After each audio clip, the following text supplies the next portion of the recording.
Discover the vital role of a certified nursing assistant and truly understand what is a CNA in the healthcare field. The Certified Nursing Assistant, CNA, is a vital part of the healthcare team, providing direct care and support to patients. CNAs are essential in ensuring the comfort and well-being of patients in various healthcare settings. This lesson introduces the CNA role, the responsibilities involved, and the benefits of becoming a certified nursing assistant. By understanding the core duties and work environments, learners will gain insight into the career path and the importance of CNA certification. Definition and role of a CNA. A certified nursing assistant, CNA, is a healthcare professional who provides direct care to patients under the supervision of registered nurses, RNs, or licensed practical nurses, LPNs.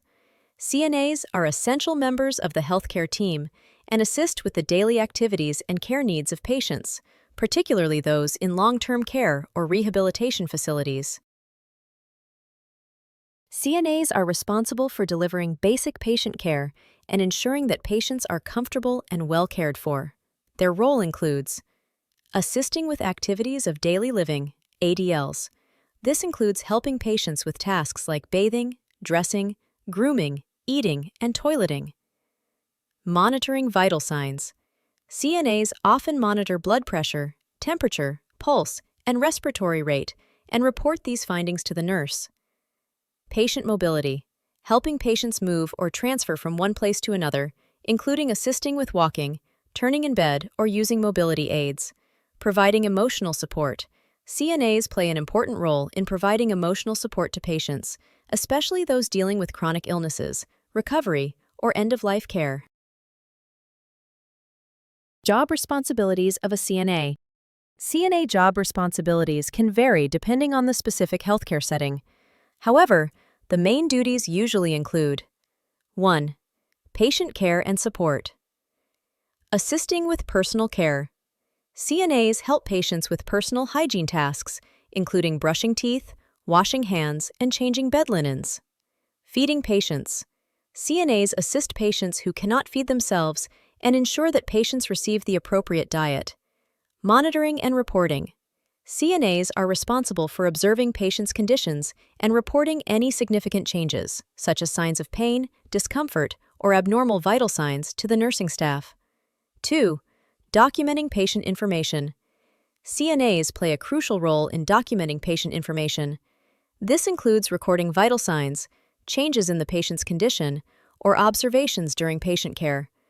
This documentation is important for healthcare providers to ensure proper patient care and safety. 3. Assisting with medical procedures. While CNAs are not licensed to perform invasive medical procedures, they assist healthcare professionals during basic medical tasks, such as assisting with mobility exercises, helping patients with physical therapy as directed by healthcare providers, preparing patients for medical exams or procedures. Work environments for CNAs. CNAs can work in a variety of healthcare settings, including 1. Hospitals. CNAs in hospitals assist patients who are receiving treatment for acute illnesses, injuries, or surgeries. CNAs assist nurses in managing patient care in specialized areas like ICUs, surgical wards, and emergency rooms. 2. Nursing homes and long-term care facilities. CNAs often work in nursing homes, helping elderly patients with daily living tasks, mobility, and medication reminders. They assist in monitoring patients' health, assisting with therapy, and providing emotional support for patients who may be chronically ill or near the end of their lives. 3. Home health care. CNAs can also work in home health care, providing support to patients who are recovering from surgery or managing chronic conditions at home. CNAs assist with personal care, medication reminders, and mobility assistance in a patient's home environment. 4. Rehabilitation centers. CNAs in rehabilitation facilities help patients who are recovering from injuries, surgeries, or illnesses that require physical therapy and rehabilitation. They assist with therapeutic exercises, monitor recovery progress, and provide support during recovery. Benefits of CNA certification. The CNA certification provides a pathway for individuals to begin a rewarding career in healthcare. Certification ensures that CNAs have the necessary skills and knowledge to provide safe, effective care for patients. Here are some key benefits of obtaining CNA certification. 1. Career advancement. Job opportunities. Certification increases your chances of securing employment, as many healthcare facilities require CNAs to be certified. Better salary potential. Certified CNAs may have access to higher-paying positions, especially if they have specialized skills or experience in certain healthcare areas. 2. Enhanced professional credibility. Employers. Being a certified professional adds to your credibility and demonstrates that you have met the standards required by state and federal regulations. Confidence. Certification builds personal confidence, allowing you to perform your job with assurance and confidence.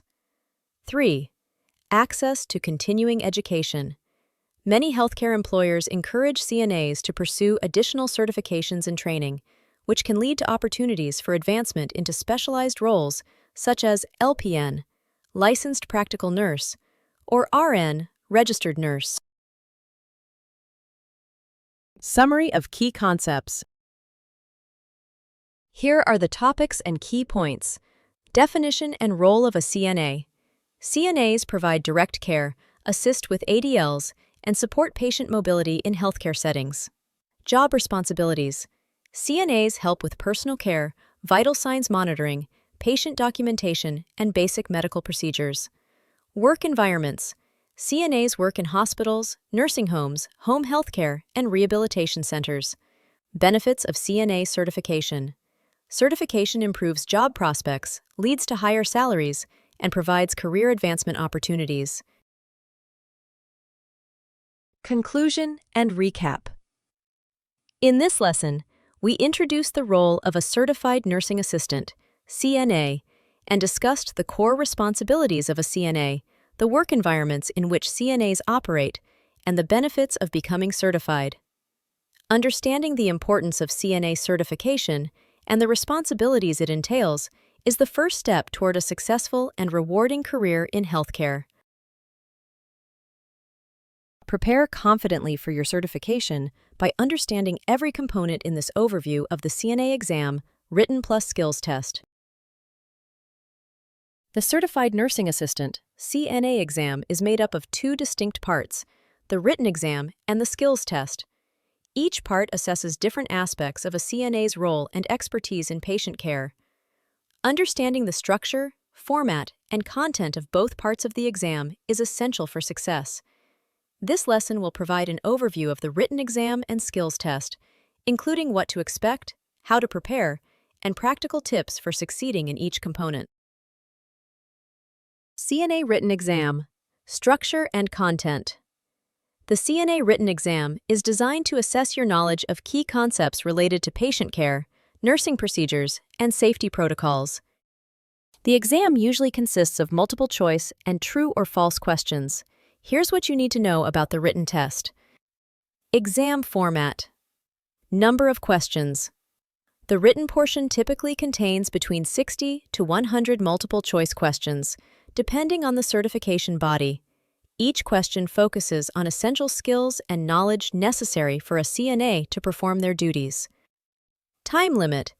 You will have around 90 minutes to 2 hours to complete the written exam, depending on the test center. This time limit requires effective time management to ensure you can complete all questions. Topics covered on the written exam. The questions on the written exam cover a wide range of topics related to patient care and CNA responsibilities. Key content areas include basic nursing skills, knowledge of daily nursing tasks, patient hygiene, dressing, and assisting with activities of daily living, ADLs. Infection control, understanding how to prevent and manage infections, proper handwashing techniques, and the use of personal protective equipment, PPE. Patient rights and ethics. The rights of patients in healthcare settings, including confidentiality, HIPAA, resident rights, and professional ethics. Basic anatomy and physiology. Basic understanding of human anatomy, body systems like circulatory, respiratory, digestive systems, and how these systems impact patient care. Safety and emergency procedures. Basic knowledge of fire safety, fall prevention, CPR, and first aid. Mental health and communication. Understanding the needs of patients with mental health challenges and effective communication strategies for caregivers. Preparing for the written exam. To succeed on the written exam, you should 1. Study core topics. Focus on key areas like patient care procedures, infection control, and anatomy and physiology. 2. Practice multiple choice questions. Take practice tests to become familiar with the question format and time limits. 3. Review test-taking strategies. Use process of elimination to narrow down multiple choice options and ensure you read each question carefully. CNA Skills Test. Structure and content. The CNA Skills Test evaluates your ability to perform key nursing skills in a simulated environment. Unlike the written exam, which tests your theoretical knowledge, the skills test requires you to demonstrate practical competence in real-life scenarios. Test format. Skills stations. During the skills test, you will be asked to perform 5 to 7 skills that are commonly required in a CNA's daily work. These stations are typically monitored by a test proctor who will observe your actions and assess your performance. Time limit. You will typically have 20 to 30 minutes to demonstrate each skill, with the total exam lasting about 30 to 60 minutes, depending on the testing center. Key skills tested. The skills test will cover a variety of essential CNA tasks. Some of the most common skills tested include 1. Hand washing. Demonstrating proper hand hygiene according to infection control standards. 2. Patient transfer. Safely transferring a patient from a bed to a wheelchair or from one surface to another using proper body mechanics. 3. Measuring vital signs. Accurately measuring blood pressure, temperature, pulse, and respiratory rate. 4. Assisting with ADLs. Helping patients with basic activities like bathing, dressing, feeding, and toileting. 5. Positioning and turning. Safely turning or repositioning patients to prevent bed sores and ensure comfort. 6. CPR or first aid. Demonstrating emergency procedures like CPR or performing basic first aid. Preparing for the skills test. To excel in the skills test, follow these tips. Practice hands-on skills. Perform hands-on practice with a partner, mentor, or during CNA training sessions. Focus on improving technique and speed. Know the procedures. Review the steps for each skill, including the proper sequence, safety measures, and any necessary equipment. Follow safety protocols. Demonstrate an understanding of safety precautions for each task, like proper use of PPE, correct body mechanics. Stay calm and confident. Practice staying calm during the exam. If you make a mistake, correct it immediately. This shows your ability to adapt. Commonly tested CNA skills. Here are some examples of the skills that may be tested during the skills portion of the CNA exam. 1. Measuring blood pressure. Properly position the cuff. Inflate and deflate while listening for the systolic and diastolic readings. 2. Assisting with mobility. Safely assist a patient in using a walker or wheelchair, ensuring they are steady and comfortable. 3. Providing oral care. Demonstrating how to clean a patient's teeth or provide mouth care for patients unable to do so themselves. 4. Feeding a patient. Assisting a patient in feeding, ensuring they are in a proper position to swallow safely. 5. Bed making. Demonstrating how to change linens while keeping the bed comfortable and clean for the patient. Summary of key concepts. Here are the topics and key points. CNA written exam contains multiple choice questions on topics like ADLs, vital signs, and patient rights. CNA skills test Test practical skills like handwashing, patient transfers, and vital sign measurement. Exam preparation. Study core topics, practice skills hands-on, and review test-taking strategies. Conclusion and recap.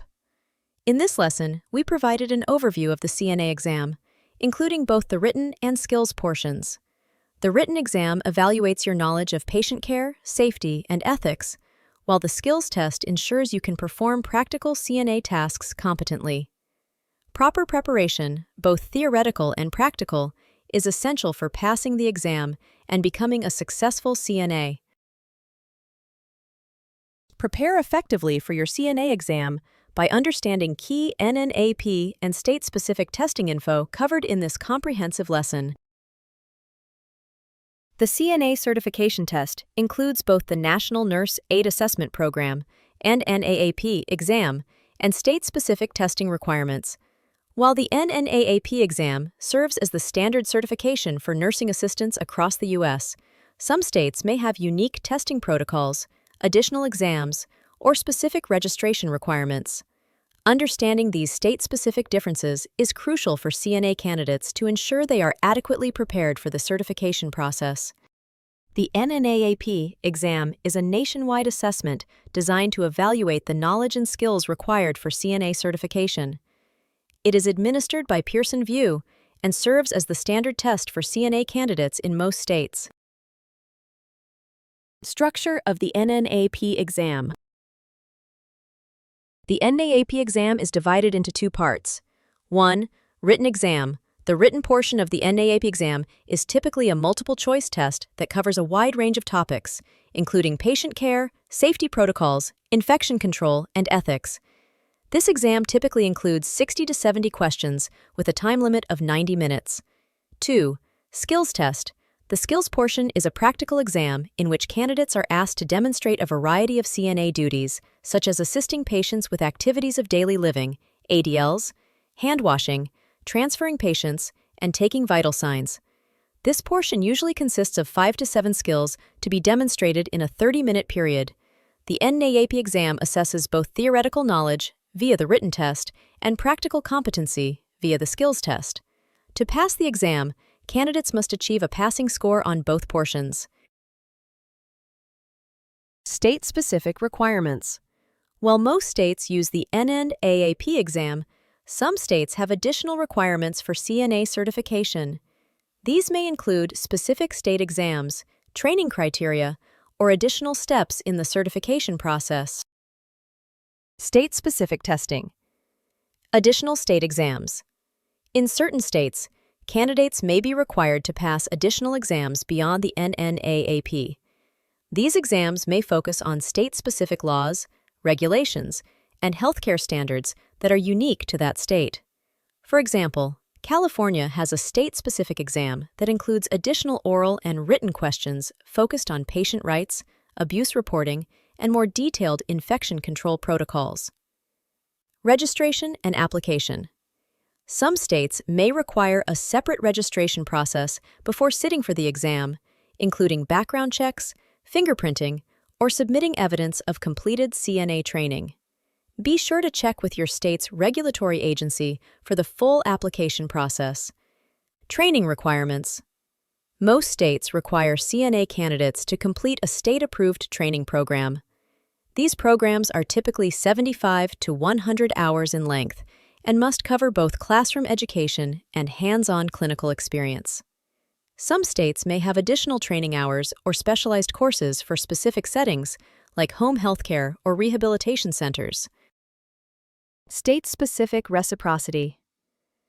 Some states offer reciprocity for CNAs who are already certified in another state. If you are moving to a new state, you may be able to transfer your certification without needing to retake the exam. However, certain states may require you to complete a state exam or provide additional documentation to verify your qualifications. Example: a CNA certified in Florida may be able to transfer their certification to Georgia, but will need to follow Georgia's reciprocity process to ensure their qualifications are recognized. Key differences between NAAP and state-specific exams. While the NAAP exam serves as the standard across the U.S., certain states have unique variations in their testing processes. Here are the key differences. Exam format: written, multiple choice, and skills test varies by state, may include additional written questions. Required training: state-approved training programs, state-specific training hours and courses. Additional requirements: none. Some states require background checks, additional exams, or special training. Reciprocity: generally available in most states. Varies by state, requires additional steps. Preparing for state-specific CNA exams. To successfully prepare for the CNA exam in your state, follow these tips. 1. Research your state's requirements. Check your state's CNA board. Each state has its own Board of Nursing or Department of Health, which provides detailed guidelines on CNA certification requirements. Visit their website to understand the registration process, training requirements, and testing procedures for your state. Review state-specific content. If your state has an additional exam or additional questions on the written test, focus your study on those areas. For example, states like California and New York may include questions on state-specific healthcare laws and patient rights. 2. Practice for skills test. Hands-on practice. Make sure you practice key skills such as handwashing, patient transfers, and vital signs measurement. Work with a study partner or instructor to simulate the skills test scenario. Familiarize yourself with test equipment. Ensure you know how to use basic medical equipment like thermometers, blood pressure cuffs, and pulse oximeters.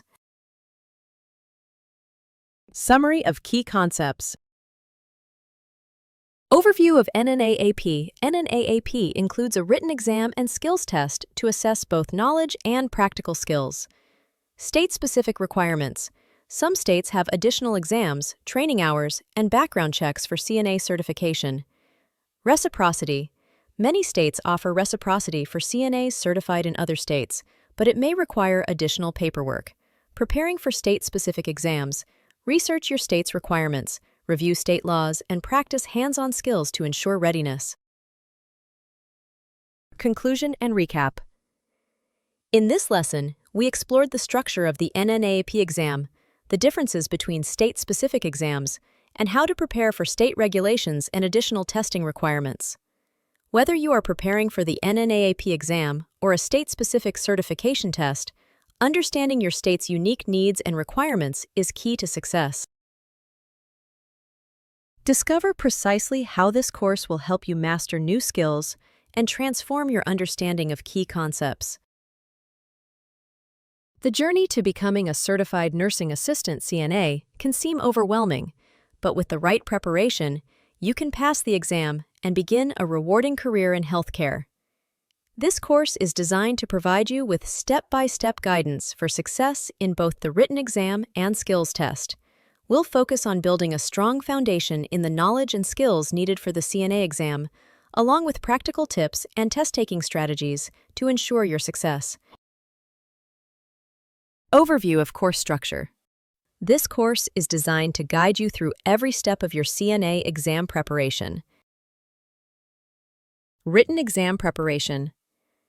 The written portion of the CNA exam tests your knowledge in various areas related to patient care, nursing procedures, safety protocols, and ethics. This course provides comprehensive coverage of the key content areas of the exam, including patient care, how to assist with activities of daily living, ADLs, personal hygiene, and feeding, infection control, understanding proper hygiene techniques, and how to use personal protective equipment, PPE. Safety protocols. Knowledge of how to ensure patient safety in various situations, including fall prevention and handling emergencies. Patient rights. Understanding the ethical and legal aspects of patient care, including the importance of confidentiality and respecting patient autonomy. The lessons are designed to help you review these topics thoroughly, giving you a solid understanding to answer multiple-choice questions confidently. Skills test preparation. The skills test evaluates your ability to perform hands-on, practical tasks that you'll encounter in your daily duties as a CNA.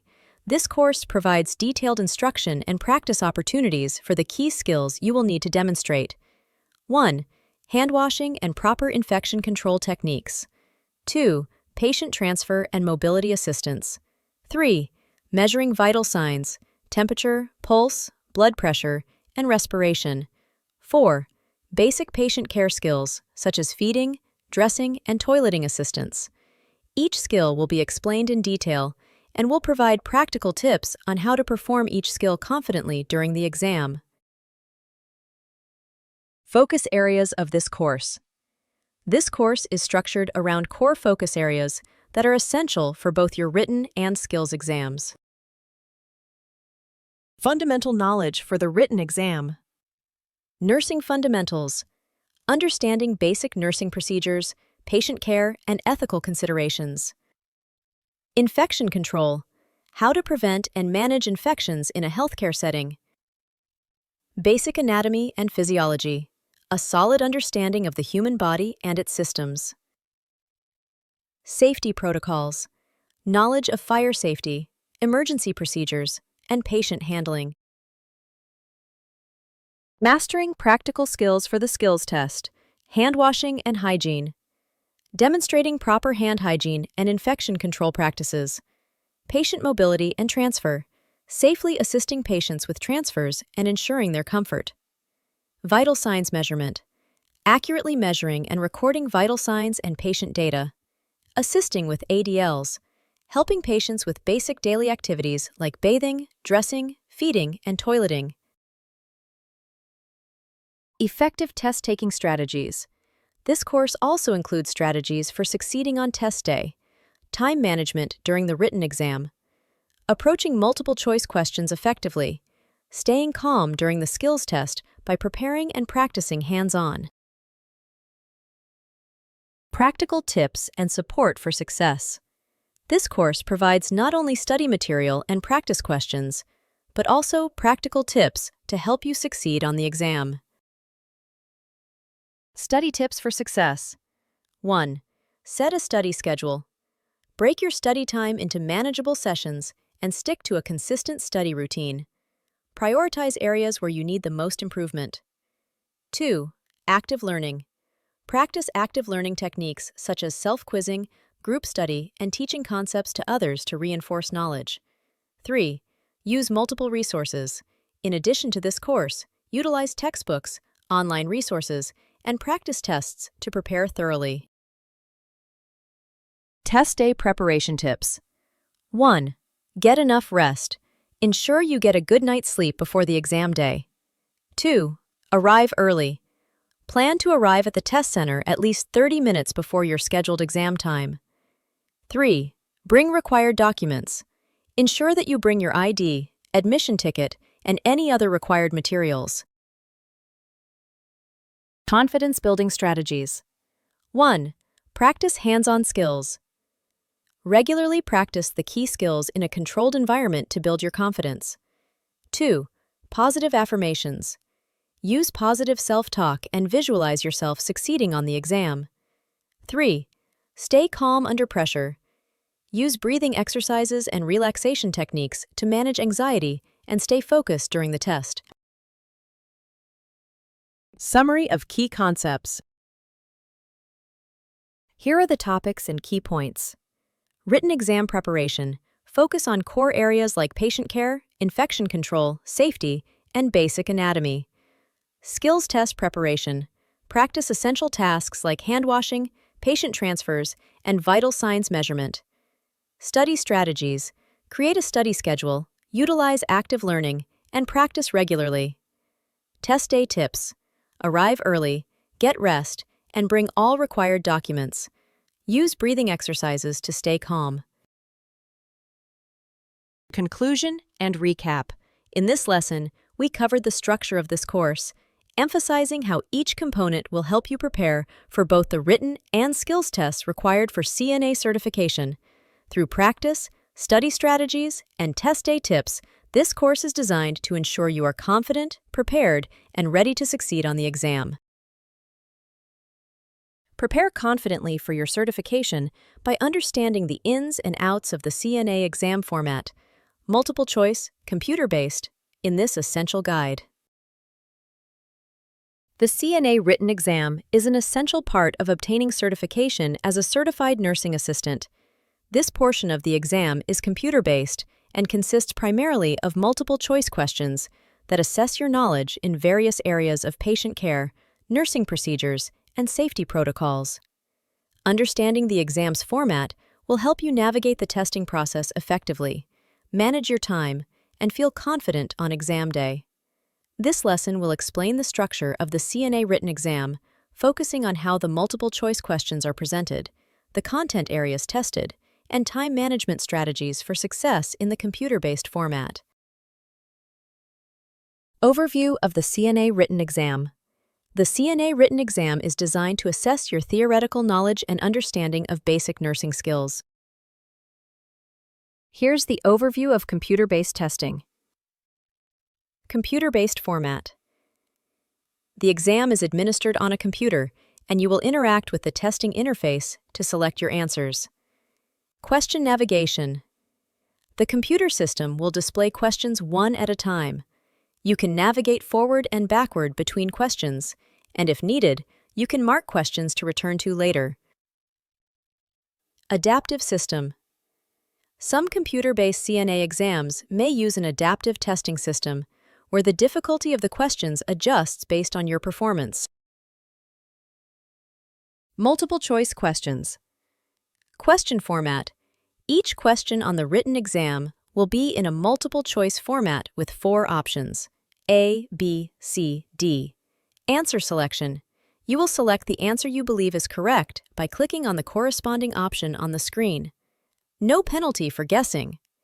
If you are unsure of an answer, it's better to guess than to leave it blank since there is no penalty for incorrect answers. Content areas covered on the CNA written exam. The CNA written exam assesses knowledge across a broad range of topics. Here are the key content areas you will be tested on. 1. Patient care, activities of daily living, ADLs, how to assist patients with bathing, dressing, grooming, eating, and toileting. Mobility assistance, helping patients move or transfer from beds to wheelchairs using appropriate body mechanics. Patient rights and comfort, understanding patient privacy rights, HIPAA, ensuring patient comfort, and addressing patient needs. 2. Infection control.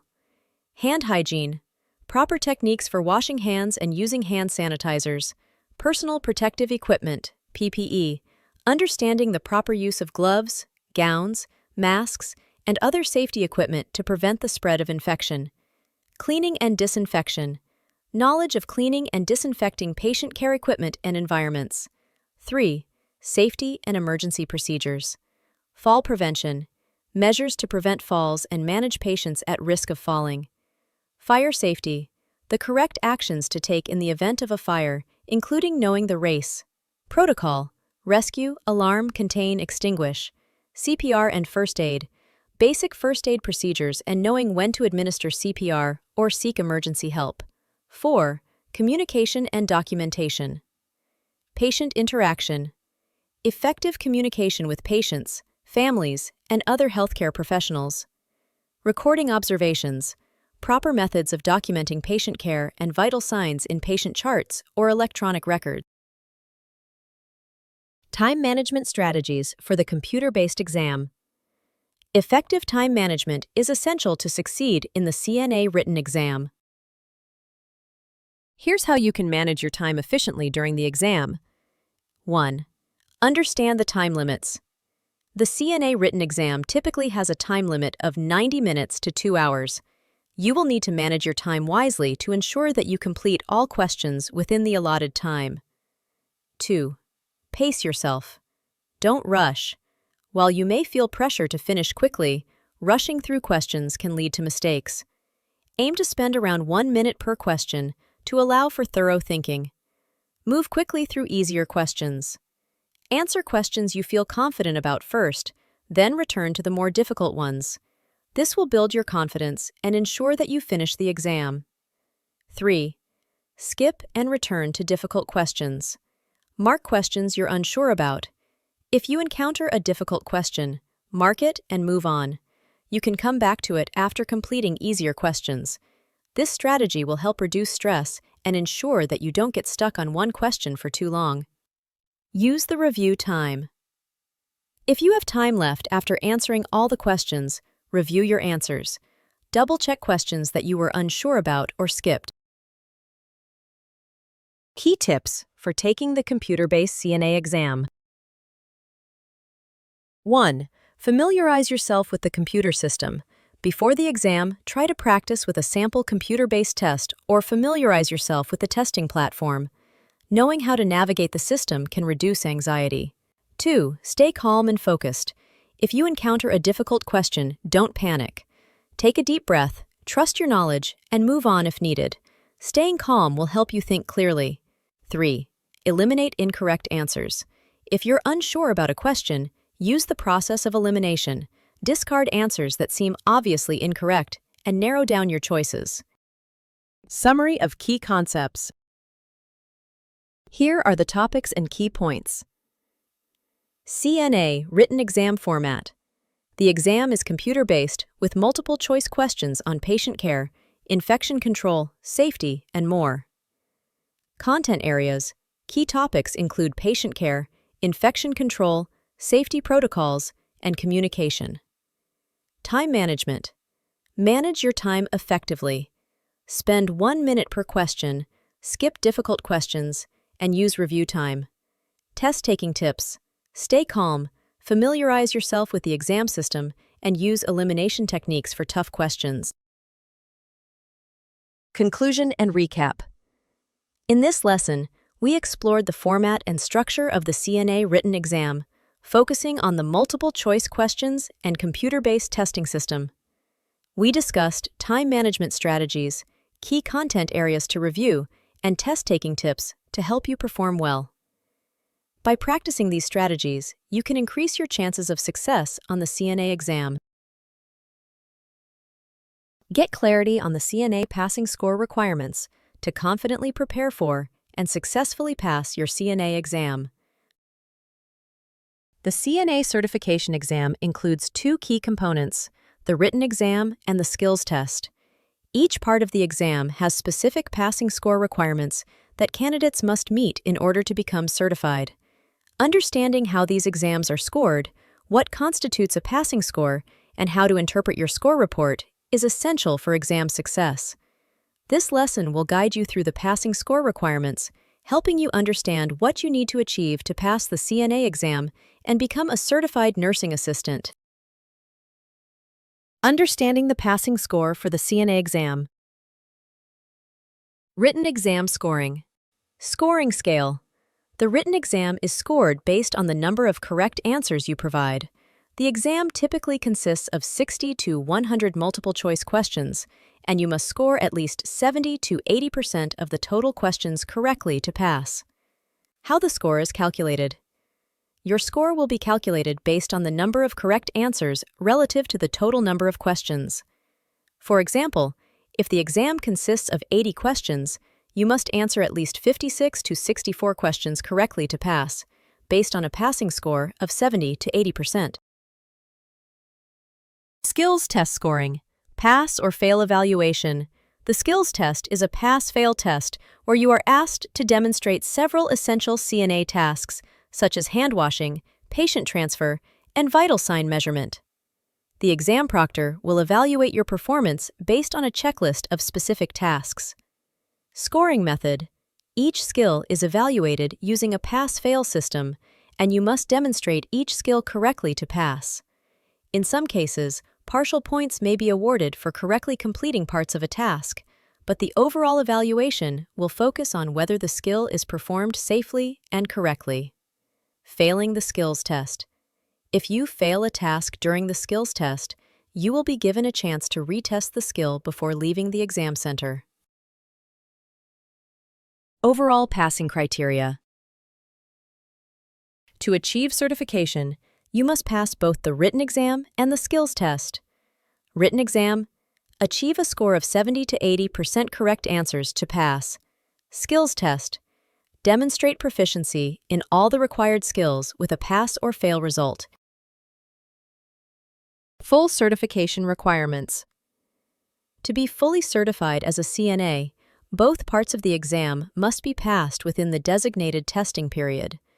Failing one part of the exam will prevent you from obtaining your CNA certification, even if you pass the other part. Example: if you pass the written exam but fail the skills test, you will need to retake and pass the skills test in order to receive certification. Interpreting your CNA score report. After completing the written exam and skills test, you will receive a score report that outlines your performance in each section. Understanding how to read this report is essential for knowing whether you've passed and what areas may require improvement if you need to retake any portion of the exam. Written exam score report. The written exam score report will provide 1. Total number of correct answers. This will indicate how many questions you answered correctly. 2. Overall percentage score. This percentage reflects how many questions you answered correctly out of the total number of questions on the exam. 3. Pass or fail status. A clear indicator of whether you passed or failed the written exam. Skills test score report. The skills test score report will provide 1. Pass or fail status. Indicates whether you passed or failed the skills test overall. 2. Specific skills evaluation. A breakdown of each skill you demonstrated during the test, showing whether you passed or failed each one. 3. Comments from the proctor. Feedback on your performance, particularly if there were areas where improvement is needed. What happens if you don't pass the exam? If you do not pass either the written exam or skills test, don't be discouraged.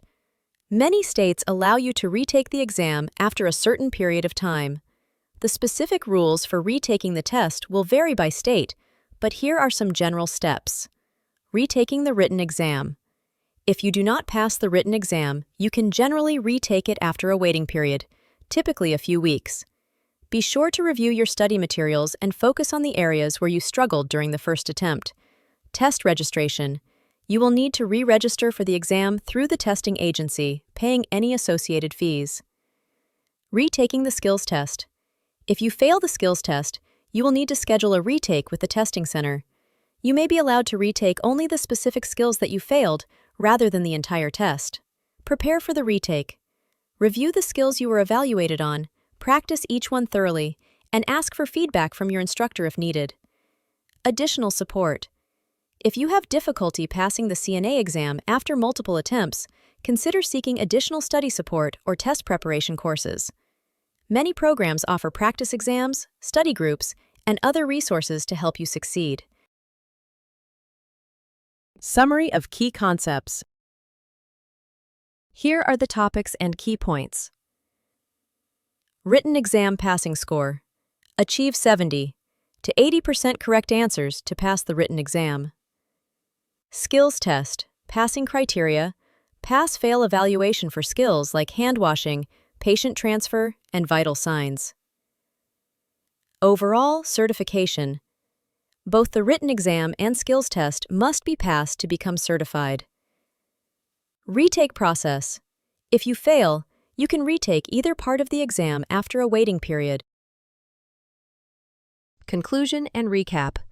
In this lesson, we discussed the passing score requirements for the CNA exam, including the minimum scores needed to pass both the written exam and the skills test. We also reviewed how to interpret your score report and the process of retaking the exam if needed. Understanding these requirements and how to interpret your results will help you stay on track toward becoming a certified nursing assistant. Master crucial CNA time management strategies to enhance your efficiency and reduce stress in any healthcare setting. Effective time management is crucial for success in the CNA certification exam.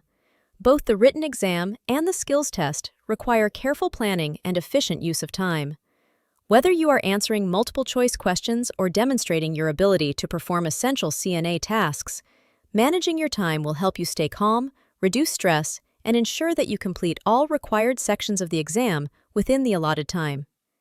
This lesson provides key time management strategies to help you optimize your performance and succeed in both parts of the exam.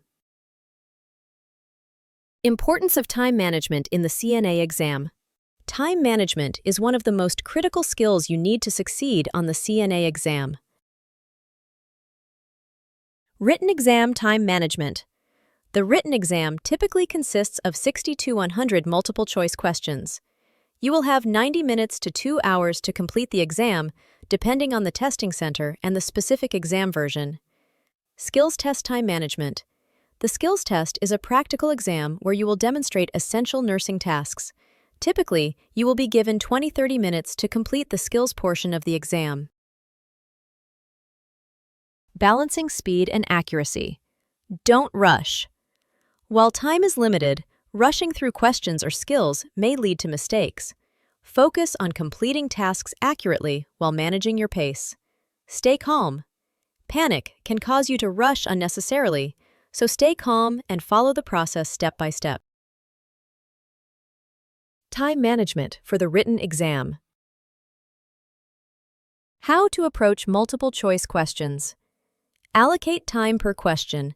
Aim to spend about 1 minute per question for the written exam.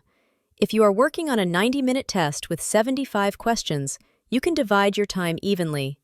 If a question is particularly challenging, move on and come back to it later. Time management strategy. If a question feels too difficult, 1. Skip it and return to it later. Mark it and move on to other questions. 2. Answer easier questions first.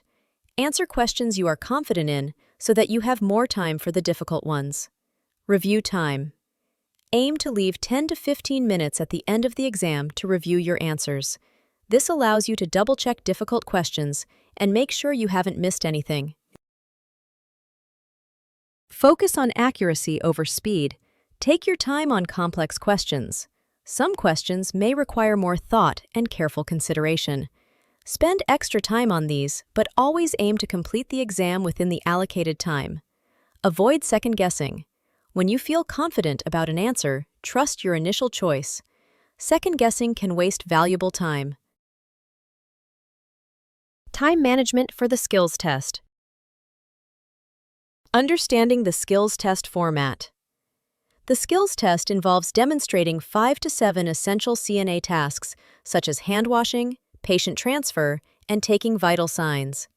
You will typically have 20 to 30 minutes to complete all tasks, depending on the number of skills tested. Stay focused. Focus on completing each skill efficiently without rushing. Keep in mind that each skill has a specific checklist that the proctor will follow. Practicing hands-on skills. Practice makes perfect. Before the exam, practice each skill repeatedly. Know the procedure for each skill and practice it until it becomes second nature. Break each skill into steps. Divide complex skills into smaller, manageable steps. This will help you complete the skill more quickly and with greater accuracy. Prioritize key skills. Know what's most important. While all tasks are important, some skills, such as handwashing or vital signs measurement, are likely to be tested more often and should be prioritized in your practice. Practice efficiency. While performing each skill, work on being efficient and precise, but don't sacrifice safety or procedure for speed. Time management tips for both written and skills tests. 1. Use the mark and return technique. Mark for review. If you come across a difficult question or skill, mark it and move on. Don't waste time getting stuck on one problem. Returning to it later with a fresh perspective can improve your chances of answering correctly. 2. Manage breaks and rest periods. During the written exam, if you feel yourself becoming fatigued, take a short mental break by closing your eyes for a moment or stretching to refocus your mind. For the skills test, make sure you're taking short pauses to breathe and maintain your focus. Proper rest during the test can help with clarity and accuracy. 3. Set realistic goals. Set mini-goals. Throughout your study period and on exam day, set small, realistic goals for each task. For example, aim to finish the first 20 questions in the first 20 minutes and leave the last 10 minutes for review. Summary of key concepts. Here are the topics and key points. Time allocation for the written exam. Spend 1 minute per question and review your answers at the end. Skip difficult questions and return to them. Time management for the skills test. Practice essential CNA tasks repeatedly, stay efficient, and focus on safety and correct technique. Don't rush. Focus on accuracy rather than speed. Complete easier questions or skills first, then return to the difficult ones. Use time wisely. Allocate time for breaks, review, and don't get stuck on any one question or skill for too long. Conclusion and recap.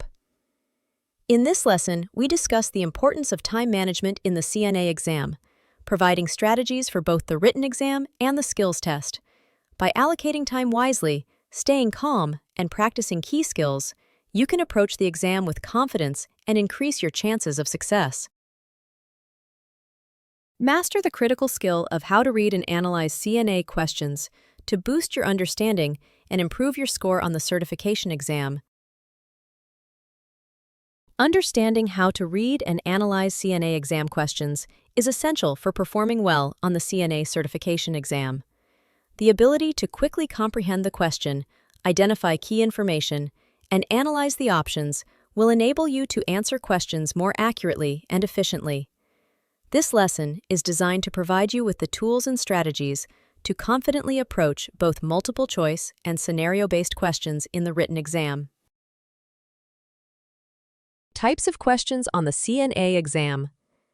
The CNA exam primarily consists of multiple-choice questions, but there may also be scenario-based questions. Understanding the format of these questions will help you approach them effectively. Multiple-choice questions, standard format. Each multiple-choice question on the CNA written exam will have a question, or STEM, and 4 possible answer choices, A, B, C, D.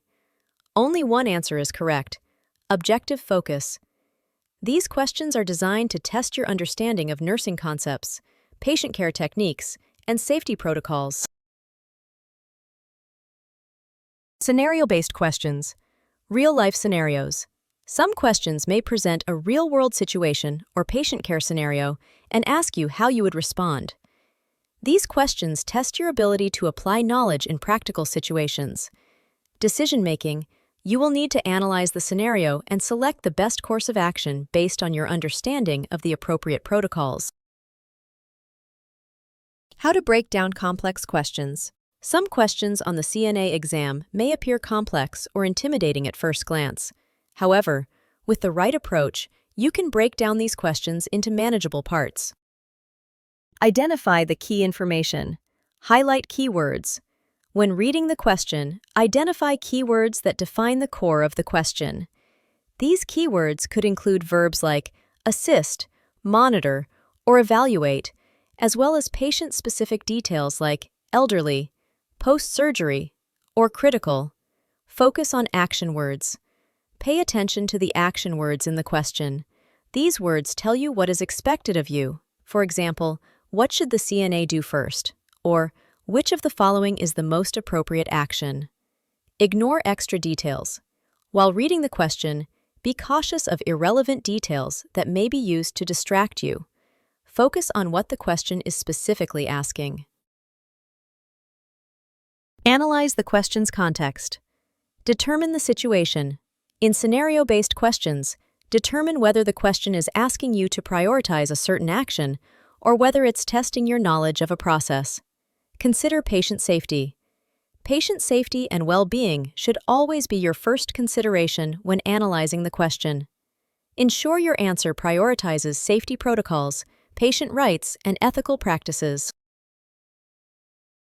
Identifying keywords in CNA questions. Identifying keywords is one of the most important skills when reading CNA exam questions. Here are some key terms to look for. Action verbs. Action verbs tell you what you need to do. Common action verbs in CNA exam questions include assist, monitor, identify, evaluate, report, provide. These verbs will help guide your answer selection by clarifying what action needs to be taken. Descriptive words and phrases. Descriptive terms like elderly, immunocompromised, or post-operative help you understand the context of the question. For example, a question involving an elderly patient may require different considerations than a question about a young adult. First, or most important, many CNA exam questions use phrases like, "What should be done first?" or "What is the most important action?" These questions require you to prioritize actions and make decisions based on importance and urgency. Elimination techniques for multiple choice questions. If you're unsure about an answer, using elimination strategies can significantly improve your chances of selecting the correct answer. Here's how. Eliminate clearly wrong answers. Look for outliers. Often, one answer choice will stand out as clearly incorrect. This could be a choice that's too extreme, irrelevant, or not supported by your knowledge of CNA practices. Consider the context. Eliminate answers that do not match the context or the action required by the question. Narrow down choices. 2 correct answers. If you are left with 2 answer choices that seem reasonable, carefully compare the remaining options. Consider which answer is more in line with patient safety, best practices, and nursing standards. Use prior knowledge. Draw upon your knowledge of CNA procedures, ethics, and safety protocols to make an informed decision between 2 remaining answers. Choose the best answer. When faced with similar answer choices, select the answer that best addresses patient care needs or follows standard medical practice. Often, the best answer is the one that demonstrates the most comprehensive, safe, and efficient approach. Summary of key concepts. Here are the topics and key points. Question types. The exam includes multiple choice and scenario-based questions that test practical knowledge. Breaking down complex questions. Focus on keywords and action words in the question to understand what is being asked. Elimination techniques. Eliminate incorrect answers and narrow down to the best choice using your knowledge. Prioritize patient safety. In all questions, patient safety and well-being should be the primary concern. Conclusion and recap. In this lesson, we discussed effective strategies for reading and analyzing CNA exam questions, including how to identify key information, break down complex questions, and use elimination techniques. By practicing these skills, you'll be better equipped to approach the CNA written exam with confidence and accuracy. Master the fundamental techniques of measuring vital signs, temperature, pulse, respiration, blood pressure, a critical skill for any healthcare professional. Vital signs are key indicators of a person's health and bodily functions. They provide healthcare professionals with valuable information about the body's basic physiological functions. These signs are crucial for diagnosing health conditions, monitoring progress, and ensuring patients receive proper care. Regular monitoring of vital signs allows healthcare providers to detect early signs of illness, manage existing conditions, and assess the effectiveness of treatment plans. 4 primary vital signs. 1. Temperature indicates the body's ability to regulate heat and its overall metabolic state. 2. Pulse, heart rate, reflects the number of heartbeats per minute, offering insight into cardiovascular health. 3. Respiration, breathing rate, indicates lung function and the body's ability to oxygenate blood. 4. Blood pressure measures the force of blood against the walls of arteries, revealing heart health and circulatory efficiency. Role of healthcare professionals in monitoring vital signs. Healthcare professionals are responsible for accurately measuring and interpreting vital signs to guide patient care.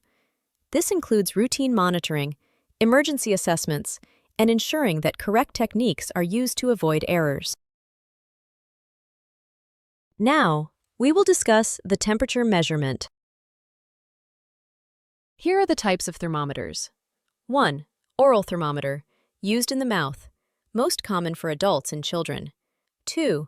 Rectal thermometer, used in the rectum, typically for infants or patients who cannot take oral readings.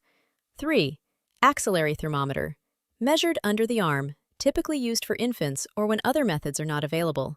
4. Tympanic thermometer.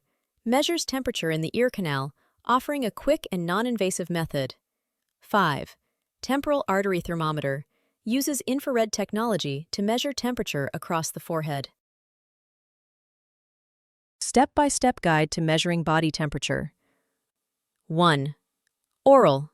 Place the thermometer under the tongue, close the mouth, and wait for a beep or until the reading stabilizes. 2. Rectal.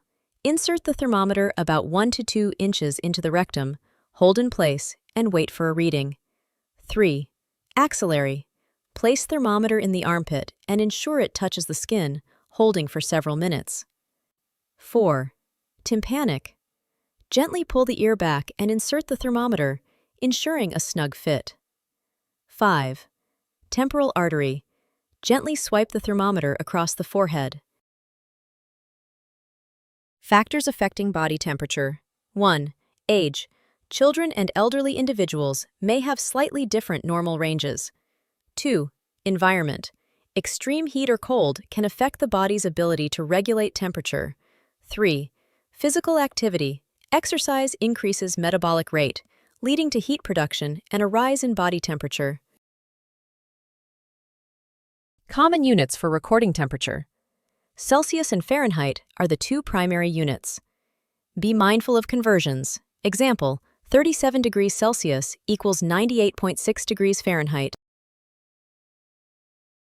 Troubleshooting common errors. Inaccurate readings can result from poor technique, incorrect placement, or malfunctioning equipment. Always check the thermometer and technique before concluding a reading. Pulse measurement. Pulse is the number of heartbeats per minute, BPM, typically measured at certain pulse points in the body. It reflects cardiovascular health and can reveal issues such as arrhythmias. Here are the methods of measuring pulse. Carotid pulse, felt at the neck next to the windpipe. Femoral pulse, felt in the groin area. Others, brachial, popliteal, and dorsal pedis pulses. How to calculate pulse rate. Count the number of beats for 30 seconds, then multiply by 2 to get BPM. Alternatively, count for 60 seconds for an accurate measure. Factors affecting pulse rate. Medications. Some can lower or raise heart rate. Exercise increases pulse rate. Stress can either increase or decrease depending on the situation. Hands-on pulse measurement. Encourage students to practice on themselves or appear to feel the pulse at different points. Respiration measurement.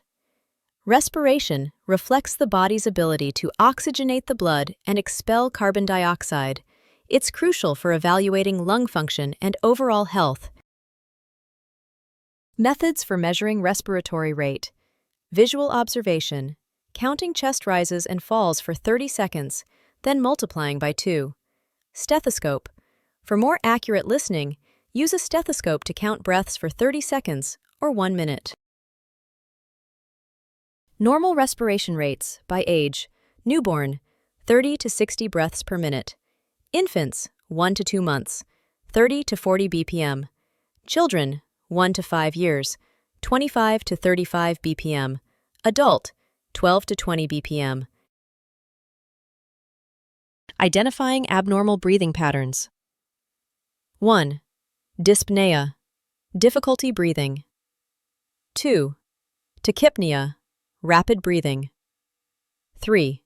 Bradypnea, slow breathing. The relationship between respiration and other vital signs. Changes in respiration often correlate with changes in pulse or blood pressure, indicating a possible underlying condition. Blood pressure measurement. Systolic pressure, the pressure in the arteries when the heart contracts. Diastolic pressure, the pressure in the arteries when the heart is at rest between beats. Instruments for measuring blood pressure. Manual sphygmomanometer, includes a cuff, bulb, and stethoscope. The clinician inflates the cuff and listens for heart sounds. Digital BP monitors, automated devices that provide a quick and easy reading. Step-by-step procedure for measuring blood pressure. Step 1. Ensure the patient is seated comfortably with the arm at heart level. Step 2.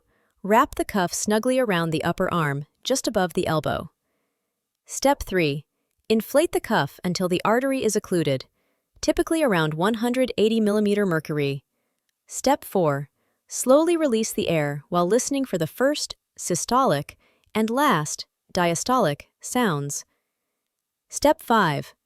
Record the readings in millimeter mercury. Significance of accurate readings. Accurate blood pressure readings are crucial for diagnosing conditions like hypertension, which can lead to stroke, heart attack, or kidney failure. Interpreting blood pressure readings. Normal. Less than 120/80 millimeters of mercury. Elevated. 120 to 129 over less than 80 millimeters of mercury. Hypertension stage 1. 130 to 139 over 80 to 89 millimeters of mercury. Hypertension stage 2. Greater than or equal to 140 over 90 millimeters of mercury. Understanding abnormal vital signs.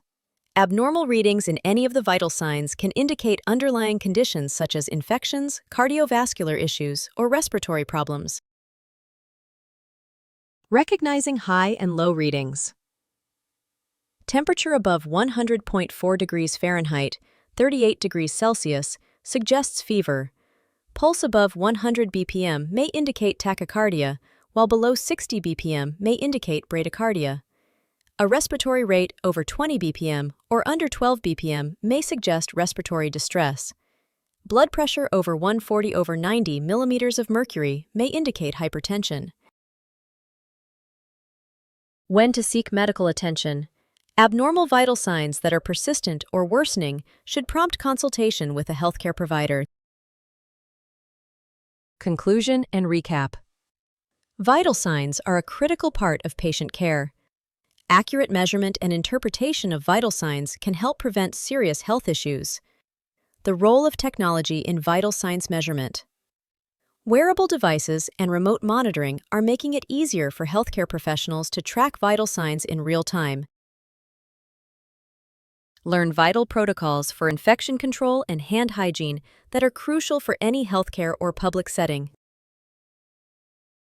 This course provides an essential foundation for those entering the nursing profession, particularly those preparing for the Certified Nursing Assistant (CNA) examination. Focused on infection control, human body systems, and the critical practice of hand hygiene, the course ensures that learners develop both the theoretical knowledge and clinical competence necessary for safe and effective patient care. Introduction to the Human Body Systems. This module offers a foundational overview of major body systems to help learners understand how infections affect the human body. It includes brief anatomy and physiology of systems most commonly referenced in CNA roles: the circulatory, respiratory, integumentary, digestive, urinary, and immune systems. Understanding these systems is crucial because signs of infection often appear as changes in vital signs or organ function, fever, elevated heart rate, skin inflammation, or changes in urination. CNAs must recognize normal versus abnormal findings and report appropriately to licensed staff. This module sets the groundwork for recognizing infection risks and supporting system-based care. Infection control principles. Infection control is the practice of preventing the spread of harmful microorganisms within healthcare settings. It relies on a system called standard precautions, which assumes that all blood, body fluids, non-intact skin, and mucous membranes may contain infectious agents.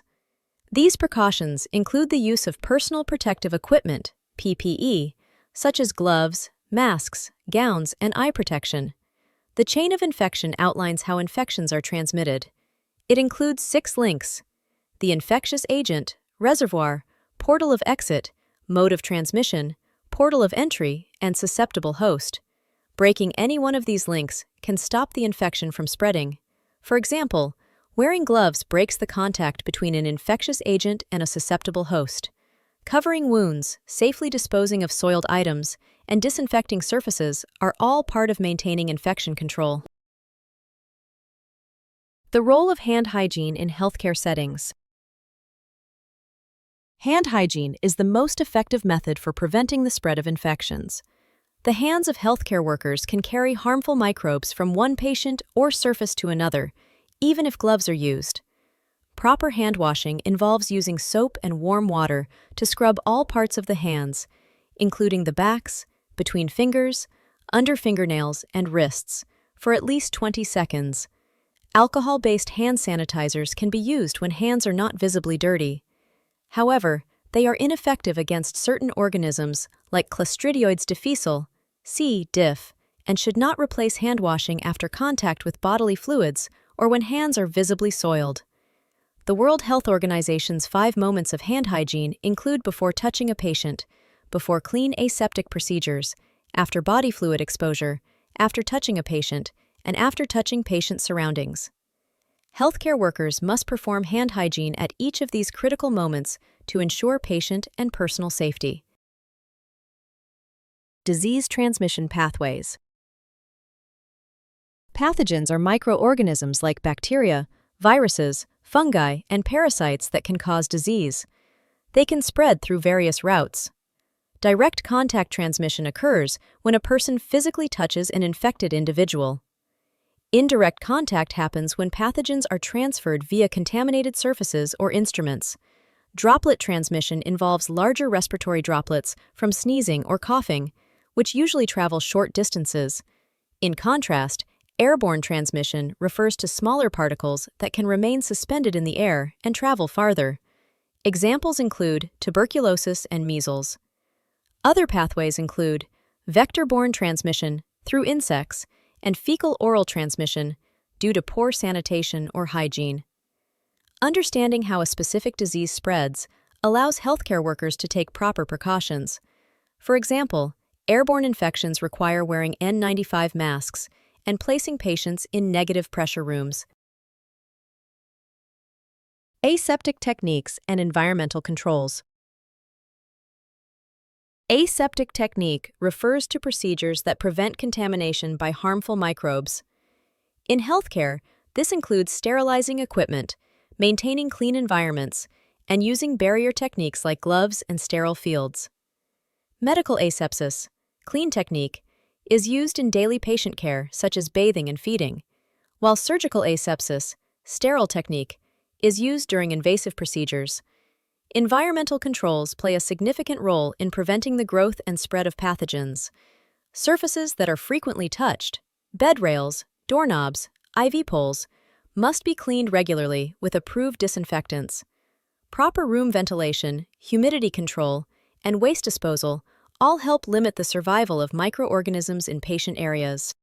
Caregivers must also be cautious not to introduce pathogens through equipment or uniforms. Uniforms should be clean, and reusable tools must be disinfected between uses to prevent cross-contamination. Cleaning, disinfection, and sterilization protocols. Healthcare settings use 3 primary levels of decontamination: cleaning, disinfection, and sterilization. Cleaning involves the physical removal of dirt, dust, and organic material using soap and water. It is a necessary first step before disinfection or sterilization. Disinfection destroys most, but not all, harmful microbes using chemical agents like bleach or alcohol. This is appropriate for surfaces like bedside tables and stethoscopes. Sterilization eliminates all forms of microbial life, including spores. Methods include high-pressure steam, autoclaving, dry heat, or gas sterilization. It is reserved for surgical instruments and critical care equipment. CNAs may not directly perform sterilization, but they must understand how to handle clean versus dirty items, store them correctly, and avoid placing sterile items on contaminated surfaces. Mismanagement of decontamination processes can lead to outbreaks or patient infections. Practical hand hygiene training and demonstrations. Effective hand hygiene requires more than knowing the steps. It requires consistency and precision. Here are the 6 steps of proper hand washing. Step 1. Palm to palm. Step 2. Right palm over left dorsum and vice versa. Step 3. Palm to palm with fingers interlaced. Step 4. Backs of fingers to opposing palms. Step 5. Rotational rubbing of thumbs. Step 6. Rotational rubbing of fingertips into palms. Training should include practice sessions, using either soap and water or alcohol rubs, while monitoring technique for common errors like skipping thumbs or wrists. Learners must also know when not to use sanitizers, for example, after toileting or when hands are visibly dirty. Mock scenarios, such as preparing food trays, handling waste, or changing dressings, help learners apply proper hand hygiene instinctively. Errors in hand hygiene, even if unintentional, are among the top causes of healthcare-associated infections, HAIs. OSHA, WHO, and CDC guidelines on infection control. Several global and national health organizations issue guidelines that all healthcare workers must follow. OSHA, Occupational Safety and Health Administration, requires training on bloodborne pathogens, mandates the use of PPE, and enforces policies to prevent worker exposure to infectious material. Their standards apply to all healthcare settings in the U.S. WHO, World Health Organization, promotes the Global Clean Care is Safer Care campaign and defines core components of infection prevention and control programs, including leadership, guidelines, training, surveillance, and audits. CDC, Centers for Disease Control and Prevention, provides protocols for standard and transmission-based precautions, PPE use, vaccination, outbreak response, and safe handling of medical waste. CNAs are expected to be familiar with CDC isolation types: standard, contact, droplet, and airborne. Understanding these guidelines ensures CNAs not only pass certification exams, but also meet safety standards in real patient care situations. Master the essential skills of positioning, turning, and transferring patients safely and effectively to enhance patient care. This course provides essential training in patient mobility techniques for future CNAs and healthcare support workers. Understanding how the human body functions in relation to movement and applying that knowledge to safe positioning, turning, and transferring improves patient comfort, prevents complications, and reduces caregiver injuries. The course combines anatomy, safety procedures, ethical guidelines, and mechanical skills, all aligned with CNA exam requirements and real-world clinical duties. Introduction to Body Mechanics and Patient Mobility. Body mechanics is the coordinated use of muscles, bones, and joints to move the body safely and efficiently. Using proper body mechanics prevents musculoskeletal injuries and improves control when assisting patients. Key principles of body mechanics. Keep your back straight and bend from the hips and knees. Use the largest muscles, legs, not the back, when lifting. Keep your feet shoulder-width apart for a wide base of support. Hold objects close to your body to reduce strain. Avoid twisting, pivot with your feet to turn. Move smoothly and in coordination with your partner when lifting with a team. Patient mobility ranges from complete independence to total immobility. Caregivers must assess a patient's weight-bearing capacity and cognitive awareness before any movement. Even small tasks like raising a bed or adjusting a headrest require mindful body mechanics. The role of body systems in movement and mobility. Multiple body systems coordinate for even the smallest physical movements. Each contributes specific functions necessary for controlled mobility and responsiveness. The key systems involved in mobility. Musculoskeletal system provides the framework and enables movement via muscles, bones, joints, and tendons. Nervous system sends signals from the brain to the muscles for voluntary movement and balance. Circulatory system delivers oxygen to tissues and removes waste products during physical activity. Respiratory system supports breathing, which is essential during exertion and positioning. Integumentary system, skin, protects against friction and pressure when moving or repositioning. Understanding these systems helps caregivers anticipate complications such as joint stiffness, nerve damage, or circulation problems that may limit safe movement. For example, a stroke patient with one-sided weakness needs support on the weaker side when transferring. Principles of safe positioning and pressure injury prevention. Positioning refers to placing a patient in a posture that promotes alignment, comfort, and safety.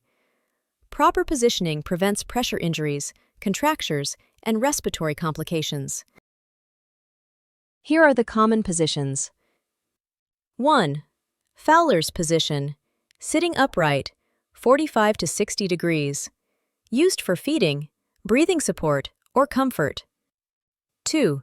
Semi-Fowler's, slight elevation, 30 to 45 degrees, supports digestion and respiratory ease. 3. Supine, lying flat on the back, suitable for resting and some assessments. 4. Lateral, side-lying, relieves pressure on the spine and sacrum. 5. Prone, lying face down, improves oxygenation in certain respiratory cases. 6. Sims position, side-lying with weight on the chest and hip, used for enemas or rectal exams. Guidelines for safe positioning. Reposition immobile patients at least every 2 hours. Use pillows to support limbs and prevent bony pressure points. Keep joints in a neutral position to prevent contractures. Avoid dragging the patient, which can cause skin shearing. Inspect the skin for redness, moisture, or breakdown signs during every turn.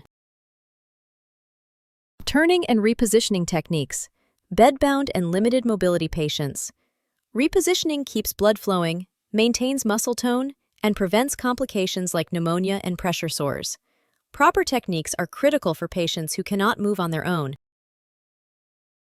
Steps for repositioning in bed. 1. Prepare the environment. Adjust the bed to waist height, ensure wheels are locked, and gather supplies. 2. Use a draw sheet.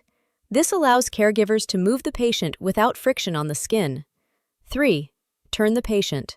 Gently roll toward you while supporting the head, shoulders, hips, and knees. 4. Align the body. Use pillows under the head, between the knees, and behind the back for support. 5. Check comfort. Ask if the patient is comfortable, then adjust sheets and safety rails. Log rolling technique. Used when spinal alignment is critical. Example, after surgery or injury. It requires 2 or more caregivers turning the patient as a unit without twisting the spine. Best practices. Maintain privacy and dignity at all times. Encourage the patient to assist if able. Document the position change and any observations. Example, skin condition. Transfer methods. Bed to chair, wheelchair, toilet, and stretcher. Safe transfers reduce fall risk and support patient independence. Each type of transfer requires specific preparation and technique. General steps before any transfer. Step 1. Lock wheels on the bed and receiving surface. Step 2. Adjust bed height to match the receiving surface. Step 3. Ensure the patient is wearing non-skid footwear. Step 4. Use a gait belt unless contraindicated. Step 5. Explain each step to the patient clearly. Here are the types of transfers.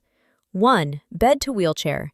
Assist the patient to sit at the edge, apply gait belt, support knees, and pivot toward the wheelchair. 2. Bed to commode or toilet. Similar to chair transfer, but allow for privacy and hygiene tasks afterward. 3. Chair to stretcher. Requires teamwork and a sliding board or transfer sheet to minimize lifting. 4. Lateral transfer. For bedridden patients, requires 2 caregivers and often a friction-reducing device. Always transfer the patient toward their stronger side and monitor for signs of dizziness, weakness, or pain. Use of assistive devices. Transfer boards, mechanical lifts, gait belts. Assistive devices promote safe movement while reducing effort for the caregiver. Each tool must be used correctly and within manufacturer guidelines. Here are the common devices. 1. Gait belt. Wrapped snugly around the waist, used for guiding and supporting patients during transfers or ambulation. Never place over wounds or feeding tubes. 2. Transfer slide board. Used for seated patients with some upper body strength to slide between surfaces. Example, bed to wheelchair. 3. Mechanical lift, Hoyer lift, used for non-weight-bearing patients. Requires a sling and at least 2 trained caregivers. Always check the battery or pump and inspect straps before use. 4. Stand assist devices. Help partial weight-bearing patients rise to a standing position.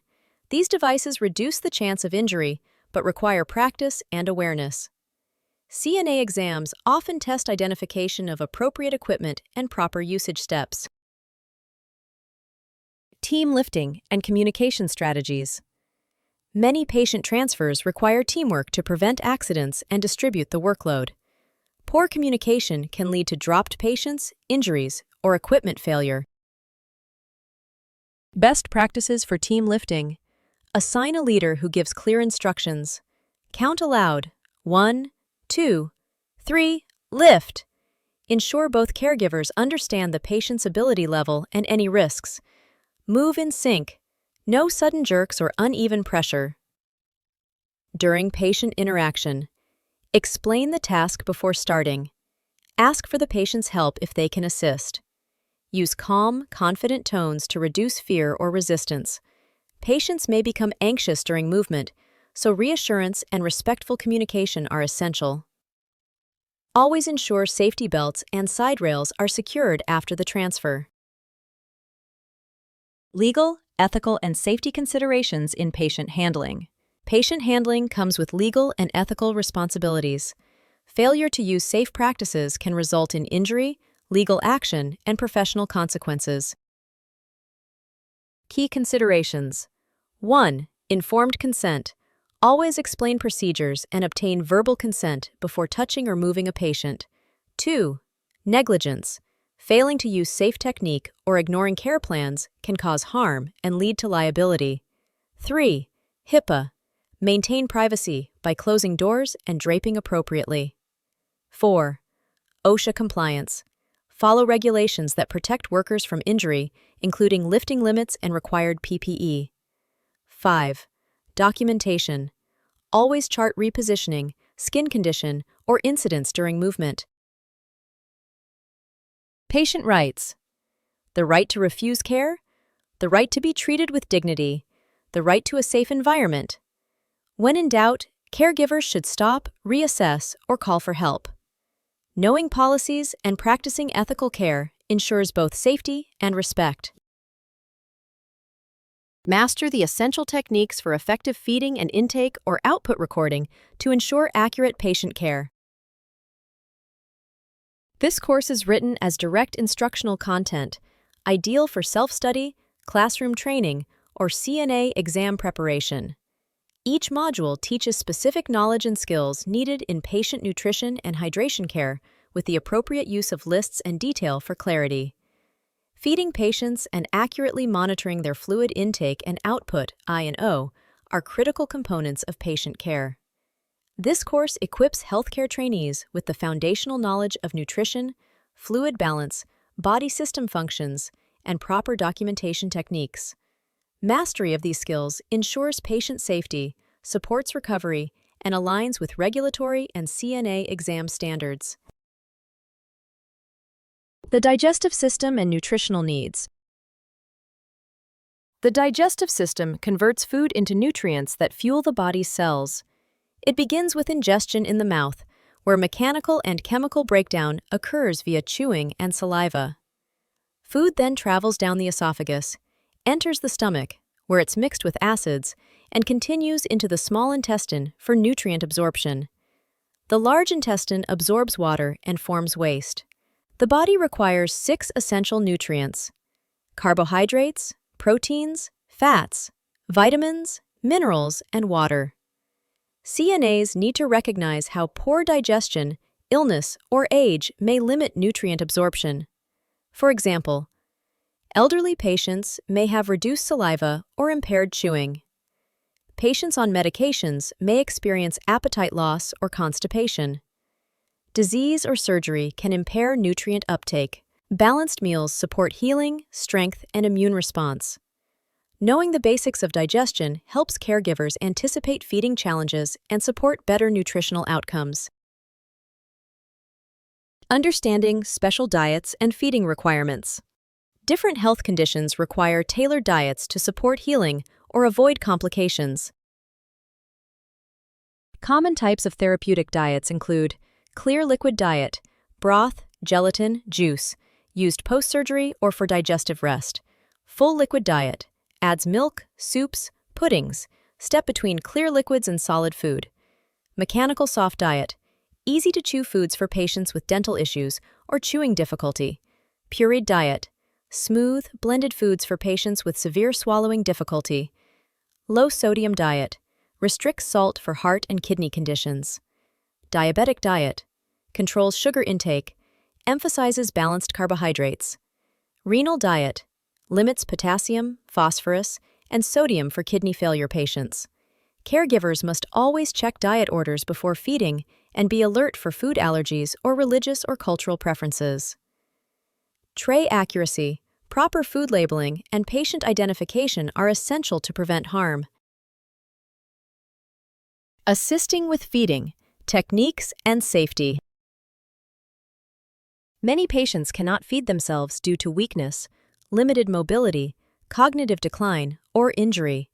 Feeding assistance must be delivered with respect, patience, and attention to detail. Key feeding techniques include: sit the patient upright at a 75 to 90 degree angle. Offer small bites and sips, wait between mouthfuls. Use adaptive utensils for those with tremors or limited grasp. Wipe the mouth as needed, not excessively. Avoid distractions like loud noise or rushing. Communicate throughout. Would you like another bite? Feeding should never be performed with the patient in a reclining or lying position, as this increases the risk of aspiration. Monitor for signs of fatigue, choking, or disinterest, and document any change in eating habits. Dysphagia and aspiration precautions. Dysphagia is difficulty swallowing and may result from stroke, Parkinson's disease, or dementia. Improper feeding in dysphagic patients can lead to aspiration, where food or liquid enters the lungs, potentially causing pneumonia. Precautionary measures include: follow dietary orders, pureed foods, thickened liquids, nectar, honey, pudding consistency. Keep the patient seated upright before, during, and at least 30 minutes after meals. Monitor for coughing during meals, pocketing food in cheeks, wet, gurgly voice, refusal to eat. Use slow, deliberate feeding with close supervision. Feeding plans for dysphagia are typically designed by a speech-language pathologist, and CNAs must never deviate from the plan. Promptly report signs of swallowing difficulty. Measuring and recording oral intake. Oral intake includes all fluids the patient consumes by mouth. This includes water, juice, soup, ice chips, gelatin, popsicles, and nutritional supplements. Foods that melt at room temperature are also considered fluids. Guidelines for measuring intake. Use standard fluid measurements. 1 ounce equals 30 milliliters. Half cup equals 120 milliliters. 1 cup equals 240 milliliters. Record how much of each fluid was consumed, not what was served. Ice chips count as half their volume. Example, 8 ounces of ice equals 4 ounces of fluid. Include oral nutritional supplements. Accurate I&O tracking helps identify fluid imbalances. Documentation must be done immediately after feeding to prevent memory errors. Monitoring and documenting fluid output. Urine, measured using graduated containers or urinals. Emesis, vomit, collected in basins or bags, report volume and appearance. Diarrhea, estimate when exact measurement isn't possible. Wound drainage or suction output, only if within the CNA's reporting scope. Documentation tips. Use milliliters, ml, for all measurements. Record color, consistency, and odor if unusual. Example, dark, foul-smelling urine. Note absence of output as well. Example, no urination in 8 hours. Inform the nurse immediately for outputs that are significantly low, high, or abnormal in appearance. Fluid balance, signs of dehydration and overload. Maintaining the correct balance between intake and output is vital. When fluid intake doesn't match output, complications occur. Dry mouth and cracked lips, dark concentrated urine, decreased urine output, oliguria, dizziness or confusion, poor skin turgor, skin doesn't snap back when pinched. Signs of fluid overload. Swelling, edema, especially in legs or face. Shortness of breath. Sudden weight gain. Crackling lungs upon auscultation. Daily intake and output comparisons help identify imbalances. CNAs play a key role by observing changes, ensuring patients are drinking appropriately, and alerting nursing staff when something seems off. Accurate I&O charting and CNA responsibilities.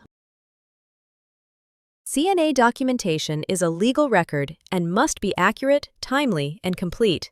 Intake and output charts allow nurses and doctors to make decisions about IV fluids, medications, and diet adjustments. CNA responsibilities include: record all oral intake and measurable output each shift. Use black ink approved abbreviations and legible handwriting if on paper. Double-check math when converting ounce to ml. Notify the nurse immediately if the patient is refusing fluids, output is minimal, excessive, or absent. A patient with a fluid restriction is consuming too much. Never falsify or estimate when actual measurements are possible. Errors in I&O documentation can lead to dehydration, electrolyte imbalances, or hospitalization. Accurate records protect both the patient and the healthcare team. Master the critical procedures for safely and effectively collecting specimens, urine, stool, etc., to ensure reliable diagnostic results. This course prepares learners to properly collect, handle, and document various types of biological specimens with an emphasis on accuracy, infection control, and CNA-aligned clinical responsibilities. Specimen collection is an essential part of patient care, whether it's a urine sample to detect infection, stool to check for occult blood, or sputum for respiratory illness. Properly collected specimens guide diagnosis and treatment. CNAs and healthcare assistants play a key role in ensuring samples are collected safely, labeled correctly, and delivered promptly, without contamination or error. This course trains learners in the anatomy involved, collection techniques, safety protocols, and documentation processes, all based on clinical best practices and CNA exam competencies. Overview of the excretory and digestive systems. The excretory system, including the kidneys, ureters, bladder, and urethra, removes waste from the bloodstream via urine. The digestive system, from the mouth to the anus, processes food and eliminates undigested material as stool. These two systems are the primary sources for specimen collection. Urine reflects hydration, kidney function, and infection. Stool can reveal infections, digestive disorders, or bleeding in the gastrointestinal tract. Understanding the origin and pathway of waste helps caregivers collect specimens correctly and recognize when something is abnormal, such as blood in urine or black tarry stool. Purpose of specimen collection in patient care. Specimens are collected to assist in diagnosing illness, monitoring chronic conditions, and verifying treatment effectiveness. Examples of clinical reasons for specimen collection: Detect urinary tract infections, UTIs, or kidney dysfunction through urinalysis. Identify gastrointestinal bleeding via stool guaiac tests. Test for infections like Clostridium difficile through stool samples. Evaluate hydration and electrolyte balance. Screen for glucose or ketones in diabetic patients. Collect sputum to diagnose respiratory infections like pneumonia or TB. CNA responsibilities include correct technique, observation during collection, and reporting unusual findings such as cloudy urine, foul odor, or diarrhea. Types of specimens: urine, stool, sputum, and more. CNAs are most commonly responsible for collecting the following specimen types. 1. Urine. Routine urine, collected during normal voiding. Clean catch, midstream. Requires cleaning perineal area and collecting mid-flow urine. 24-hour urine, involves saving all urine output for a full day. 2. Stool, feces, collected for testing blood, bacteria, parasites, or digestive issues. 3. Sputum, collected by coughing deeply from the lungs, typically in the morning. Other.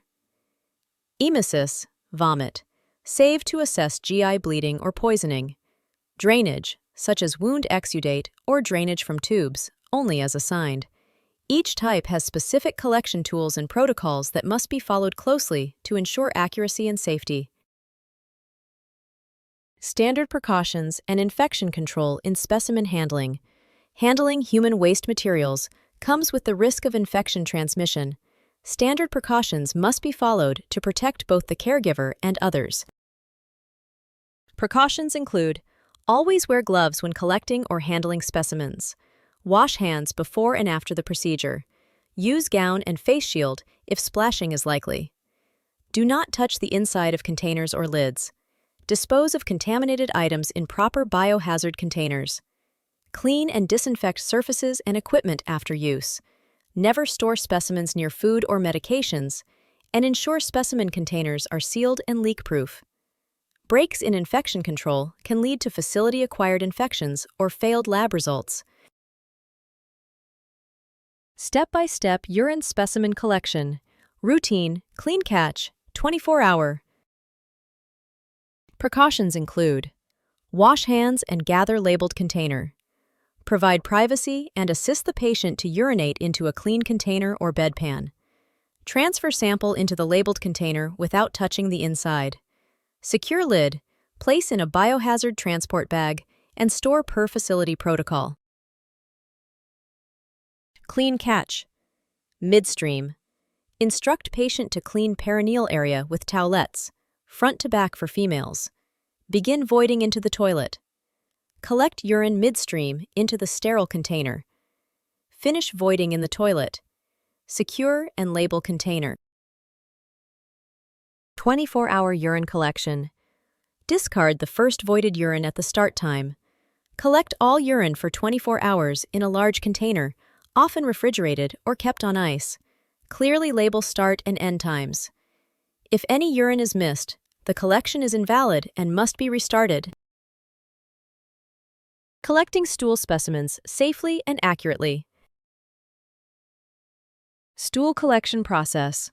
Wear gloves and provide a specimen hat, plastic container, in the toilet or a bedpan. Ask the patient not to urinate into the collection container. Using a tongue depressor or plastic scoop, transfer a portion of the stool into a clean, labeled container, usually walnut-sized or 2 tablespoons. Avoid contaminating the sample with toilet paper or urine. Seal the lid, clean any exterior spills, and place in a biohazard bag. Wash hands and document. Special notes. Some stool tests, example a cold blood, may require special dietary preparation. Observe for abnormalities, black or tarry stools, mucus, worms, or undigested food. Labeling, storage, and transport of specimens. Specimens are only valid if they are labeled and handled correctly. Labeling must include patient's full name, date and time of collection, type of specimen, collector's initials if required. Storage guidelines. Urine or stool may require refrigeration unless immediate transport is available. Never place specimens in staff refrigerators or near food. Follow facility protocol for pickup or lab delivery. Transport steps. Step 1. Seal container tightly and place in a leak-proof biohazard transport bag. Step 2. Include lab requisition forms if required. Step 3. Store securely until collected by lab personnel. Unlabeled or improperly stored specimens can delay diagnosis and put patients at risk. CNA responsibilities and documentation requirements. CNAs must ensure accurate collection and communication of specimen-related information. CNA duties include explaining the procedure to the patient, maintaining dignity and privacy throughout, observing and reporting abnormalities, example, cloudy urine, diarrhea, blood, accurately recording, type of specimen collected, time and date, any difficulty during collection, patient cooperation or refusal. Never label a container before collection. Leave a specimen unattended or unlabeled. Guess or alter documentation details. Accurate records support care continuity and help nurses, doctors, and labs make timely clinical decisions. Ensure your safety and compliance on the job by mastering the proper use of personal protective equipment, PPE, with this essential guide. This instructional course teaches essential infection control practices and proper PPE usage for safe, compliant, and effective care in healthcare environments. Personal protective equipment, PPE, is essential in protecting both patients and healthcare workers from exposure to infectious agents and bodily fluids. Proper use of PPE supports infection control protocols, reduces disease transmission, and ensures compliance with safety standards. This course provides clear guidance on selecting, donning, doffing, disposing, and documenting PPE use, aligned with CNA responsibilities and OSHA or CDC standards. Introduction to Infection Control and PPE Use. Infection control aims to prevent the spread of microorganisms, including bacteria, viruses, and fungi. PPE acts as a barrier between the caregiver and potential contaminants. It is part of standard precautions, which assume all patients may carry transmissible infections. PPE complements hand hygiene and environmental cleaning in protecting against healthcare-associated infections, HAIs. Misuse or neglect of PPE can result in outbreaks, personal injury, or disciplinary action. Understanding the body systems at risk. Certain body systems are directly associated with infection risk due to exposure to fluids or secretions. PPE selection depends on the system involved in patient care. Integumentary system. Wounds, ulcers, pressure injuries require gloves and possibly gowns. Respiratory system. Coughing, suctioning, or airborne infections require masks or respirators and eye protection. Digestive system. Diarrhea or stool collection require gloves, gowns, and sometimes face protection. Urinary system. Catheter care or incontinence require gloves and standard hand washing. Circulatory system. Blood draws, injuries require gloves and sometimes masks and goggles if splashing is expected. Understanding which systems may expose the caregiver to infectious material allows for correct PPE use and safeguards health. Types of PPE and when they are used. Different PPE types serve different protective functions. Selecting the right PPE for the task ensures both effectiveness and comfort. Common PPE types. 1. Gloves. Protect hands from contact with blood, body fluids, mucous membranes, and contaminated surfaces. 2. Gowns or aprons. Protect skin and clothing during procedures with risk of splashing or contact. 3. Masks. Protect mouth and nose from droplets. Surgical masks are standard. N95 masks are used for airborne precautions. 4. Goggles or face shields. Protect eyes from splashes or sprays. 5. Respirators. Provide a higher level of filtration against airborne particles, example, for tuberculosis. Situational examples. Bathing a patient, gloves, minimal exposure. Cleaning a wound, gloves and gown. Handling C. difficile patient, gloves, gown, handwashing with soap and water after. Suctioning airways, gloves, mask, eye protection. Correct order for donning PPE. Putting on PPE in the correct order prevents contamination of clean areas and ensures maximum protection. Steps to don PPE. Step 1. Hand hygiene. Wash hands or use sanitizer. Step 2. Gown. Fully cover torso from neck to knees. Tie at neck and waist. Step 3. Mask or respirator.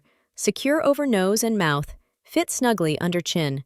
Step 4. Goggles or face shield. Place over eyes face for splash protection. Step 5. Gloves. Extend to cover cuffs of gown.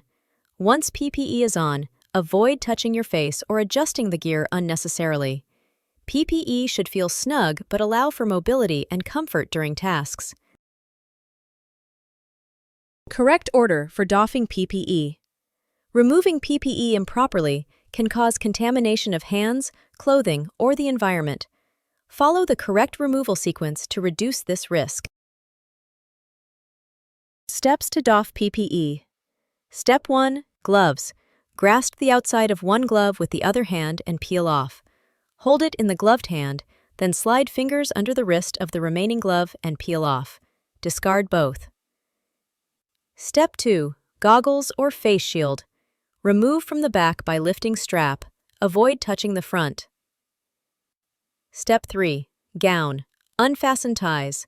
Pull away from neck and shoulders, touching only the inside. Turn inward and roll into a bundle before discarding. Step 4. Mask or respirator. Remove from behind the ears or head. Avoid touching the front. Step 5. Hand hygiene. Perform immediately after removing PPE. Always remove PPE near the doorway or designated disposal area, unless providing airborne precautions, which require removal after exiting the room. PPE use in different healthcare scenarios. PPE requirements vary based on the type of care being provided. CNAs must anticipate exposure risks and prepare accordingly. Here are the examples. Bed bath for continent patient. Gloves only. Feeding assistance. No PPE required unless there's a risk of drool or coughing, then a mask may be used. Oral hygiene. Gloves and possibly face shield. Emptying urinary drainage bag. Gloves. Use alcohol wipes after. Transferring patient with open wound. Gloves and gown if skin contact is likely. Caring for patient under isolation precautions. Contact gloves plus gown. Droplet gloves plus gown plus mask. Airborne gloves plus gown plus N95 respirator plus negative pressure room. Clinical judgment, policy guidelines, and posted signage all assist in determining the correct PPE for each situation. Disposal and storage of PPE. Used PPE must be discarded in designated receptacles to prevent cross-contamination. Disposal guidelines. Place gloves, gowns, masks, and eye protection in a biohazard or PPE disposal bin. Never place used PPE in regular trash unless approved by facility policy. Sharps must go into puncture-proof sharps containers. Discard PPE before exiting the room, except respirators used for airborne precautions. Storage guidelines. Keep PPE stocked in patient care areas, clean utility rooms, or isolation carts. Do not store PPE near sinks or contaminated areas. Do not reuse single-use PPE. Improper disposal or reuse can spread infection to staff, patients, and visitors. CNA responsibilities and OSHA or CDC compliance. certified nursing assistants must follow legal and ethical responsibilities related to PPE use. Key CNA duties include: always follow the facility's posted PPE requirements. Wear the correct PPE for all patient interactions involving body fluids. Refuse assignments if proper PPE is unavailable. Report to the nurse or supervisor. Check PPE for damage before use. Document any exposure incidents, example, glove tear during care. Participate in annual OSHA training for bloodborne pathogens. OSHA, Occupational Safety and Health Administration, mandates that employers supply PPE at no cost and ensure proper training. CDC, Centers for Disease Control and Prevention, provides the best practices for standard and transmission-based precautions. Failure to comply can result in disciplinary action or endanger patient lives.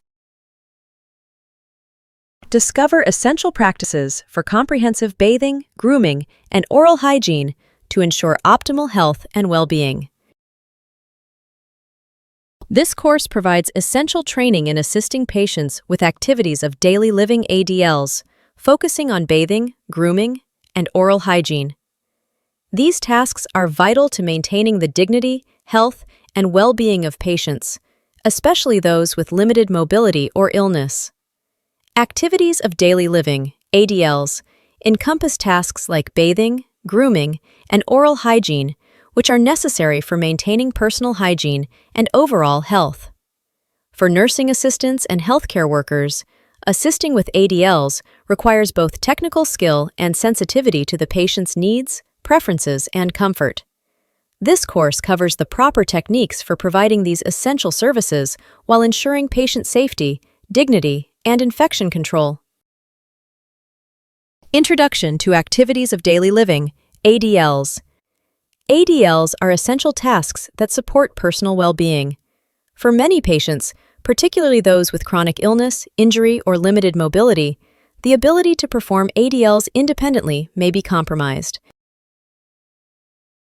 The basic ADLs include bathing, the process of cleaning the body to maintain hygiene and prevent infections. Grooming, tasks like hair care, nail trimming, and shaving to promote personal hygiene and comfort. Oral hygiene, brushing teeth, flossing, and caring for dentures to prevent oral infections and discomfort. Dressing and undressing, assisting patients with clothing based on their condition or preferences. Toileting, helping patients with bathroom needs, ensuring privacy and dignity. Mobility, supporting patients in moving around, whether from bed to chair or assisting with walking. For CNAs, assisting with ADLs requires careful attention to both patient needs and safety protocols. ADLs are not just about performing a task, they also ensure the patient's emotional well-being and dignity are preserved. Bathing techniques: bed, shower, and sponge baths. Bathing is a fundamental part of personal care. CNAs must be proficient in different methods of bathing depending on the patient's mobility, preferences, and medical condition. Types of bathing: bed bath, for patients unable to leave their bed. Gather necessary supplies: washcloths, towels, basin of warm water, soap, lotion. Ensure patient comfort and privacy. Use one section of the washcloth at a time, starting from the face and moving down to the feet. Provide assistance in washing the face, arms, chest, and legs, ensuring proper exposure and keeping the patient warm. Dry the body thoroughly to prevent moisture buildup, especially in skin folds. Shower or tub bath.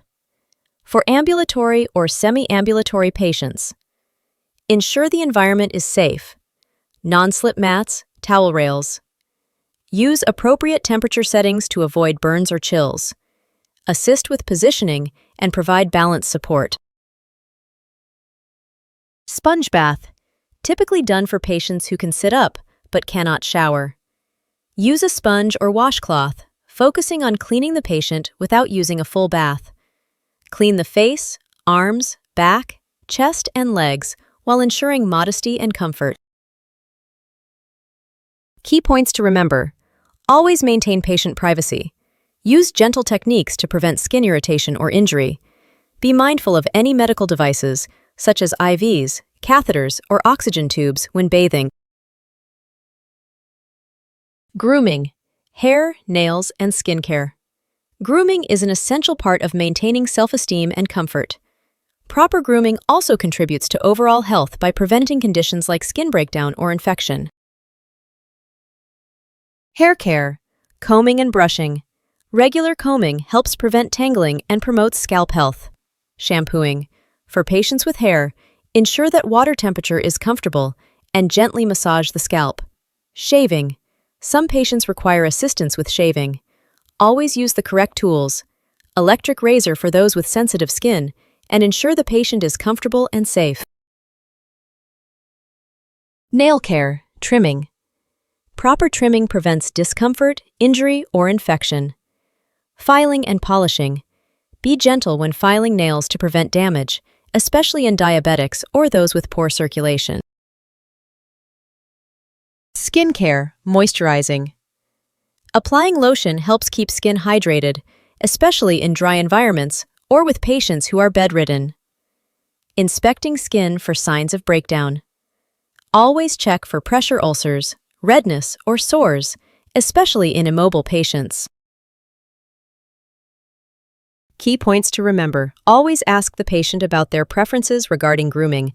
Be gentle and cautious to prevent injury, especially for patients with frail or sensitive skin. Pay attention to signs of infection or changes in skin condition, and report abnormalities to nursing staff. Oral hygiene, proper brushing, flossing, and denture care. Oral hygiene is crucial for preventing infections, pain, and discomfort. Poor oral care can lead to periodontal disease, tooth loss, and even systemic infections like pneumonia. Steps for brushing teeth. Wet the toothbrush and apply a pea-sized amount of toothpaste. Brush all surfaces of the teeth, outer, inner, and chewing surfaces, using gentle, circular motions. Brush the tongue to remove bacteria. Use a soft, bristled toothbrush for sensitive mouths or patients with gum disease. Flossing. Use a piece of dental floss and gently insert it between the teeth. Use an up and down motion to clean the sides of each tooth and avoid snapping or forcing the floss. Denture care. Remove dentures and place them in a cup with warm, not hot water. Use a soft brush to clean the dentures, removing food particles and plaque. Ensure dentures are properly stored in a safe and clean place when not in use. Key points to remember. Encourage regular brushing and flossing to prevent gum disease. Be mindful of patients with limited mobility or dementia who may need extra assistance. Always wear gloves when handling a patient's oral care equipment, including dentures. Infection control and safety during ADL assistance. Infection control is critical when assisting with ADLs to prevent the spread of bacteria, viruses, and other pathogens. Key infection control principles. Hand hygiene. Wash hands thoroughly before and after assisting with ADLs. Gloves.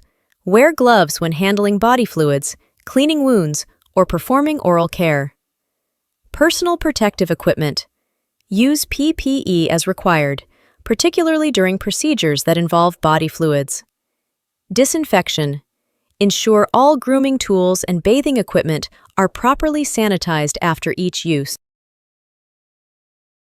Ensuring safety. Always check that the environment is free of hazards. Example, wet floors, unstable furniture.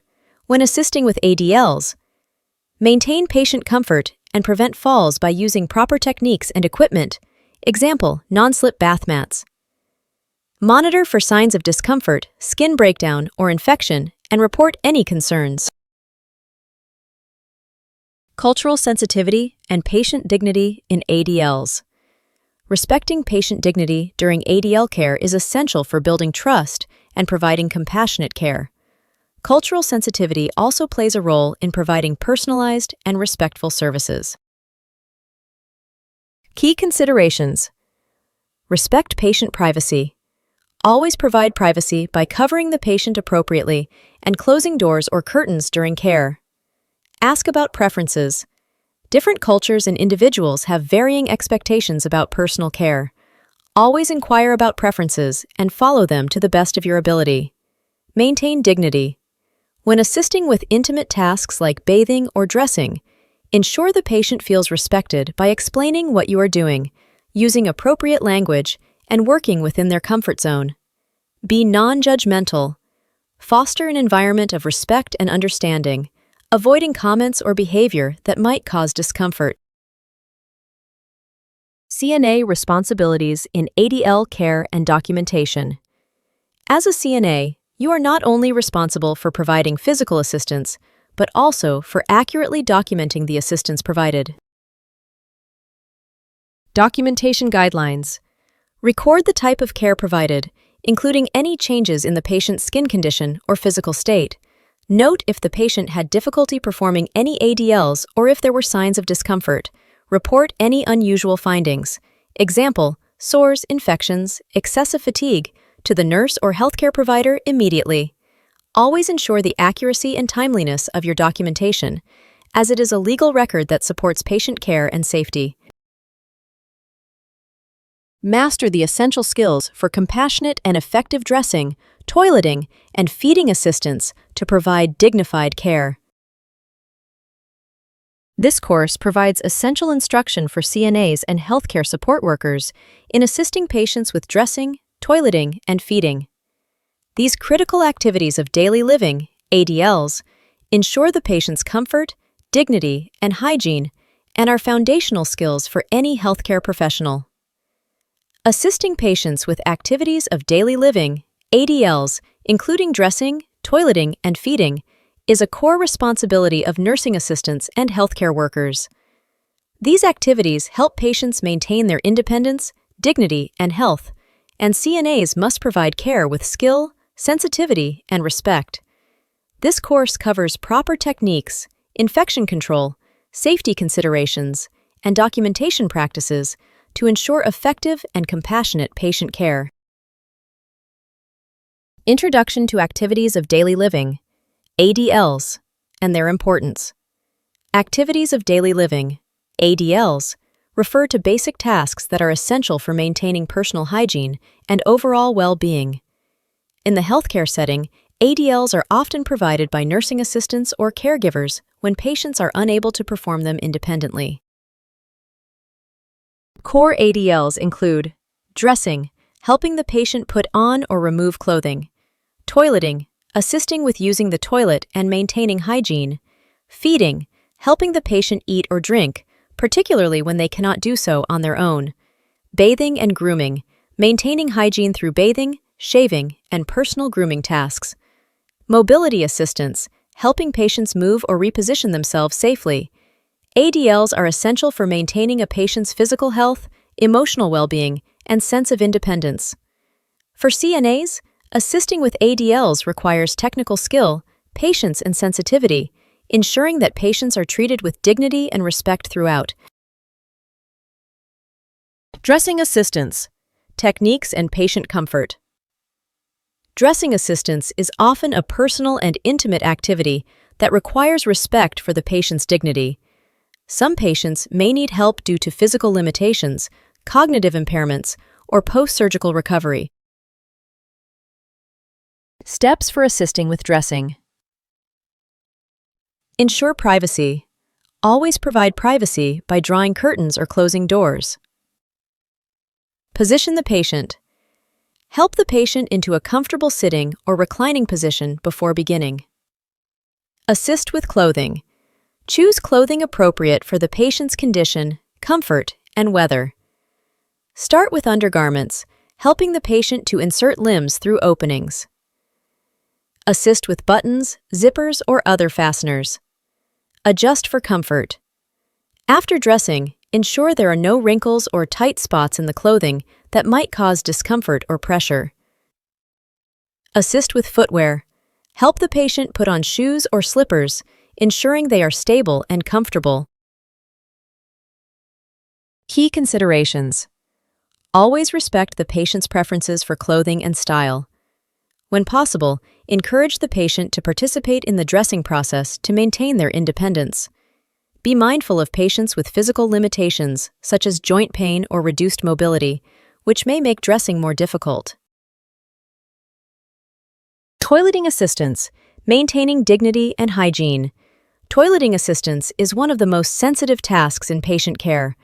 It's crucial to preserve patient dignity while providing safe and hygienic assistance, especially for those with limited mobility, cognitive impairments, or post-operative recovery. Steps for assisting with toileting.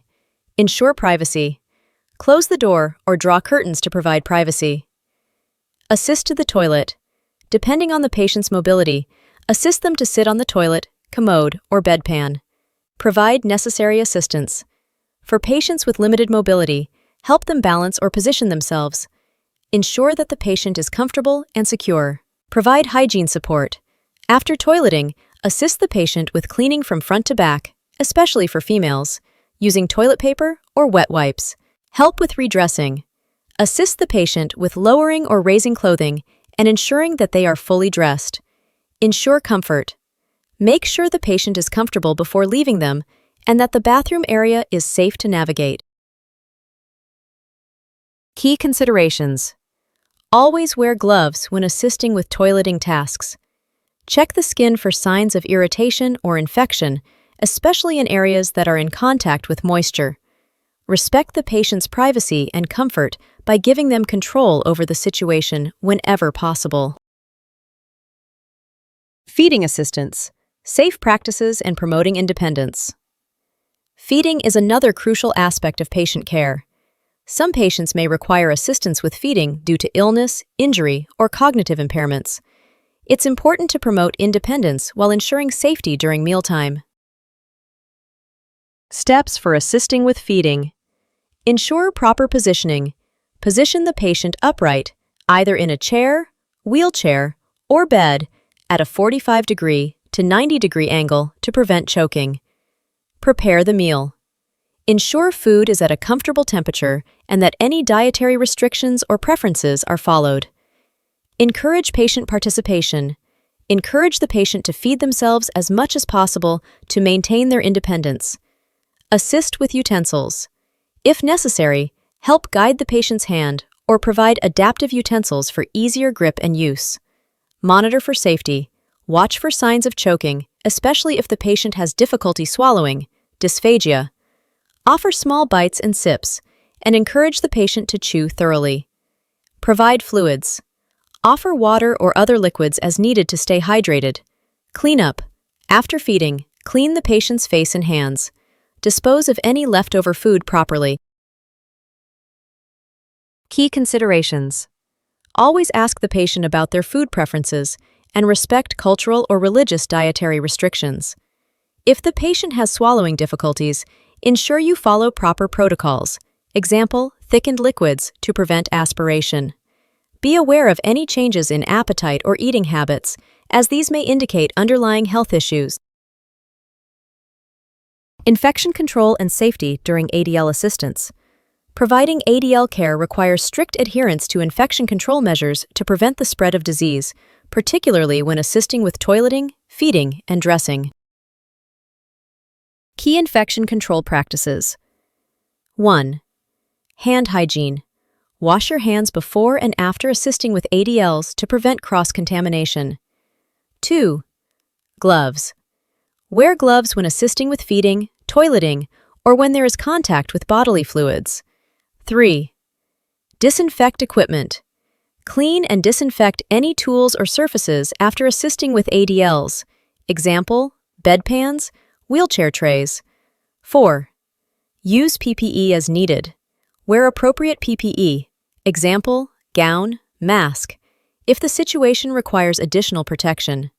Example, handling blood or bodily fluids. 5. Safe disposal.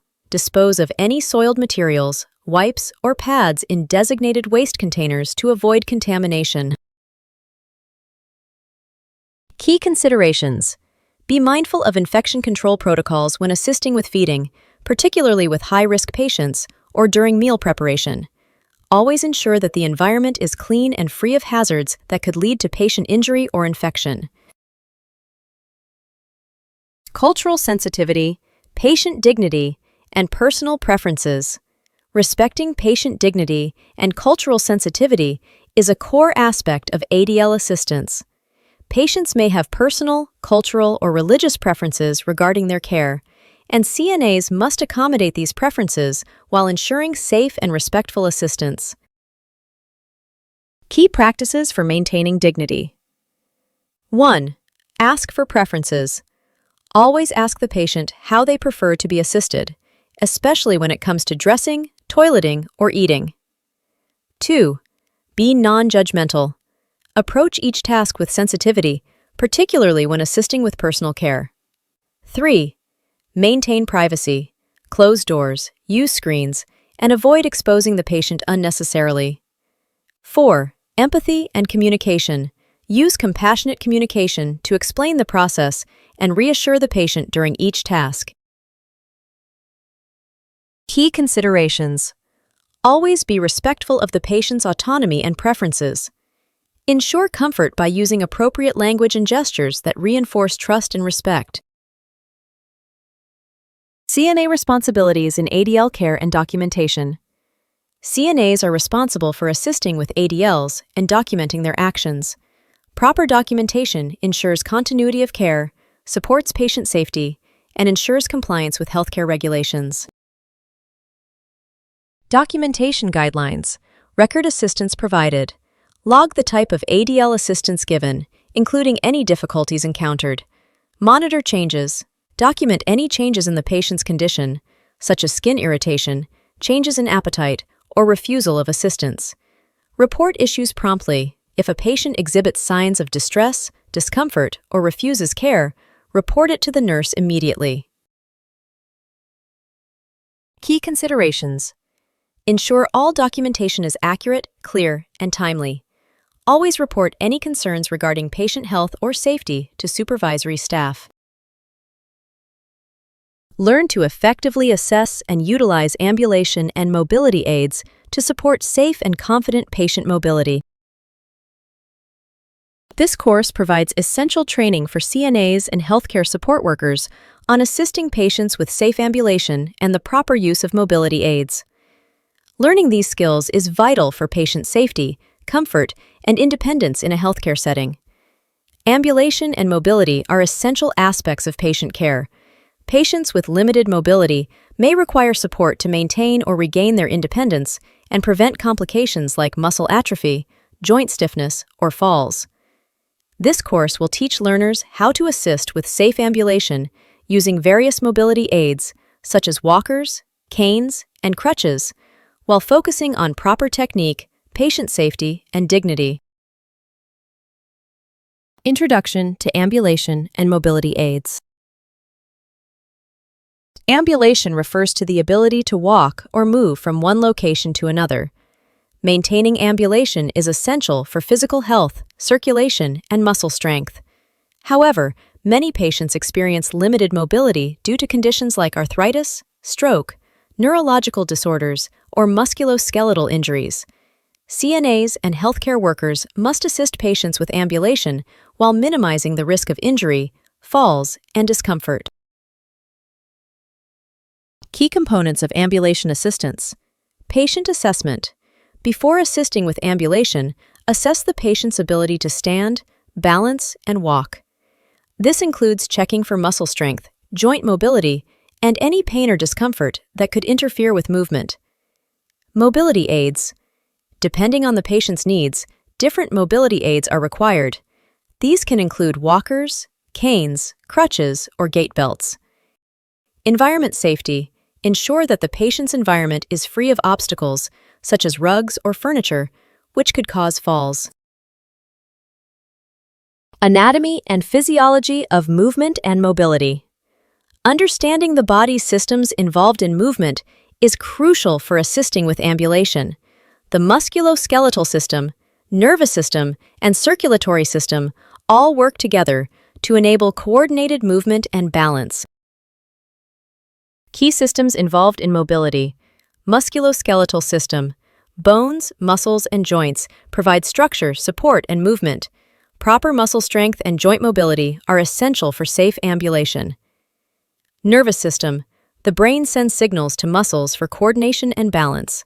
The spinal cord communicates with muscles to maintain posture and facilitate movement. Circulatory system. Circulation supports muscle function and endurance during walking. Blood flow and oxygen delivery are essential for stamina during ambulation. For CNAs, understanding these systems helps in identifying mobility issues, excerpt, weakness, pain, poor coordination, and provides insight into how to assist patients effectively and safely. Common mobility aids, types and uses. There are several mobility aids available to support patients in walking or moving. Each aid is designed to address different levels of mobility impairment, and understanding when to use each one is crucial. Types of mobility aids. Walkers provide maximum support and stability, particularly for patients who need assistance standing or walking. Commonly used by elderly or post-surgery patients. Canes provide support for patients who need balance assistance. Best for patients who have mild weakness or joint pain. Types of canes: standard cane, quad cane, forelegs, and offset cane. Crutches, used by patients with limited or no ability to bear weight on one or both legs. Require good upper body strength to use correctly. Gait belts, used for patients who need assistance with walking but have some weight-bearing ability. Provides a secure hold for caregivers during ambulation and helps with safe transfers.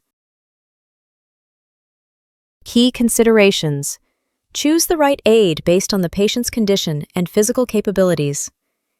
Adjust the height of mobility aids to ensure proper fit and comfort. Ensure the patient is familiar with the correct use of the aid before ambulation. Correct techniques for ambulation with mobility aids. Ambulation techniques depend on the type of mobility aid being used and the patient's abilities. CNAs must be proficient in guiding the patient safely while preventing falls or injury. Walkers. Ensure the walker is positioned in front of the patient for maximum stability. Patient technique. Instruct the patient to lift the walker and move it forward, then step forward into the walker. Support. Stand slightly behind and to the side of the patient to provide support if necessary. Canes. The cane should be held on the strong side of the body, opposite side of the weak leg. Instruct the patient to move the cane forward, followed by the weak leg, and then the strong leg. Support. Stand beside the patient to assist with balance as needed. Crutches. Instruct the patient to bear weight on the arms, not under the armpits, to avoid nerve damage. Use the three-point gait. Move both crutches and the injured leg forward, then swing the strong leg through. Ensure crutches are properly adjusted to the correct height to prevent strain. Gait belt. Use a gait belt to assist with walking by standing slightly behind the patient and maintaining support through the belt. Provide stability without pulling the patient and encourage them to participate as much as possible. Transferring and repositioning patients for safe ambulation. Before ambulating a patient, proper transferring and repositioning techniques are critical to ensure the patient's safety and comfort. Transferring from bed to chair. Use proper body mechanics and always lock the wheels on the bed and chair.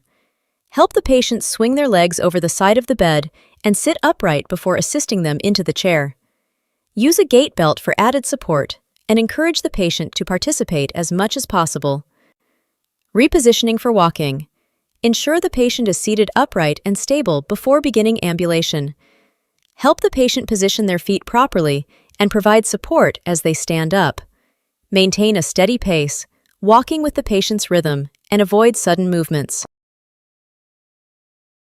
Assisting patients with walkers, canes, and crutches. Each mobility aid requires specific techniques for effective use. CNAs must ensure that patients are using the correct technique for each aid to prevent injury and ensure comfort. Walkers. Ensure the walker is adjusted to the correct height for the patient. Instruct the patient to move the walker forward first, then step forward with the weak leg and follow with the strong leg. Canes. To ensure the cane is on the strong side of the body for balance. Instruct the patient to move the cane forward, then step forward with the weak leg, followed by the strong leg. Crutches. Adjust crutches so they are under the patient's armpits, with about 1 to 2 inches of space. Instruct the patient on proper weight-bearing techniques and support during ambulation. Safety protocols and fall prevention. Fall prevention is a critical aspect of assisting with ambulation. Falls can result in serious injuries, especially in elderly or medically compromised patients. Fall prevention strategies. 1. Assess the environment. Ensure the area is free from obstacles, rugs, or uneven flooring that could cause trips. 2. Check patient's footwear. Ensure the patient is wearing non-slip, sturdy shoes. 3. Use a gait belt. Always use a gait belt when assisting with ambulation to provide stability. 4. Monitor vital signs. Check the patient's blood pressure and pulse before standing or walking to prevent dizziness. 5. Stay close and supportive. Always walk beside or slightly behind the patient to offer immediate support if needed. CNA responsibilities in ambulation and mobility aid use. CNAs play a key role in promoting patient independence while ensuring safety during ambulation. Their responsibilities include providing assistance with mobility, ensuring the correct use of mobility aids, and documenting progress. Documentation guidelines. Record assistance provided. Document the type of mobility aid used, any difficulties encountered, and the patient's response to ambulation. Report abnormalities. If the patient experiences pain, dizziness, or refuses to walk, document these observations and notify the nurse. Update care plan. If the patient's mobility needs change, report these changes to the healthcare team to adjust the care plan accordingly. Learn how to truly make a difference by mastering the art of promoting independence and dignity in every interaction. This course is focused on the key principles of promoting patient independence and preserving dignity, essential skills for nursing assistants and healthcare workers to provide compassionate and respectful care to patients. Promoting independence and dignity is at the core of patient-centered care. Nursing assistants, CNAs, and healthcare support workers are often in a position to help patients perform daily activities, but this assistance must always be provided in a way that respects the patient's autonomy and personal dignity. This course covers key strategies for maintaining patient independence, respecting personal choices, and empowering patients in their care. It also emphasizes practical methods to balance patient safety and comfort with respect for their rights. Understanding the importance of promoting independence and dignity. Promoting a patient's independence is a fundamental part of fostering self-esteem, autonomy, and dignity. When patients feel that they are in control of their decisions and their daily activities, they are more likely to experience emotional well-being and physical recovery. The benefits of promoting independence include enhanced self-worth. Encouraging patients to perform tasks on their own helps them feel valued. Improved physical health. Active participation in self-care activities supports better physical and cognitive function. Emotional well-being. Retaining control over one's care fosters a sense of empowerment and dignity. Reduced dependency. Helping patients retain as much autonomy as possible prevents long-term reliance on caregivers. For CNAs, promoting independence involves finding the balance between supporting patients and allowing them to engage in their own care routines as much as possible. It's about offering assistance when necessary, but not imposing help when the patient can do the task themselves. Respecting autonomy in patient care. Respecting a patient's autonomy means allowing them to make decisions about their care. Autonomy refers to the patient's right to choose their actions and decisions based on their personal values and beliefs. Key points to consider. Patient rights. Every patient has the right to make decisions about their own care. including the right to refuse treatments, medications, or procedures. CNAs should encourage patients to express their preferences and actively listen to their concerns, encouraging informed decision-making. Patients should be given clear, concise, and accurate information to help them make informed decisions about their health. As a CNA, your role is to provide assistance with the practical aspects of care, but also to empower the patient to make their own choices. Respect for personal beliefs. Different cultures and individuals may have varying perspectives on care. CNAs should be sensitive to these differences and respect personal beliefs regarding treatment or preferences for care practices. Communication skills for empowering patients. Effective communication is central to promoting patient independence and dignity. The way CNAs communicate with patients can significantly influence how patients feel about their care and their role in the decision-making process. Key communication strategies include active listening. Listen to the patient without interrupting, ensuring they feel heard and valued. Use body language, like nodding, to show attentiveness and empathy. Clear and simple language. Use plain language when explaining tasks or treatments to patients. Avoid medical jargon unless the patient is familiar with it. Respectful communication. Address patients respectfully, using their preferred name or title. Encourage open-ended questions to invite the patient's opinions or preferences. Nonverbal communication. Be aware of your body language. Maintain eye contact and use a calm and respectful tone of voice. Pay attention to the patient's body language and nonverbal cues, which can often communicate their needs or discomfort. Supporting patients with activities of daily living, ADLs. Assisting with activities of daily living, ADLs, such as bathing, dressing, toileting, and feeding, can be an opportunity to promote a patient's independence. While it may be necessary to help patients with these activities, CNAs must focus on promoting the patient's autonomy within the care process.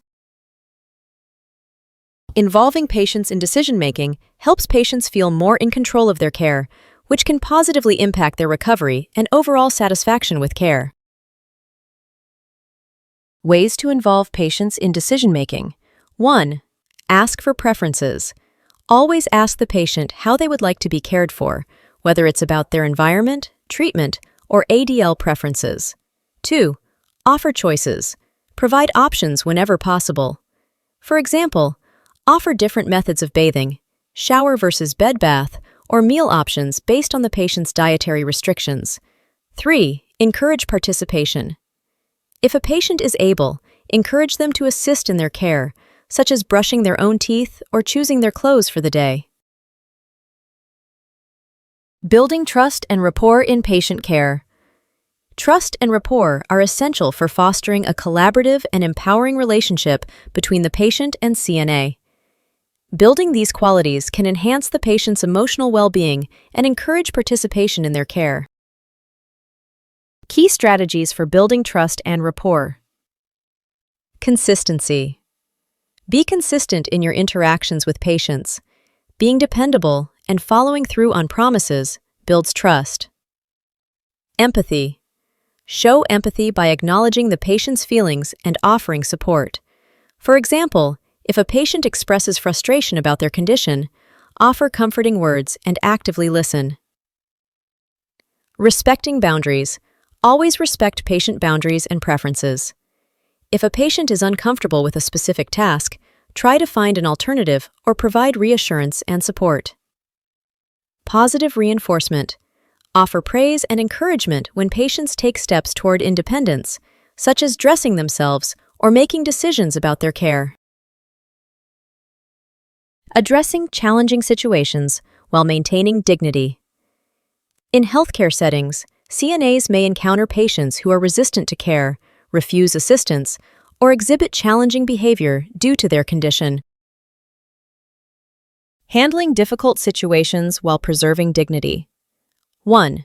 Patient refusal. Respect the patient's decision to refuse care unless it poses a risk to their health. In such cases, explain the consequences of refusal and involve other healthcare professionals as needed. 2. Behavioral challenges. Patients with cognitive impairments or mental health conditions may be non-compliant or confused. Stay calm and use simple explanations to help them understand their care needs. 3. Maintaining privacy. Ensure privacy during all tasks, especially when dealing with personal care needs. Even when the patient refuses care, maintaining privacy reinforces dignity. CNA responsibilities in promoting independence and dignity. As a CNA, it's your responsibility to ensure that the care you provide always supports the patient's independence and dignity. This requires you to communicate effectively, respect the patient's choices, and adapt care routines to meet the patient's individual needs. Key CNA responsibilities include 1. Advocating for patients. Speak up if a patient's preferences are not being considered by the healthcare team. Be an advocate for their right to participate in their own care decisions. 2. Accurate documentation. Document all patient preferences, refusals, and changes in condition accurately and promptly. 3. Continuous learning.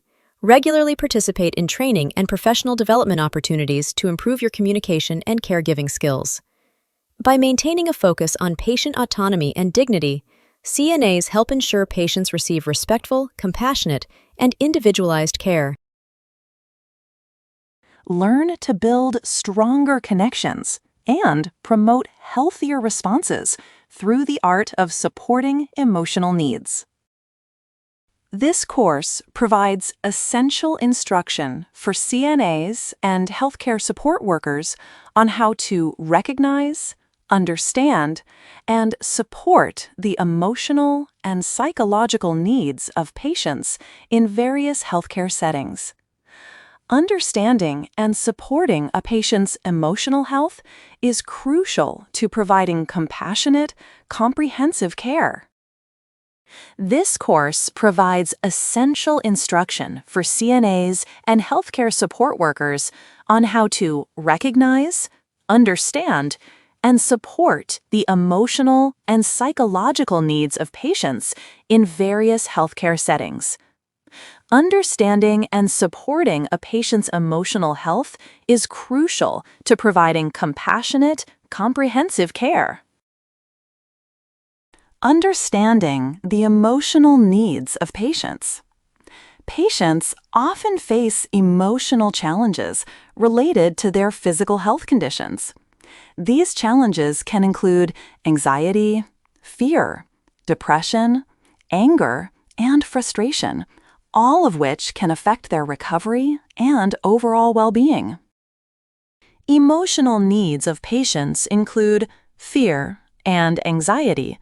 Patients may worry about their health, diagnosis, or treatment outcomes. Depression. Chronic illness, pain, and uncertainty about recovery can lead to feelings of sadness or hopelessness. Anger and frustration. Patients may feel upset about their illness or the restrictions placed on them due to their condition. Loneliness and isolation. Long hospital stays or homebound conditions can lead to feelings of loneliness, especially for elderly patients or those without a strong support network.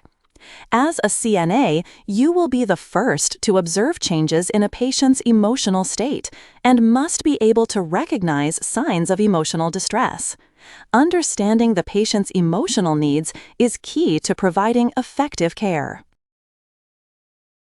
The role of empathy and compassion in healthcare.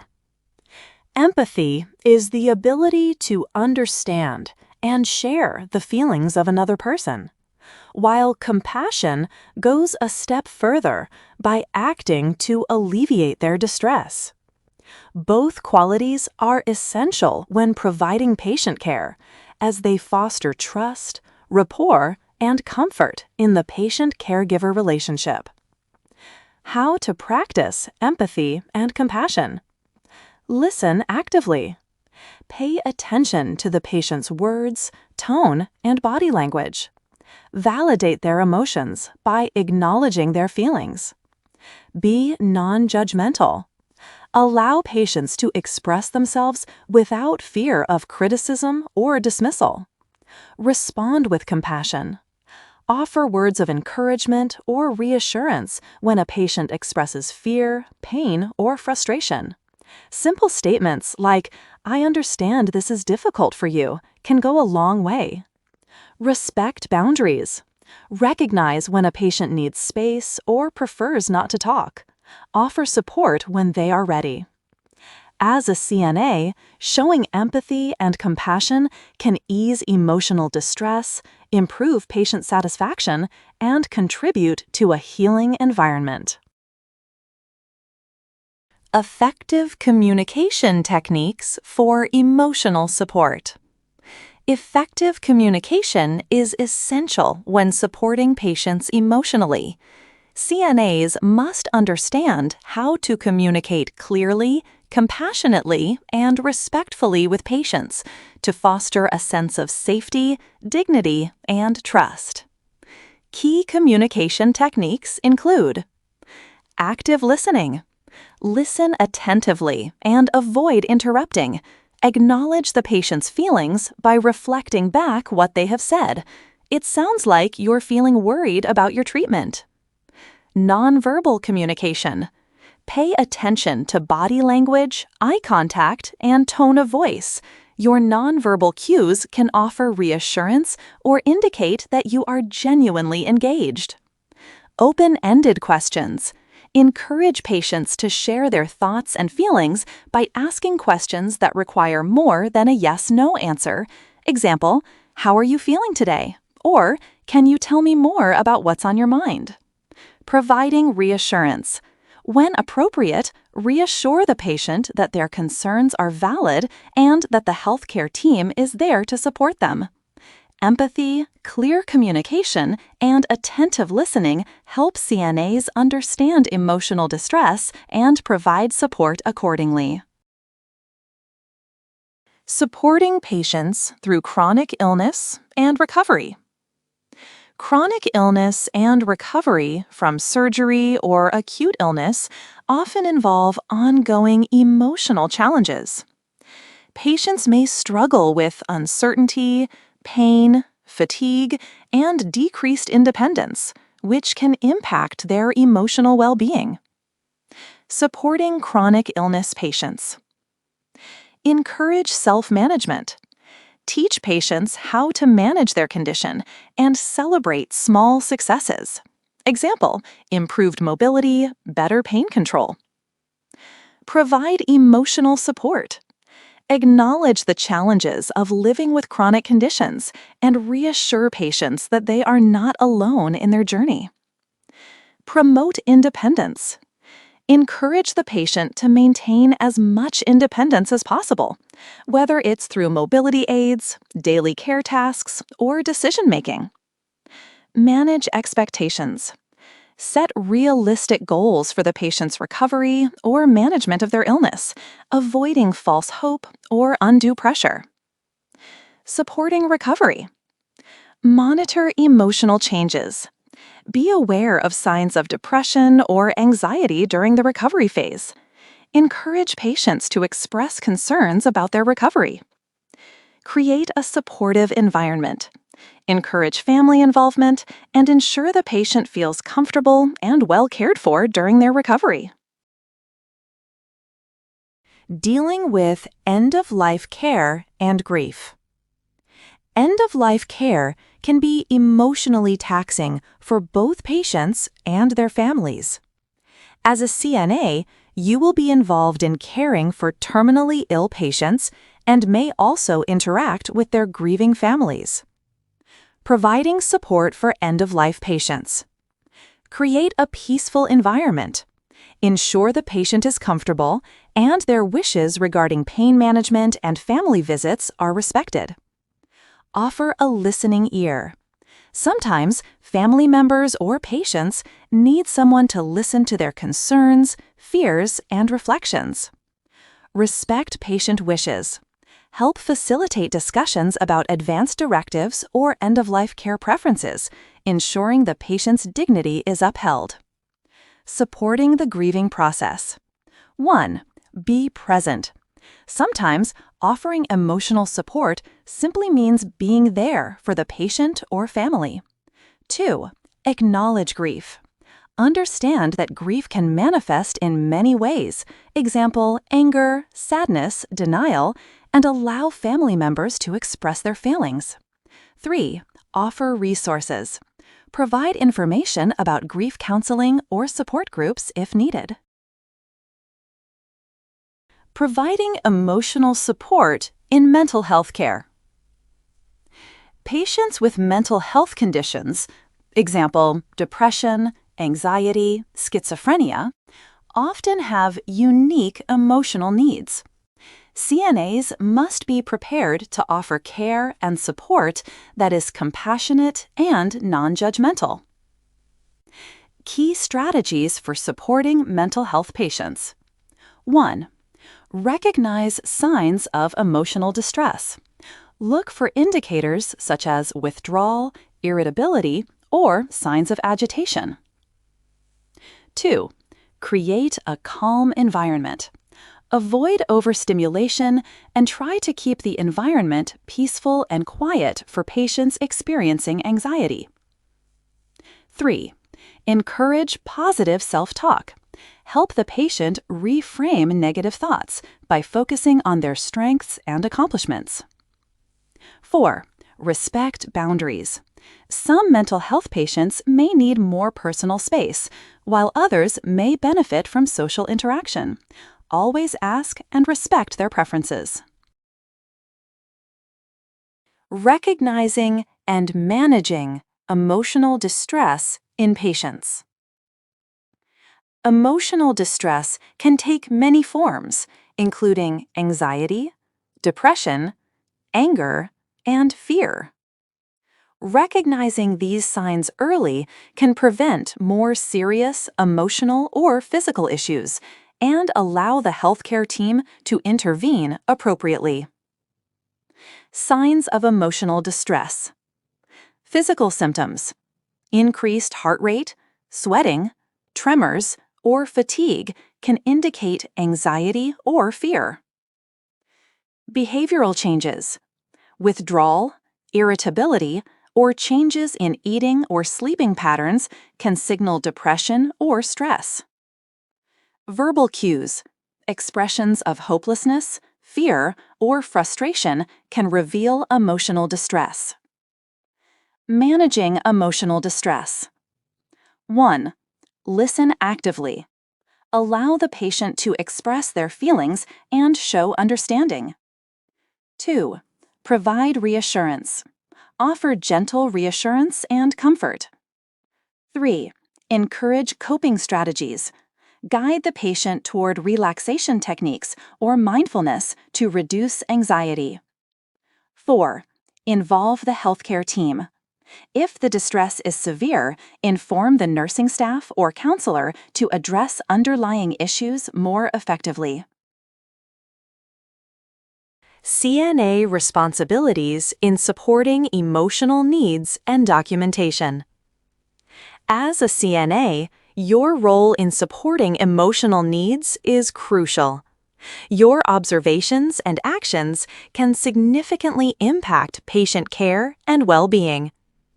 Documenting emotional care interventions ensures accurate communication and helps inform the overall care plan. Key CNA responsibilities. 1. Observe and report. Be vigilant in monitoring any changes in the patient's emotional state and report these to the nurse or healthcare team. 2. Support patient communication. Encourage patients to express their feelings and document any significant changes or concerns. 3. Maintain confidentiality. Always respect patient privacy and confidentiality, particularly when dealing with sensitive emotional or psychological matters. 4. Document emotional interventions. Ensure that any emotional support you provide is documented in the patient's care plan, along with any observed changes in mood or behavior. Explore vital insights and coping mechanisms for effectively dealing with anxiety, dementia, and depression, fostering well-being and resilience. This course focuses on the emotional and psychological needs of patients dealing with anxiety, dementia, and depression. CNAs and healthcare workers will gain essential skills and knowledge to provide compassionate care and support for these patients. Anxiety, dementia, and depression are common psychological conditions in healthcare settings, often affecting patients' ability to engage in their care and interact with others. As CNAs, understanding how to identify these conditions, communicate effectively, and provide appropriate support can significantly improve a patient's quality of life. This course covers key concepts, strategies, and techniques to assist patients with anxiety, dementia, and depression while promoting dignity, safety, and emotional well-being. Understanding anxiety, dementia, and depression. Understanding these conditions is crucial for providing appropriate care and ensuring the patient's comfort. Anxiety. Anxiety is a feeling of fear or worry about a perceived threat. It can manifest as restlessness, increased heart rate, and difficulty concentrating. It often results from stress, medical conditions, or environmental changes.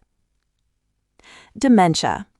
Dementia is an umbrella term for a variety of conditions that impair cognitive functioning, including memory, communication, and decision-making. Alzheimer's disease is the most common form of dementia, characterized by gradual memory loss and confusion. Depression. Depression is a mental health condition characterized by persistent sadness, loss of interest in activities, and difficulty concentrating. It can lead to physical symptoms such as fatigue, changes in appetite, and difficulty sleeping. Key points. Anxiety often responds to relaxation techniques or cognitive behavioral strategies. Dementia requires structured routines and familiar environments to reduce confusion. Depression may require emotional support, encouragement, and sometimes medical intervention. Recognizing signs and symptoms. Recognizing the signs and symptoms of anxiety, dementia, and depression is crucial for CNAs in providing timely care and support.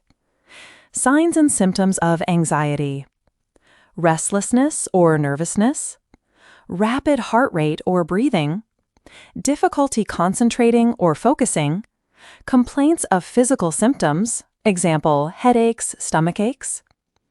Signs and symptoms of dementia: memory loss, example, forgetting names, appointments, or locations, difficulty communicating or finding the right words, disorientation to time and place, poor judgment and decision-making skills, behavioral changes such as agitation, aggression, or withdrawal. Signs and symptoms of depression: persistent sadness or empty feelings, loss of interest in activities once enjoyed, changes in appetite or sleep patterns, difficulty focusing or making decisions, physical symptoms like fatigue or aches without clear cause. By observing these signs, CNAs can intervene early and ensure appropriate care for patients struggling with anxiety, dementia, or depression. Effective communication strategies for anxiety, dementia, and depression. Effective communication is key to providing emotional support for patients experiencing anxiety, dementia, or depression.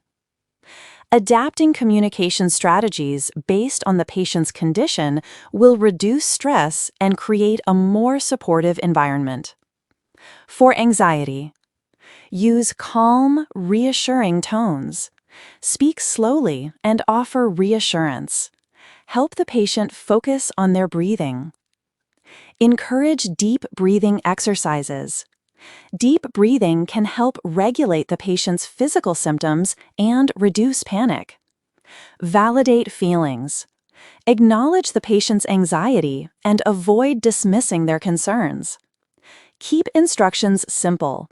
Give short, clear instructions and avoid overwhelming the patient. For dementia, use simple, clear language. Patients with dementia may have difficulty processing complex information. Use short sentences and clear instructions. Avoid correcting the patient. Correcting them can cause frustration. Instead, gently redirect or offer reassurance. Provide familiar cues.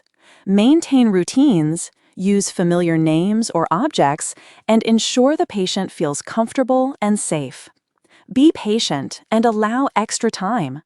Give the patient time to process information and respond. For depression, offer a listening ear. Sometimes the patient just needs someone to talk to. Let them express their feelings without judgment. Encourage small steps. Help the patient set small, achievable goals for their day, such as getting out of bed or eating a meal. Avoid offering unsolicited advice. Simply offering a comforting presence is often more helpful than trying to fix the situation. Providing comfort and reassurance to anxious patients.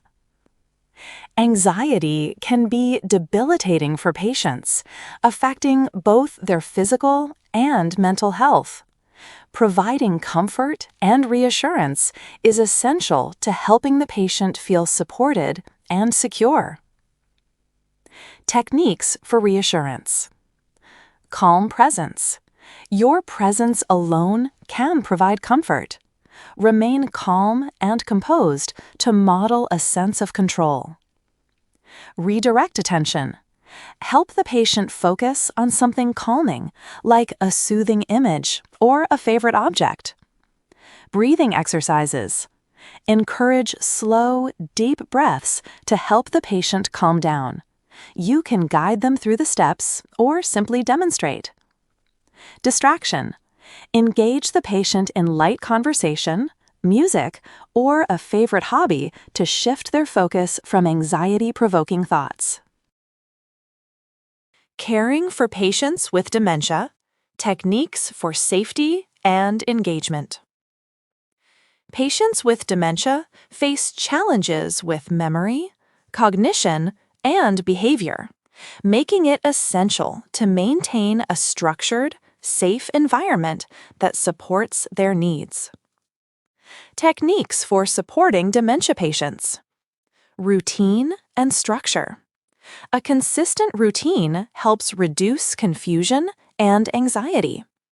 Ensure regular meal times, medication schedules, and sleep routines. Safety modifications. Ensure the environment is free of obstacles or hazards. Use safety devices like bed alarms to prevent wandering. Engagement. Encourage activities that engage the patient's cognitive abilities, such as puzzles, memory games, or reminiscing about past events. Monitor behavior. Be aware of mood changes, such as agitation or aggression, and have strategies to address these behaviors safely. Supporting patients with depression. Emotional and practical care. Depression can deeply affect a patient's mental and physical health, making it harder for them to care for themselves or find joy in life. Providing emotional and practical support is crucial. Supporting depression. Listen and validate. Offer a listening ear and let the patient express their feelings without judgment. Acknowledge their emotions and provide reassurance. Encourage self-care. Encourage basic activities such as personal hygiene, eating, or getting out of bed. Set small, manageable goals. Assist with daily tasks. Offer help with ADLs, dressing, feeding, etc., but encourage the patient to do as much as possible independently. Monitor for suicidal ideation. Be vigilant for signs of depression that may indicate suicidal thoughts. If the patient shows signs of suicidal ideation, immediately inform the nursing staff. Ethical considerations and cultural sensitivity in mental health care. Dealing with patients who have anxiety, dementia, or depression requires not only medical knowledge, but also sensitivity to the ethical and cultural aspects of care. Key ethical considerations. Autonomy.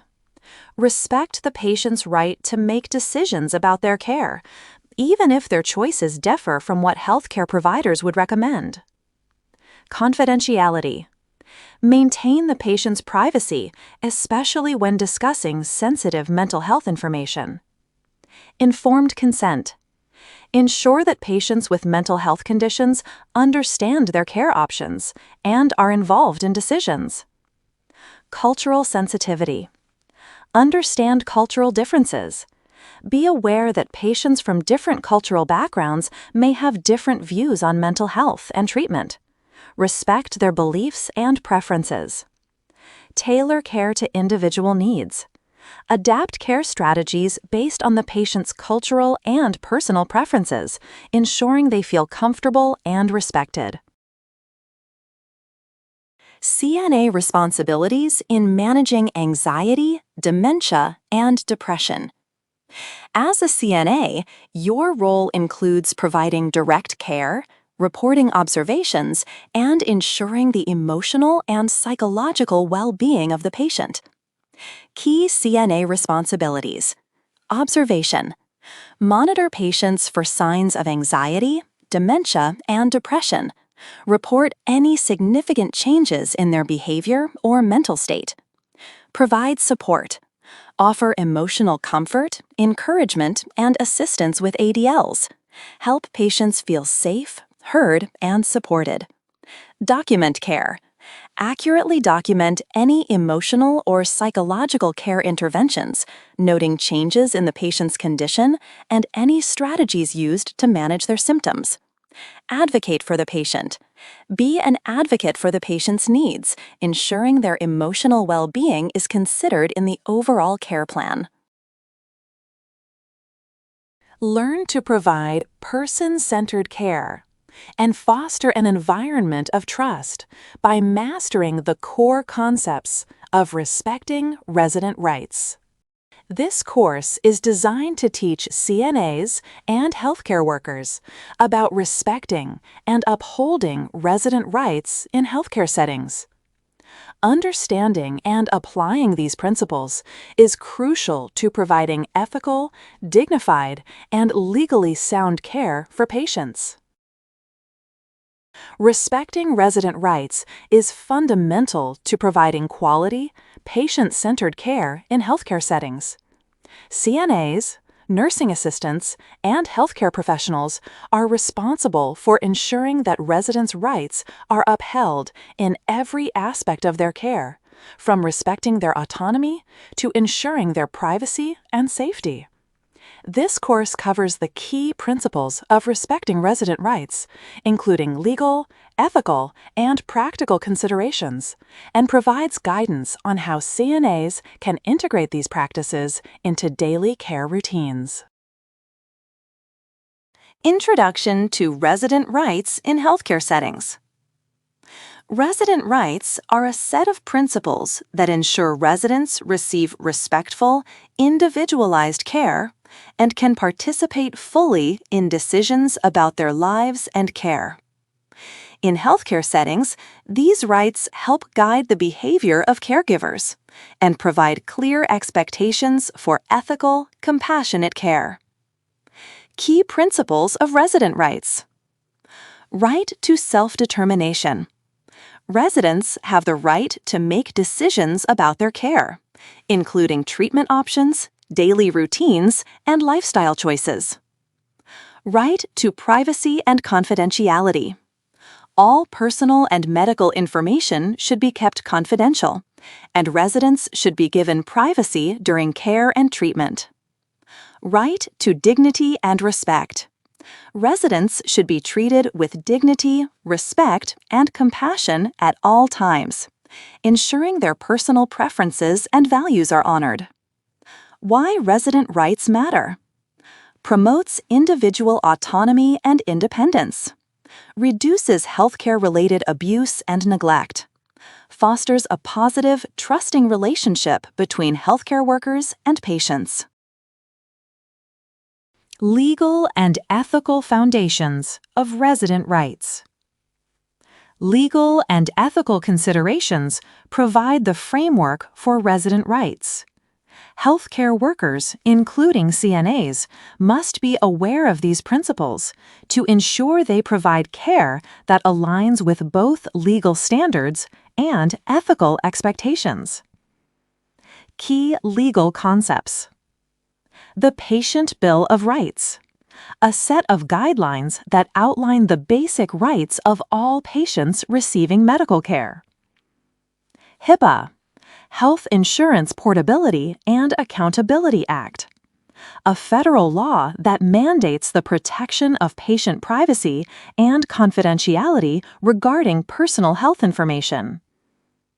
The Omnibus Budget Reconciliation Act of 1987, a law that mandates nursing homes to provide care that respects resident rights, including maintaining dignity and autonomy. Informed consent. Residents have the right to understand and agree to any medical treatment or procedure before it is performed. Key ethical principles. Autonomy. Residents have the right to make informed decisions about their care, even if those decisions differ from the healthcare provider's recommendations. Beneficence. Healthcare providers must act in the best interests of the resident, promoting their health and well-being. Non-maleficence. Healthcare workers must avoid causing harm to the resident and ensure their safety. Respecting autonomy. The right to make decisions. Autonomy is a cornerstone of resident rights. It refers to the resident's right to make their own decisions about their care, treatment, and daily life. This module focuses on how CNAs can support residents in making informed decisions while respecting their preferences. Supporting autonomy. Provide information. Ensure that residents understand their care options, including potential benefits, risks, and alternatives, so they can make informed decisions. Offer choices.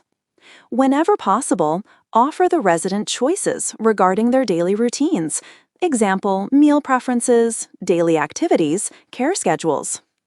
Support decision-making. Encourage residents to take an active role in making decisions about their care and respect their right to accept or refuse treatment. Informed refusal. If a resident refuses treatment or care, document the refusal and ensure they understand the potential consequences. Key considerations. In some cases, residents may be unable to make decisions due to cognitive impairment. In these cases, CNAs should involve family members or legal representatives to support decision-making. Confidentiality and privacy in healthcare. Respecting the privacy and confidentiality of residents is an essential part of resident rights.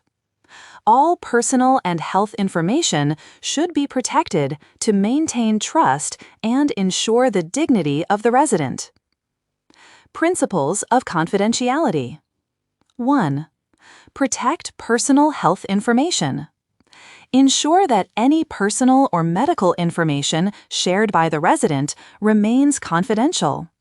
Do not discuss private details in public areas or with unauthorized individuals. 2. Electronic and paper records. Ensure that records containing personal information are securely stored and only accessible to those who have the proper authorization.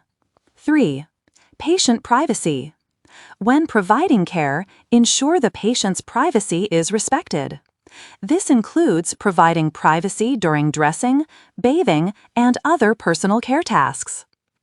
Examples of confidentiality practices: do not share patient information unless required by law or with a member of the care team who needs it for patient care. Always close curtains or doors and cover the patient appropriately when assisting with personal care. Cultural sensitivity and personal preferences. Cultural sensitivity is an important part of respecting resident rights. Patients come from diverse backgrounds and may have different beliefs, values, and preferences about their care. CNAs should be aware of these cultural differences and incorporate them into care practices. Key considerations for cultural sensitivity. 1. Ask about preferences. Always ask the resident about their cultural and personal preferences, especially regarding food, religion, and rituals. 2. Respect religious practices. Ensure that residents have access to religious practices and dietary restrictions as needed. Example, providing halal or kosher meals. 3. Cultural needs. Be aware of specific cultural practices related to healthcare, such as family involvement in decision-making or modesty preferences during personal care. Personal preferences. Choice of personal care.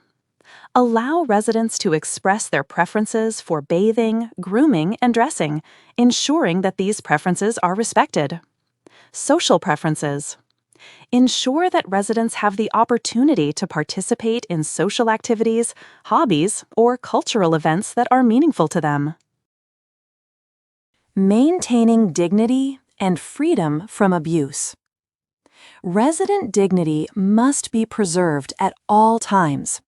This module explores how CNAs can ensure that residents are treated with respect and that they are free from any form of abuse, neglect, or exploitation. Key practices for maintaining dignity. 1. Respecting boundaries. Always respect personal space and boundaries when providing care, and ensure that residents feel comfortable with the level of assistance they are receiving. 2. Treating residents as individuals. Understand each resident's unique needs, preferences, and personality, and tailor care accordingly. 3. Promote social engagement. Encourage residents to maintain relationships with family, friends, and the community, and support their participation in activities they enjoy. Preventing abuse and neglect. Signs of abuse. CNAs should be trained to recognize the signs of physical, emotional, or financial abuse and know how to report it. Zero tolerance. Healthcare facilities must have clear policies regarding the prevention of abuse, and CNAs must adhere to these policies. Ensuring the right to participate in care and activities. Residents have the right to participate in their care planning and daily activities. Empowering residents to make decisions and participate in care helps promote their independence and well-being. Key aspects of participation. 1. Care planning. Involve residents in their care planning, providing them with options and encouraging them to express their preferences. 2. Activity participation. Support residents in choosing activities that align with their interests and abilities, such as recreational activities, exercise, or social interactions. 3. Encouraging engagement. Patients who are actively involved in their care and social activities tend to have better outcomes and improved mental health. Documentation. Document residents' participation in care activities and preferences to ensure their rights are being upheld. CNA responsibilities in upholding resident rights. As a CNA, you play a critical role in promoting and respecting resident rights. Your responsibilities include providing quality care while respecting autonomy, dignity, and privacy. Key CNA responsibilities. 1. Advocate for resident rights. Ensure that residents' rights are respected in all aspects of their care. 2. Respect autonomy. Support residents in making decisions about their care and help them retain as much independence as possible. 3. Report concerns. Report any violations of resident rights, including signs of abuse or neglect, to your supervisor. 4. Document accurately. Maintain accurate documentation about the care provided, including any decisions made by the patient, care preferences, and observations. Ethical considerations. CNAs must always act in the best interest of the resident, ensuring that their rights are respected and that they are not subjected to harm or exploitation. Discover how to build trust and deliver compassionate care through effective communication with residents and families. This course is focused on teaching CNAs and healthcare workers the essential communication skills needed to effectively interact with residents and their families. Effective communication enhances patient care, supports collaboration, and fosters a positive healthcare environment. Effective communication is a cornerstone of quality healthcare. As CNAs, healthcare support workers, and nursing assistants, clear, compassionate, and efficient communication with residents and their families is essential for providing high-quality care. This course covers the skills required for successful verbal and nonverbal communication with residents and families, managing difficult conversations, and ensuring collaboration in care planning and decision-making. Introduction to Communication in Healthcare Settings. Communication in healthcare is more than just transmitting information. It is about building trust, understanding, and fostering positive relationships. In healthcare settings, communication is essential not only for patient care, but also for supporting family members who may have concerns or questions. Key components of healthcare communication. Verbal communication. The words you use are important, but tone, pitch, and volume also play a significant role in how information is received. Nonverbal communication. Body language, facial expressions, and gestures often speak louder than words. Maintaining eye contact, using open body language, and paying attention to facial expressions help ensure messages are clear. Written communication. Accurate documentation is vital in healthcare. It ensures that all members of the care team are informed and that there is continuity in care. Effective communication fosters better outcomes, reduces misunderstandings, and promotes a safe, compassionate environment for both residents and their families. The importance of effective communication with residents. Effective communication with residents promotes trust, eases their fears, and enhances their cooperation.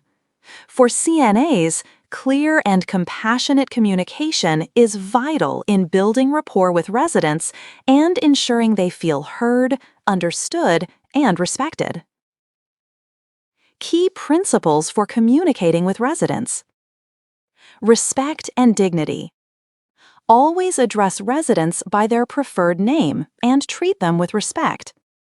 Offer choices and involve the resident in decisions regarding their care whenever possible. Clear instructions. Use simple, direct language to explain tasks or changes in care plans. Avoid medical jargon unless the resident is familiar with it.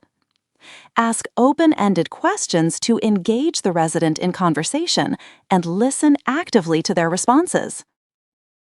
Empathy and active listening. Acknowledge the resident's feelings and experiences. Show understanding and patience, especially for those experiencing discomfort, confusion, or emotional distress.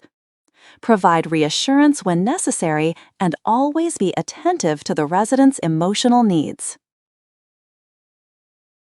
Understanding the emotional needs of residents and families. Residents often face emotional challenges related to their health, including fear, frustration, anxiety, and depression.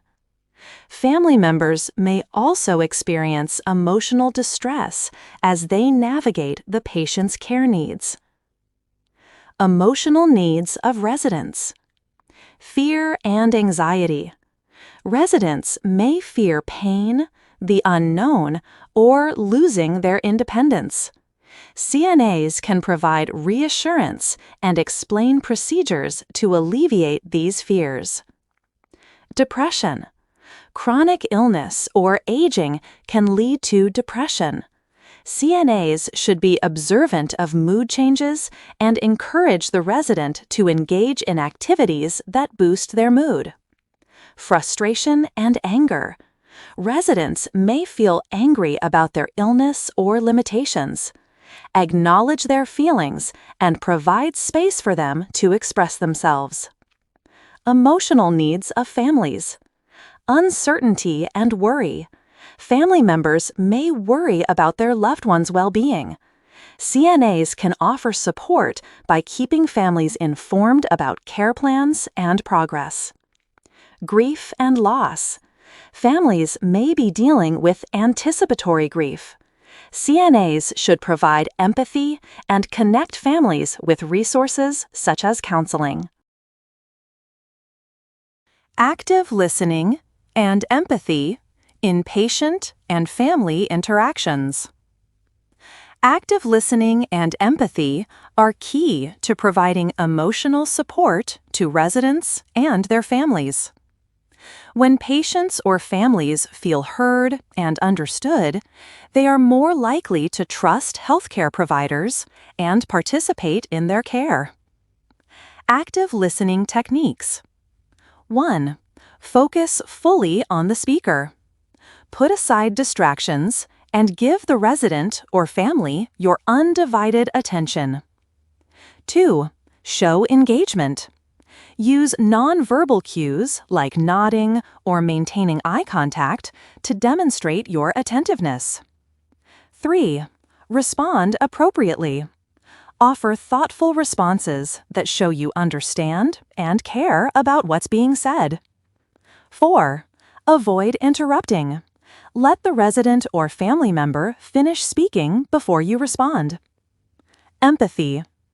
Empathy involves not only understanding another's feelings, but also expressing that understanding.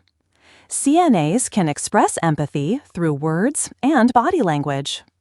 For example, saying, "I understand this is difficult for you," validates the resident's emotions and shows compassion. Communicating with residents with cognitive impairment. Example, dementia. Cognitive impairments, such as dementia, can significantly impact how residents communicate. CNAs must adapt their communication strategies to meet the needs of residents with cognitive challenges. Key communication strategies for residents with dementia. 1. Use simple, clear language. Avoid complex instructions. Break tasks into small steps and use simple words. 2. Be patient.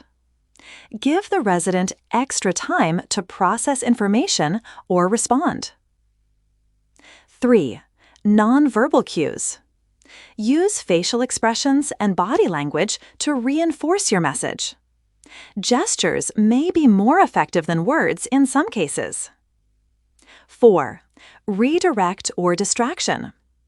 If a resident becomes agitated or confused, gently redirect their attention to something familiar or comforting. 5. Maintain a calm and reassuring tone. Speak slowly and gently, ensuring the resident feels safe and respected. Dealing with difficult conversations, family concerns, and conflict resolution. At times, CNAs must engage in challenging conversations with family members. These discussions may involve concerns about the resident's condition, care plans, or emotional well-being. Key approaches for managing difficult conversations. 1. Be honest and transparent. Provide clear, accurate information about the resident's condition, care plan, and any changes. 2. Stay calm and respectful. If tensions arise, remain calm and avoid defensive language. Acknowledge the family's concerns and show that you understand their perspective. 3. Listen actively. Let family members express their concerns without interrupting. Reflect their feelings by saying things like, "I hear that you're concerned about the changes in your loved one's condition." 4. Offer solutions. Where possible, offer suggestions for addressing concerns, such as adjusting care routines or involving additional healthcare professionals. 5. Maintain professionalism. Keep the conversation focused on the patient's well-being and avoid personal arguments.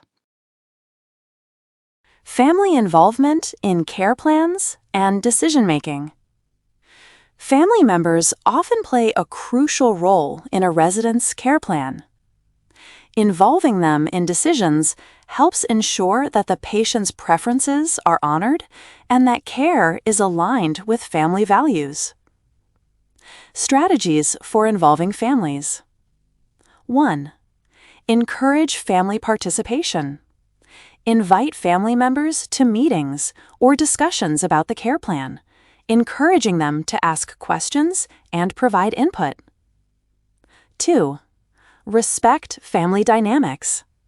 Be aware of any cultural, emotional, or logistical factors that may influence the family's role in care decisions. 3. Provide support for family caregivers.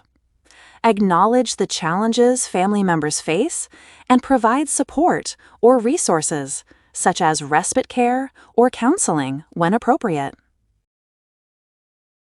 CNA responsibilities in communication and documentation. Effective communication extends beyond verbal and nonverbal interactions. It also includes documentation and reporting. As a CNA, it is crucial to communicate patient needs, observations, and care updates accurately. CNA documentation responsibilities. 1. Accurate record keeping. Document any changes in the resident's condition, care needs, or preferences. Ensure all interactions with residents and families are properly recorded. 2. Timely communication. Report any concerns, changes, or issues to nursing staff in a timely manner to ensure appropriate follow-up care. 3. Confidentiality. Ensure that all communications, both verbal and written, adhere to privacy regulations, example HIPAA, and maintain patient confidentiality. Master the critical principles of fire safety, fall prevention to create a safer space for everyone. This course covers essential fire safety protocols and fall prevention strategies in healthcare settings. These practices are crucial for safeguarding patients, ensuring their well-being, and maintaining a safe care environment. Fire safety and fall prevention are critical aspects of healthcare environments that help ensure patient safety and reduce the risk of injury. As CNAs and healthcare support workers, understanding fire hazards and implementing effective fall prevention strategies is key to protecting both residents and staff. This course provides clear guidelines for preventing fire-related incidents, identifying fall risks, and taking appropriate actions to ensure safety in various healthcare settings. Introduction to Safety in Healthcare Settings. Safety is the foundation of quality care. In healthcare environments, safety protocols are essential to protect both patients and staff. This module provides an overview of the importance of safety in healthcare and introduces the main topics of fire safety and fall prevention. Key concepts: patient safety, the priority of ensuring that patients are not harmed by accidents or incidents in their care environment. Healthcare safety culture, the responsibility of all healthcare workers, including CNAs, to maintain a safe environment for everyone. Types of safety hazards. These include fire risks, falls, infection risks, and handling of hazardous materials. Fire and fall risks are particularly significant as they can lead to serious injuries, prolonged hospital stays, or even fatalities. Understanding the risks and prevention methods is essential for maintaining a safe healthcare environment. Understanding fire safety risks in healthcare. Fires in healthcare settings can have catastrophic consequences, and understanding the primary causes and risks is critical for preventing incidents. CNAs must be aware of fire safety protocols, evacuation plans, and the potential fire hazards specific to healthcare environments. Common fire hazards in healthcare. Oxygen use. Oxygen is a fire hazard when exposed to sparks or flames. Patients on oxygen therapy require careful monitoring and precautions. Flammable materials. Bedding, clothing, and cleaning materials can be flammable and contribute to the spread of fire. Electrical equipment. Faulty electrical devices or improperly maintained equipment can be a significant source of ignition. Cooking areas. Kitchens, especially in long-term care or hospital settings, are common areas for fire risk due to cooking equipment. Basic fire safety protocols and procedures. Effective fire safety measures can save lives and prevent the spread of fire in healthcare settings. CNAs must know the basic fire safety protocols, including prevention, detection, and response. Key fire safety procedures. 1. Prevention. Maintain proper storage of flammable materials. Regularly inspect electrical equipment and wiring. Follow no smoking policies in healthcare environments. 2. Fire detection. Be familiar with the location and use of smoke detectors and fire alarms. Report any fire hazards or malfunctioning equipment immediately to a supervisor. 3. Response to fire. RACE method. Rescue anyone in immediate danger. Alarm the fire department and alert others. Contain the fire by closing doors and windows. Extinguish or evacuate, depending on the severity of the fire. Evacuate patients calmly and swiftly, prioritizing those with mobility issues. Fire drills. Healthcare facilities conduct regular fire drills. CNAs must actively participate and be familiar with evacuation routes, fire extinguisher locations, and safe zones. Fall prevention strategies and risk assessment. Falls are one of the most common causes of injury in healthcare settings, especially among elderly patients or those with mobility impairments. Preventing falls is essential to ensuring patient safety and well-being. Risk factors for falls. Physical weakness. Weak muscles or joints can impair balance and mobility. Medications. Some medications can cause dizziness, drowsiness, or a loss of coordination. Environmental hazards. Cluttered floors, wet surfaces, and poor lighting can increase the risk of falls. Cognitive impairment. Patients with dementia or confusion may not be aware of their surroundings or limitations. Fall risk assessment. Assess mobility. Observe the patient's ability to move safely and independently. Are they using mobility aids? Do they need assistance? Monitor medical conditions. Be aware of conditions that affect balance, such as stroke, arthritis, or Parkinson's disease. Evaluate environment. Check for obstacles, slippery floors, or poorly lit areas that could contribute to a fall. Environmental modifications for fall prevention. Making changes to the environment can significantly reduce the risk of falls. CNAs must ensure that patient areas are free from hazards and conducive to safe movement. Key environmental modifications. Clear pathways. Ensure that hallways and patient rooms are free from clutter, obstacles, or loose rugs that could cause tripping. Adequate lighting. Ensure that hallways, staircases, and bathrooms are well lit to reduce the risk of tripping. Non-slip mats and flooring. Ensure that hallways, staircases, and bathrooms are well lit to reduce the risk of tripping. Assistive devices. Ensure that mobility aids such as walkers, canes, or grab bars are within reach and in good condition. Bed and chair adjustments. Elevate the head of the bed for patients who are at risk of falling while getting in or out. Ensure that the patient's bed and chair are positioned for easy access to assistive devices. Proper use of safety equipment in fall prevention. Using safety equipment properly is essential to fall prevention. This includes using mobility aids, restraints when necessary, and safety alarms to reduce the risk of falls. Key safety equipment. 1. Gait belts. Used to assist with patient mobility and provide support when walking. Help CNAs stabilize patients during transfers and ambulation. 2. Wheelchairs, walkers, and canes. Ensure that these devices are properly fitted and in good working condition. Always check that the brakes are engaged when not in use. 3. Safety alarms. Better chair alarms can alert staff if a patient attempts to get up without assistance. These alarms help prevent falls, especially for patients at high risk of mobility issues. CNA responsibilities in fire safety and fall prevention. CNAs play a critical role in fire safety and fall prevention. It is essential to be proactive, vigilant, and aware of your responsibilities to ensure a safe environment for patients. Key CNA responsibilities.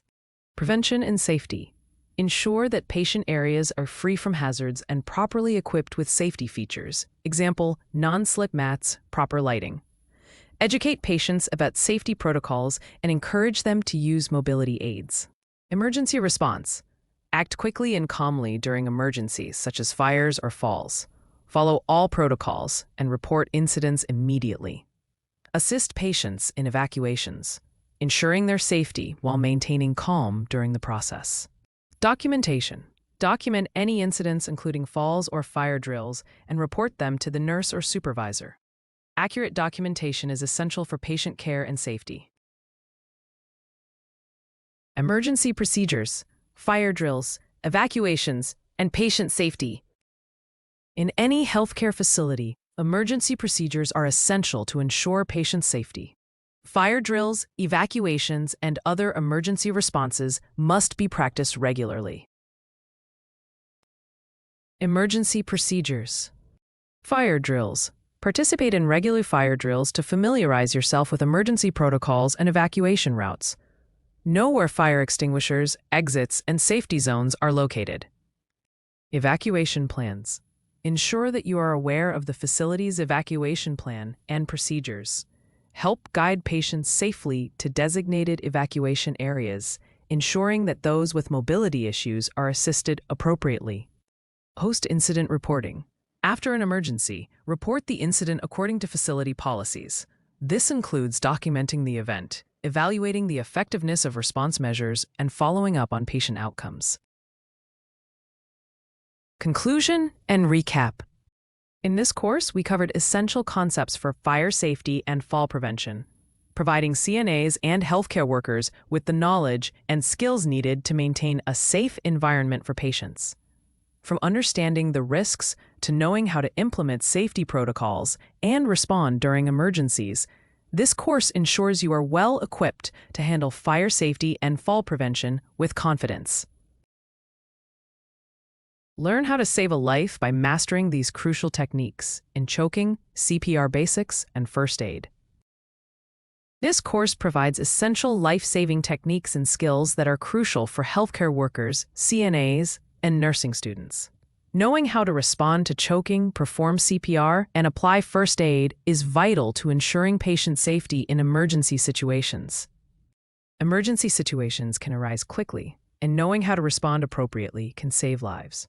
This course will guide CNAs, nursing students, and healthcare workers through the basic principles of handling choking incidents, performing CPR, cardiopulmonary resuscitation, and providing first aid in healthcare settings. By mastering these skills, healthcare workers will be equipped to intervene effectively and confidently during emergencies, ensuring patient safety and well-being. Introduction to Emergency Response in Healthcare. Effective emergency response is a vital aspect of healthcare. Whether it's a choking incident, a heart attack, or a severe injury, timely and correct intervention can make all the difference in a patient's outcome. This module will introduce you to the key concepts of emergency response and the role of healthcare workers in such situations. Key concepts: immediate care, providing care as soon as possible during emergencies to prevent complications or death. Teamwork. Emergency situations often require a coordinated team response involving CNAs, nurses, doctors, and other healthcare staff. Stay calm and focused. In high-stress situations, staying calm and acting swiftly is crucial. It is important to manage the scene, prioritize patient needs, and seek additional help when necessary. Understanding choking and how to respond. Choking is a common emergency in healthcare, especially for patients with swallowing difficulties or impaired consciousness. This module will cover the causes of choking, signs to look for, and how to respond effectively. Signs of choking: inability to talk or breathe, gagging or wheezing, hands clutching the throat, universal sign for choking, cyanosis, bluish skin, especially around the lips or fingertips. What to do when someone is choking. 1. Assess the situation. Ask the patient if they are choking and try to encourage them to cough if they can breathe or talk. 2. If the patient cannot breathe or speak, perform Heimlich maneuver, abdominal thrusts for adults. Stand behind the patient, place your arms around their waist, make a fist with one hand, and place it just above the navel. Grasp the fist with the other hand and deliver quick, inward and upward thrusts until the object is expelled. Back blows for infants. Hold the infant face down on your forearm and give 5 back blows between the shoulder blades using the heel of your hand. 3. If the person becomes unconscious, call for emergency help immediately. Start CPR and continue until help arrives or the person starts breathing. Basic life support, BLS, and CPR techniques. Cardiopulmonary resuscitation, CPR, is a life-saving technique used in emergencies when the heart stops beating. This module covers the basics of performing CPR on adults, children, and infants, including when to use CPR and how to do it correctly. CPR for adults. 1. Check responsiveness. Tap the person and shout to check if they are responsive. 2. Call for help. Call 911 or emergency services. 3. Chest compressions. Place the heel of one hand on the center of the chest, just below the breastbone. Place your other hand on top, interlocking your fingers. Push hard and fast, at least 2 inches deep, and 100 to 120 compressions per minute. 4. Rescue breaths. After 30 compressions, give 2 mescue breaths. Tilt the head back, lift the chin, pinch the nose, and breathe into the person's mouth, watching for the chest to rise. 5. Continue CPR. Repeat the cycle of 30 compressions and 2 breaths until professional help arrives. CPR for children and infants. For children, 1 year to puberty, use one hand for chest compressions, pushing 1 to 1.5 inches deep. For infants under 1 year, use 2 fingers for chest compressions, pushing about 1.5 inches deep. Continue with the same 30-to-2 ratio for compressions and breaths. First aid basics. Managing cuts, burns, and injuries. First aid refers to the initial care given to a patient who is injured or suddenly unwell. This module focuses on providing basic first aid for common injuries such as cuts, burns, sprains, and fractures. First aid for cuts and scrapes. 1. Clean the wound, rinse with water to remove debris. 2. Stop the bleeding. Apply gentle pressure with a clean cloth. 3. Cover the wound. Use sterile bandages or gauze to cover the wound.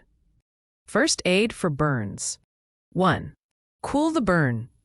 Hold the burned area under cool, not cold, running water for 10 to 20 minutes. 2. Cover the burn. Use a sterile dressing to protect the burn. 3. Avoid ice or butter. These can worsen the injury. First aid for sprains and strains. 1. Rest the injured area and avoid using it. 2. Ice. Apply ice to the injury to reduce swelling. 3. Compression. Use an elastic bandage to compress the injured area. 4. Elevation. Keep the injured area elevated above the heart. Recognizing medical emergencies. When to seek professional help. Some medical emergencies require immediate professional intervention. Recognizing when to seek help is crucial in preventing further harm to the patient. Signs of medical emergencies. Chest pain or discomfort, which may indicate a heart attack. Severe shortness of breath, which may suggest a respiratory or cardiac issue.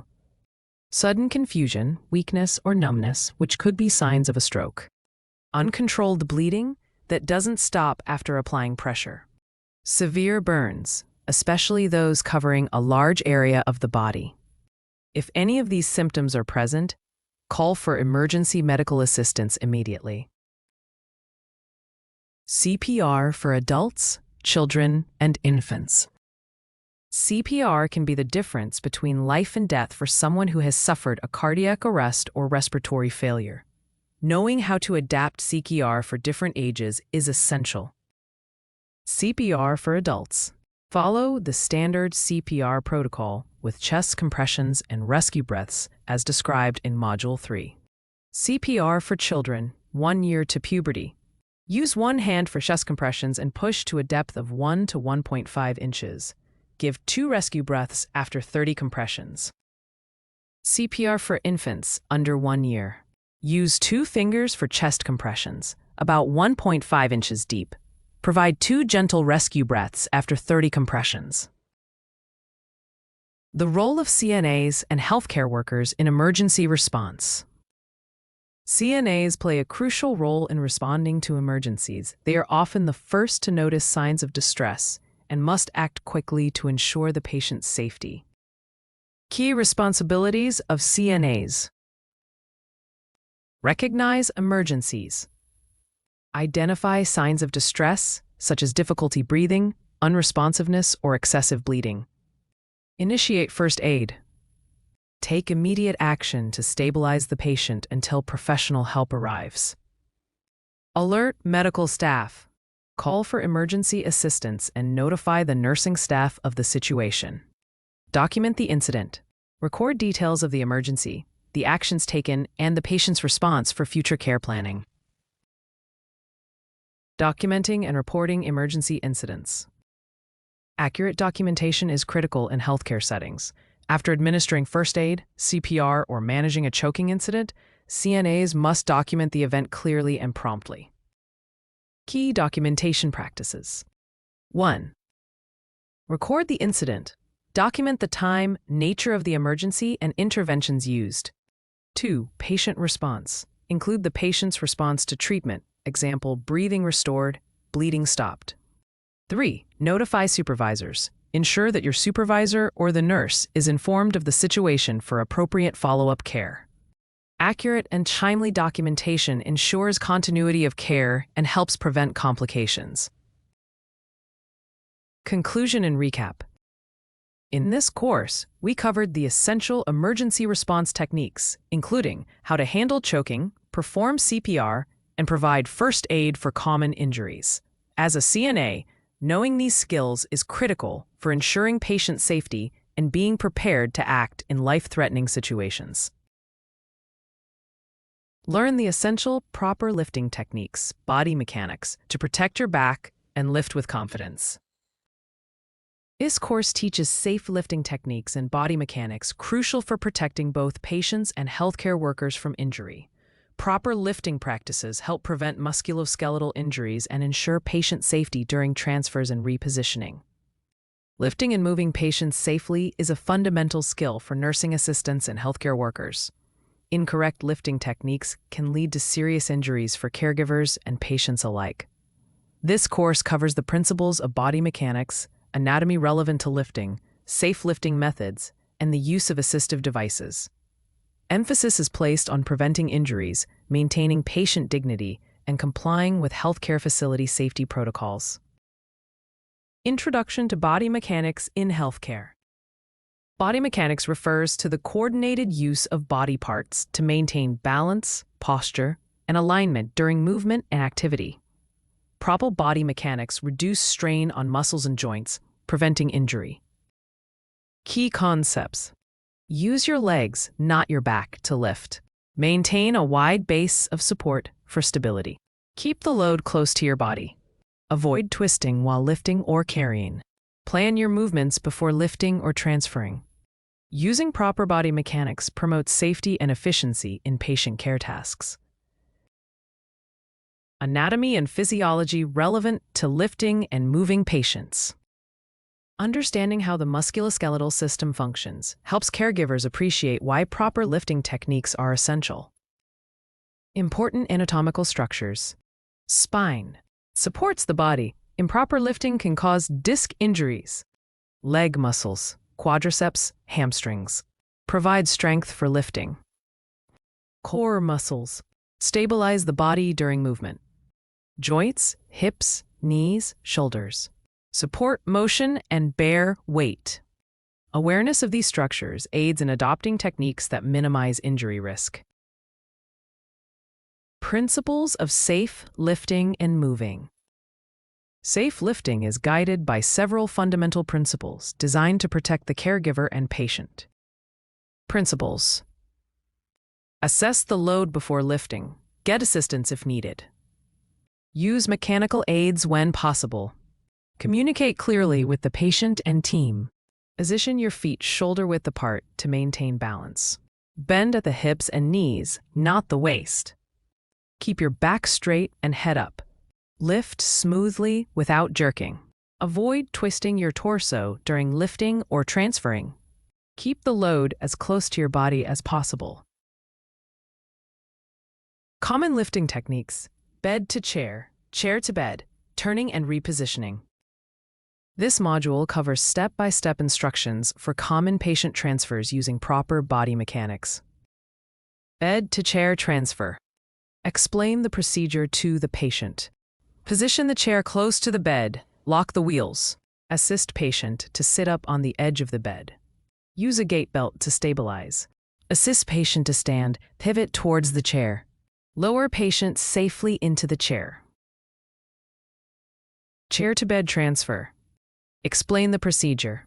Lock wheels on the chair. Assist patient to stand using the gait belt. Pivot and guide the patient to the bed. Help patient sit on the edge of the bed and then lie down safely. Turning and repositioning in bed. Explain to the patient. Use proper body mechanics. Bend knees, keep back straight. Place one arm under patient's shoulder, the other under hips. Roll patient smoothly to desired side. Use pillows to support and maintain position. Using assistive devices for safe patient handling. Assistive devices reduce visible strain and enhance safety during lifting and transferring. Common devices. Gait belts. Provide secure grip during transfers. Mechanical lifts. For patients who cannot bear weight. Slide sheets. Reduce friction during repositioning. Transfer boards. Help bridge the gap between surfaces. Proper training and device maintenance are essential to maximize safety. Preventing musculoskeletal injuries in caregivers. Musculoskeletal injuries are common among healthcare workers due to repetitive lifting and poor technique. Prevention strategies. Use proper body mechanics at all times. Avoid lifting loads beyond your capacity. Utilize team lifting or mechanical aids. Take breaks and stretch to reduce fatigue. Report any pain or discomfort early. Participate in workplace ergonomic training. CNA responsibilities in proper lifting and reporting injuries. CNAs must be proactive about safety to protect themselves and their patients. Responsibilities include following facility policies for lifting and transferring, reporting unsafe conditions or equipment, documenting any injuries or near misses, participating in safety training and drills, assisting colleagues when help is needed. Ergonomic best practices in healthcare settings. Ergonomics involves designing the work environment to fit the worker's needs. Best practices. Adjust bed and chair heights to reduce bending. Use assistive devices routinely. Arrange patient rooms to allow easy movement. Keep frequently used items within reach. Encourage communication among staff to plan lifts safely. Conclusion and recap. Mastering proper lifting techniques and body mechanics is essential for safe patient handling. This course equips healthcare workers with knowledge and skills to prevent injuries and provide compassionate care. Master the critical process of incident reporting to help prevent future accidents and build a safer environment for everyone. This course provides comprehensive training on the importance of incident reporting, legal and ethical responsibilities, proper documentation techniques, and best practices for CNAs and healthcare workers to ensure patient safety and quality care. Incident reporting is a critical component of healthcare that ensures patient safety, quality improvement, and legal compliance. It involves documenting and communicating any unexpected events, errors, or near misses that occur during patient care. CNAs and healthcare support workers play a vital role in recognizing incidents and reporting them accurately and promptly.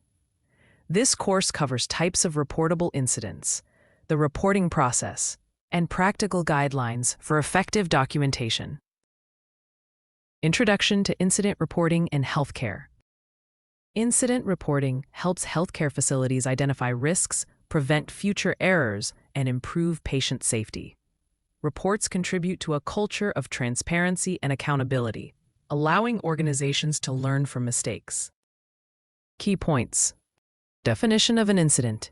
Role of incident reporting in quality assurance. Importance of timely and accurate reporting. Types of incidents that must be reported. Not all events require reporting, but many types of incidents can impact patient safety and care quality. Common reportable incidents. Patient falls or injuries. Medication errors. Equipment malfunctions or failures. Patient elopement or wandering. Burns, cuts, or other injuries. Abuse or neglect. Near misses or unsafe conditions. Legal and ethical responsibilities in incident reporting. Healthcare workers have legal and ethical obligations to report incidents to protect patients and themselves. Key concepts. Confidentiality and privacy considerations. Protecting patient rights. Avoiding retaliation and fear of reporting. Regulatory requirements and facility policies. How to recognize and document incidents accurately. Accurate recognition and documentation are essential for effective incident management. Steps. Observe and assess the incident carefully. Gather factual information without assumptions. Document details including time, location, individuals involved, and actions taken. Avoid using subjective or judgmental language. The incident reporting process, step by step. Understanding the reporting workflow ensures compliance and efficiency. Process overview. 1. Immediate response to ensure patient safety. 2. Notify the nurse or supervisor. 3. Complete the incident report form promptly. 4. Submit the report to the appropriate department. 5. Participate in follow-up investigations or reviews. Communication and follow-up after reporting. Effective communication post-reporting supports resolution and care continuity. Best practices. Keep open lines of communication with supervisors. Provide additional information if requested. Support corrective action plans and quality improvements.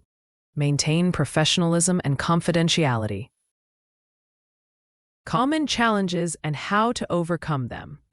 Reporting incidents can be challenging due to fear, uncertainty, or misunderstanding. Challenges. Fear of blame or punishment. Lack of knowledge on how to report. Time constraints. Incomplete information. Solutions. Foster a non-punitive reporting culture. Provide clear training and resources. Encourage teamwork and support. Emphasize the importance of reporting for patient safety. CNA responsibilities and best practices in incident reporting. CNAs must be proactive and diligent in incident reporting. Responsibilities: recognize and report incidents immediately. Maintain accurate and objective documentation. Communicate clearly with the healthcare team. Participate in training and policy updates. Uphold ethical standards and advocate for patient safety. Conclusion and recap. This course has equipped you with the knowledge and skills to recognize, document, and report incidents effectively. By adhering to best practices, CNAs contribute to a safer healthcare environment and improved patient outcomes. Master the essential principles of HIPAA basics to ensure compliance and safeguard protected health information. This course provides comprehensive training on the Health Insurance Portability and Accountability Act, HIPAA, emphasizing the importance of protecting patient privacy and maintaining confidentiality in healthcare settings. CNAs and healthcare workers will learn their legal responsibilities and practical strategies to ensure compliance. HIPAA is a federal law enacted to protect patients' health information and ensure privacy and confidentiality in healthcare. All healthcare workers, including CNAs, must understand HIPAA regulations to protect patients' rights and avoid legal violations. This course covers the core elements of HIPAA, patient rights, compliance guidelines, and CNA responsibilities for safeguarding protected health information. Introduction to HIPAA and its purpose. HIPAA, passed in 1996, is designed to protect patient privacy by regulating the use and disclosure of health information, provide patients with control over their health information, set standards for secure handling of health records, ensure healthcare workers understand their legal and ethical obligations. HIPAA applies to all healthcare providers, insurance companies, and their business associates. Protected Health Information, PHI, what it is and how to handle it. PHI includes any information that can identify a patient and relates to their health condition or treatment. Examples of PHI: name, address, phone number, social security number, medical history and diagnoses, treatment plans and medications, billing and insurance information. Healthcare workers must protect PHI by sharing information only with authorized personnel, securing physical and electronic records, avoiding discussions about patients in public or unsecured areas. Patient rights under HIPAA. Patients have specific rights under HIPAA, including right to access. Patients can view and obtain copies of their health records. Right to amend. Patients can request corrections to their records. Right to confidential communication. Patients can request privacy in how they are contacted. Right to an accounting of disclosures. Patients can know who has accessed their PHI. Healthcare workers must honor these rights and support patients in exercising them. Rules for healthcare workers: privacy, security, and confidentiality. Healthcare workers must follow these HIPAA rules. Privacy rule: limits use and disclosure of PHI without patient consent. Security rule: requires safeguards for electronic PHI, including passwords and encryption. Confidentiality: ensures PHI is kept secure and shared only with authorized individuals. Practical examples: log out of computer systems when not in use. Do not share passwords or leave records unattended. Use private areas for discussing patient information. Common HIPAA violations and how to avoid them. Common violations include discussing patient information in public areas, sharing PHI with unauthorized persons, losing unencrypted electronic devices containing PHI, failing to report breaches promptly. Avoid violations by being mindful of surroundings, confirming the identity of individuals before sharing information, following facility protocols strictly, reporting any suspected breaches immediately, using electronic health records, EHR, and HIPAA compliance. EHRs streamline healthcare but require strict compliance.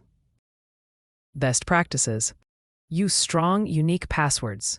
Access only records necessary for your role. Do not leave screens unattended. Report any suspicious activity or system errors. Reporting breaches and corrective actions. If a breach occurs, immediately notify your supervisor or the HIPAA compliance officer. Document the incident with details of what happened. Cooperate with investigations and corrective action plans. Follow up to ensure preventive measures are implemented. CNA responsibilities in maintaining HIPAA compliance. CNAs must understand and follow HIPAA policies, protect patient privacy during care, avoid discussing patient information outside of professional settings, secure physical and electronic patient information, report potential or actual breaches promptly, participate in ongoing HIPAA training. Conclusion and recap. This course has provided essential knowledge of HIPAA and practical guidance for CNAs to protect patient privacy and confidentiality. Upholding HIPAA standards is critical to maintaining trust and ensuring legal compliance in healthcare. Understand your fundamental protections and entitlements with this comprehensive guide to the Resident Bill of Rights. This course offers an in-depth understanding of the Resident Bill of Rights, emphasizing how CNAs and healthcare workers can uphold these rights to ensure ethical, dignified, and patient-centered care in healthcare and long-term care settings. The Resident Bill of Rights is a fundamental framework that guarantees the dignity, respect, and autonomy of residents in healthcare facilities. It outlines the legal and ethical obligations healthcare providers must follow to protect residents' personal freedoms and ensure quality care.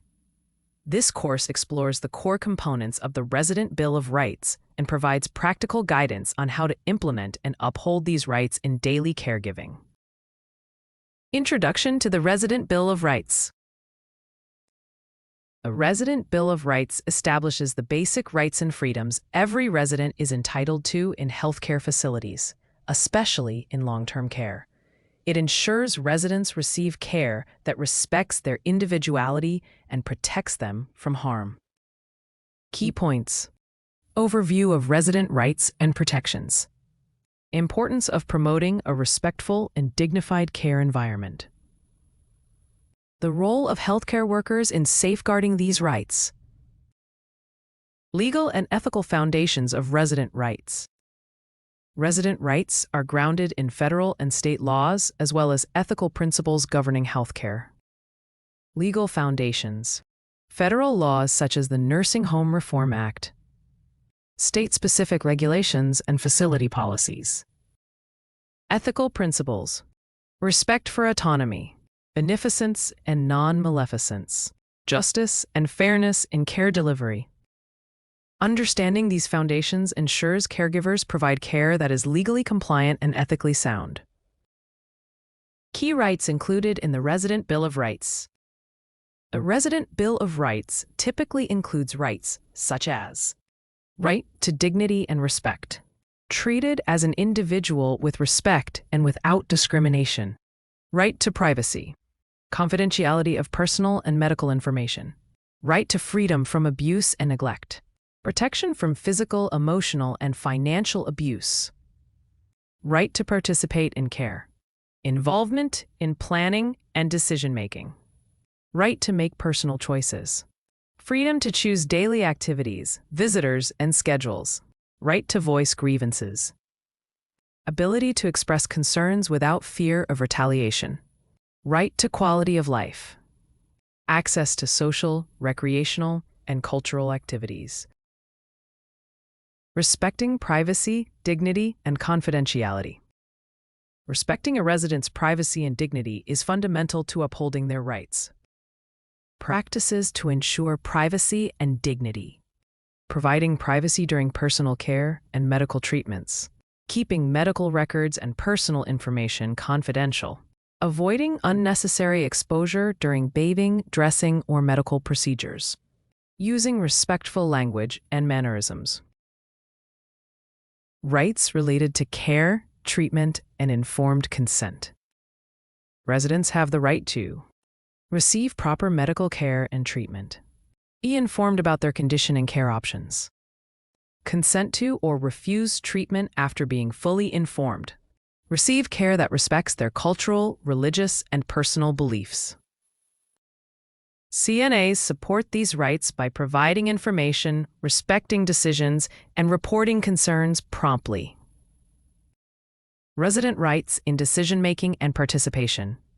Active participation empowers residents and enhances care satisfaction. Supporting participation. Encouraging residents to express preferences and make choices. Involving residents in care planning and daily routines. Respecting decisions about lifestyle, diet, activities, and healthcare. Preventing abuse, neglect, and exploitation. Protecting residents from harm is a critical aspect of respecting their rights. Recognizing abuse and neglect. Physical signs, bruises, burns, injuries. Emotional signs, withdrawal, fear, anxiety. Financial exploitation indicators. Responding to abuse. Reporting suspicions immediately to supervisors. Following facility protocols for investigation. Providing supportive care to victims.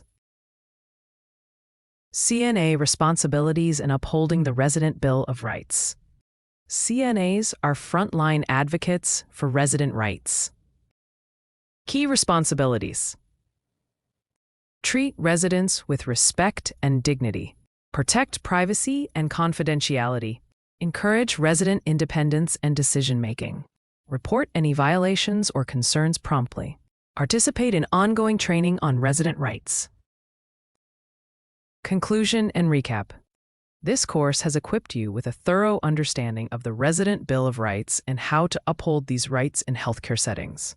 As a CNA, your role is vital in ensuring residents receive respectful, dignified, and person-centered care.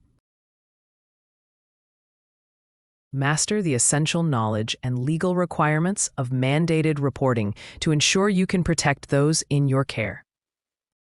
This course covers the legal requirements, responsibilities, and procedures for mandated reporting in healthcare. It prepares CNAs and healthcare workers to recognize abuse and neglect and to report these situations appropriately to protect vulnerable populations. Mandated reporting is a legal obligation for healthcare workers to report suspected cases of abuse, neglect, or exploitation involving vulnerable individuals such as patients, elders, or children. Timely and accurate reporting ensures the safety and well-being of residents and helps prevent further harm. This course details the types of abuse, legal responsibilities, reporting procedures, and CNA roles in mandated reporting. Introduction to Mandated Reporting. This module explains the purpose of mandated reporting, which is to protect residents from harm and to promote their safety and well-being. It highlights who qualifies as a mandated reporter under state and federal laws, emphasizing that failure to report suspected abuse can result in legal penalties for the healthcare worker. The module also discusses how mandated reporting fits into the broader scope of patient advocacy and healthcare ethics, reinforcing the role of CNAs as frontline defenders of resident rights. Types of abuse and neglect that must be reported. This module provides a comprehensive overview of various forms of abuse and neglect that CNAs must be vigilant about and report without delay. It covers physical abuse. Intentional use of physical force causing injury or harm, such as hitting, slapping, or improper restraint. Emotional or psychological abuse. Behaviors that inflict mental pain, distress, or anguish, including verbal insults, threats, humiliation, or isolation. Sexual abuse. Any unwanted sexual contact or behavior, including inappropriate touching or exploitation. Neglect. Failure to provide necessary care, food, shelter, hygiene, or medical treatment, leading to harm or risk. Financial exploitation. Illegal or improper use of a resident's funds, property, or assets. Self-neglect. When a resident is unable to care for themselves, leading to unsafe conditions or health risks. The module teaches how these abuses may manifest and why it is critical to report even suspicions to protect residents. Legal and ethical obligations and mandated reporting. This module explores the legal frameworks and ethical imperatives guiding mandated reporting. It explains legal requirements. Laws vary by state, but generally mandate healthcare workers to report suspected abuse to authorities immediately. Ethical responsibilities. Beyond legal duty, CNAs have an ethical commitment to protect vulnerable individuals, respect their dignity, and promote safety. Consequences of non-reporting. Failure to report may lead to legal penalties, including fines, loss of licensure, or criminal charges. Reporting timelines. Immediate reporting is emphasized to prevent further harm. Confidentiality and professionalism. How to maintain resident confidentiality while fulfilling reporting duties. Recognizing signs and symptoms of abuse and neglect. Recognizing abuse requires keen observation. This module details physical, behavioral, and emotional indicators. Physical signs. Unexplained bruises, burns, fractures, or injuries inconsistent with the explanation. Behavioral signs. Withdrawal, anxiety, aggression, fearfulness, or sudden changes in mood. Neglect indicators. Poor hygiene, malnutrition, dehydration, untreated medical conditions, or unsafe living environments. Financial exploitation signs. Missing belongings, unexplained withdrawals, or changes in financial status. The module also stresses the importance of documenting observations accurately, avoiding assumptions or accusations, and understanding that some signs may indicate medical conditions requiring professional evaluation. How to report. Step-by-step procedures. Clear, step-by-step guidance is essential. This module walks learners through 1. Immediate action. Ensure resident safety. Intervene if necessary. 2. Notify supervisors. Report suspicions promptly to a nurse or supervisor per facility protocol. 3. Complete incident reports. Fill out accurate and thorough documentation detailing the incident, observations, and actions taken. 4. Follow facility and legal protocols. Know where and how to submit reports to internal authorities and, when necessary, external agencies such as Adult Protective Services (APS) or Child Protective Services (CPS). 5. Cooperate with investigations. Provide truthful information and assist in follow-up reviews while maintaining confidentiality. 6. Maintain documentation. Understand the importance of keeping secure, objective records for legal and clinical use. Protections and confidentiality for mandated reporters. Fear of retaliation can deter reporting. This module covers legal protections. Most states provide immunity from civil or criminal liability for good faith reporters. Confidentiality requirements.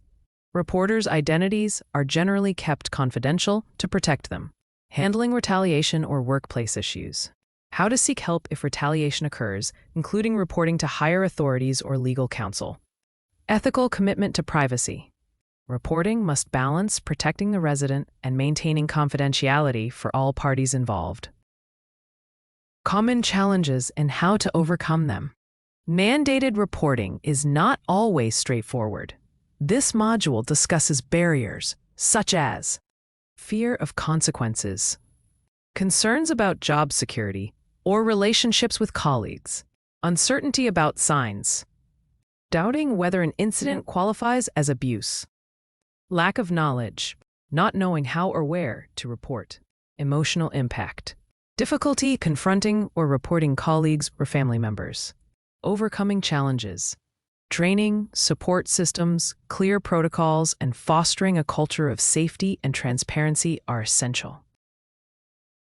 CNA responsibilities and best practices in mandated reporting. This final module solidifies the CNA's role by emphasizing vigilance, continuously observing and assessing residents for signs of abuse, prompt reporting, acting quickly without delay or hesitation, accurate documentation, writing factual, clear reports, avoiding opinions or assumptions, respect and empathy, handling sensitive situations professionally while advocating for resident safety. Continued education, staying informed about laws, facility policies, and ethical standards related to mandated reporting. Collaboration, working with healthcare teams to ensure comprehensive protection and care. Conclusion and recap. This detailed course equips CNAs and healthcare workers with the knowledge and confidence to fulfill their mandated reporting duties effectively, protecting residents and fostering safe, ethical healthcare environments. Master the principles of scope of practice and delegation to ensure patient safety and professional accountability. This course provides comprehensive guidance on the scope of practice for CNAs, principles of delegation in healthcare, and how to maintain safe, legal, and ethical care while working collaboratively within healthcare teams. Understanding the scope of practice and delegation is crucial for CNAs and healthcare workers to provide safe, effective, and legally compliant care. This course explores the boundaries of CNA responsibilities, legal and ethical considerations of delegation, and best practices to communicate and collaborate effectively with supervisors and healthcare teams. Mastery of these concepts ensures quality care delivery and protects both patients and caregivers. Introduction to scope of practice. Scope of practice refers to the tasks and duties that healthcare workers are legally permitted to perform based on their training, certification, and state regulations. For CNAs, understanding this scope is vital to ensure safe, competent care without exceeding legal boundaries. Key concepts. Defining scope of practice. Differentiating CNA tasks from those requiring licensed personnel. Importance of adhering to scope for patient safety and legal compliance. Legal and ethical foundations of scope of practice and delegation. This module covers the legal frameworks and ethical principles underpinning scope of practice and delegation. Legal aspects. State laws and regulations defining CNA roles. Nurse Practice Acts and how they govern delegation. Liability and accountability in delegation. Ethical considerations. Respect for patient safety and dignity. Accountability in accepting or refusing delegated tasks. Transparency and honesty in communication. Understanding CNA roles and limitations. CNAs provide essential support in patient care, but have clearly defined limitations. Typical CNA responsibilities. Assisting with activities of daily living ADLs. Monitoring vital signs. Reporting changes in patient condition. Providing basic comfort and hygiene care. Limitations. CNAs do not perform invasive procedures or administer medications. Tasks requiring specialized nursing judgment or skills are outside the CNA scope. Understanding when to seek assistance or refuse unsafe tasks. Principles of delegation in healthcare settings. Delegation involves assigning responsibility for a task to another qualified person while retaining accountability for the outcome. Key principles. Right task. Delegating appropriate tasks within CNA scope. Right circumstances. Considering patient condition and setting. Right person. Assigning tasks to qualified individuals. Right direction or communication. Providing clear instructions. Right supervision or evaluation. Monitoring task completion and outcomes. Effective communication during delegation.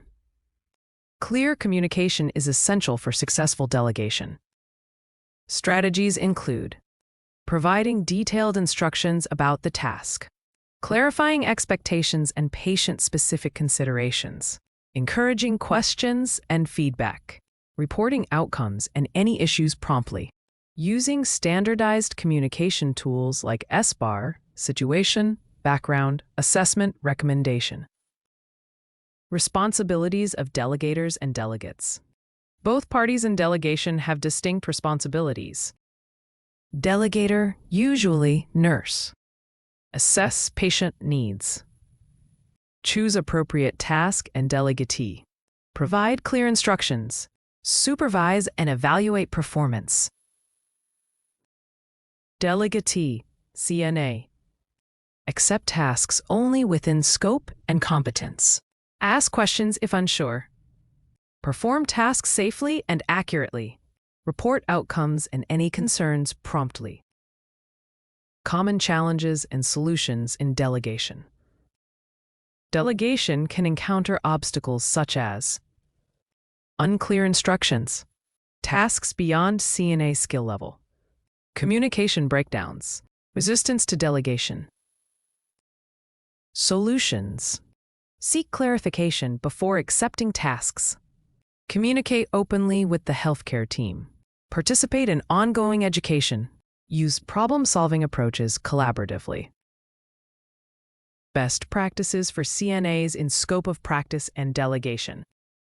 CNAs should know their scope and refuse unsafe tasks. Communicate effectively with supervisors.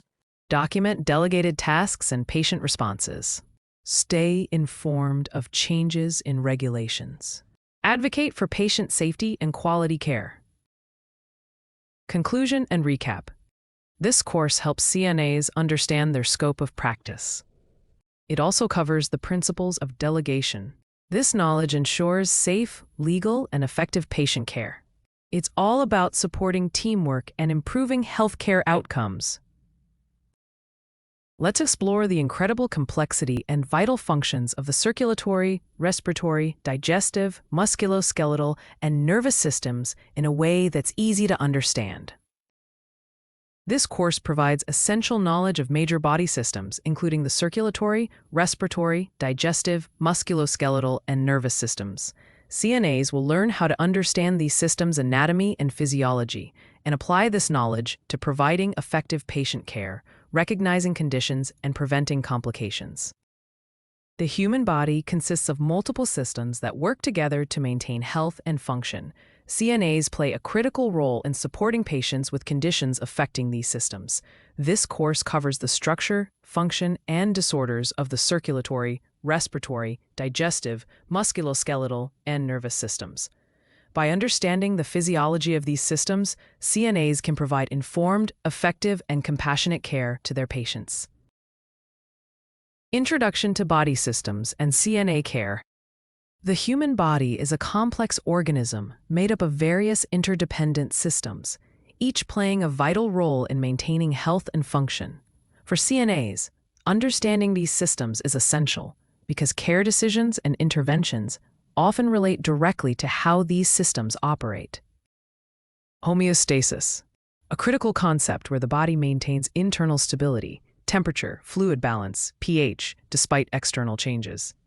CNAs must understand that illness or injury can disrupt homeostasis, necessitating attentive care.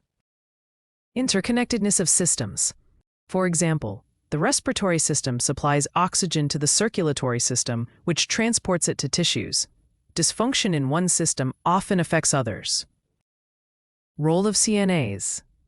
CNAs assist in monitoring and supporting these systems by performing tasks such as vital signs monitoring, assisting with mobility, providing nutrition, and reporting any abnormalities. Communication. CNAs are the eyes and ears of the healthcare team, so a solid understanding of body systems helps in recognizing subtle signs of decline or improvement. The circulatory system, structure, function, and CNA care. The circulatory system consists of the heart, blood vessels, and blood, responsible for transporting oxygen, nutrients, hormones, and waste products. Heart, anatomy, and function. A heart has 4 chambers, 2 atria and 2 ventricles that pump oxygen-rich and oxygen-poor blood throughout the body. CNAs should recognize the importance of this pumping action and how it affects organ function. Blood vessels. Arteries carry oxygenated blood from the heart to the body. Veins return deoxygenated blood to the heart. Capillaries facilitate exchange of gases and nutrients at the cellular level. Blood components. Red blood cells carry oxygen. White blood cells fight infection. Platelets help with clotting. Common disorders. Hypertension, high blood pressure. can cause strain on the heart and blood vessels, often asymptomatic but can lead to stroke or heart attack. Heart failure occurs when the heart can't pump effectively, leading to fatigue, swelling, and shortness of breath. Atherosclerosis. Plaque buildup narrows arteries, restricting blood flow. CNA care role. Monitor vital signs, especially blood pressure and pulse. Observe for swelling, edema, shortness of breath, chest pain, or cyanosis. Assist with mobility and positioning to improve circulation. Encourage adherence to prescribed diet and fluid restrictions.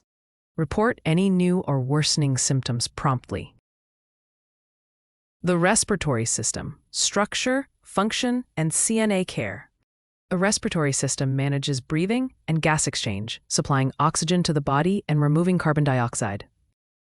Anatomy includes nose, mouth, pharynx, larynx, trachea, bronchi, and lungs. The alveoli within lungs allow for oxygen, carbon dioxide exchange. Breathing process. Inhalation brings oxygen-rich air into the lungs. Exhalation expels carbon dioxide. Common respiratory conditions. Asthma. Airway inflammation causing wheezing and difficulty breathing. Chronic obstructive pulmonary disease, COPD. Progressive airway obstruction leading to chronic respiratory distress. Pneumonia. Infection that inflames lung tissue, impairing oxygen exchange. CNA responsibilities. Monitor respiratory rate, rhythm, and effort. Use pulse oximeters to track oxygen saturation. Assist with positioning patients upright to ease breathing. Encourage deep breathing and coughing exercises. Recognize signs of respiratory distress. Example, cyanosis, use of accessory muscles. Follow oxygen therapy guidelines as prescribed. A digestive system, structure, function, and CNA care. The digestive system breaks down food, absorbs nutrients, and eliminates waste. Anatomy and function. Mouth. Begins digestion through chewing and saliva.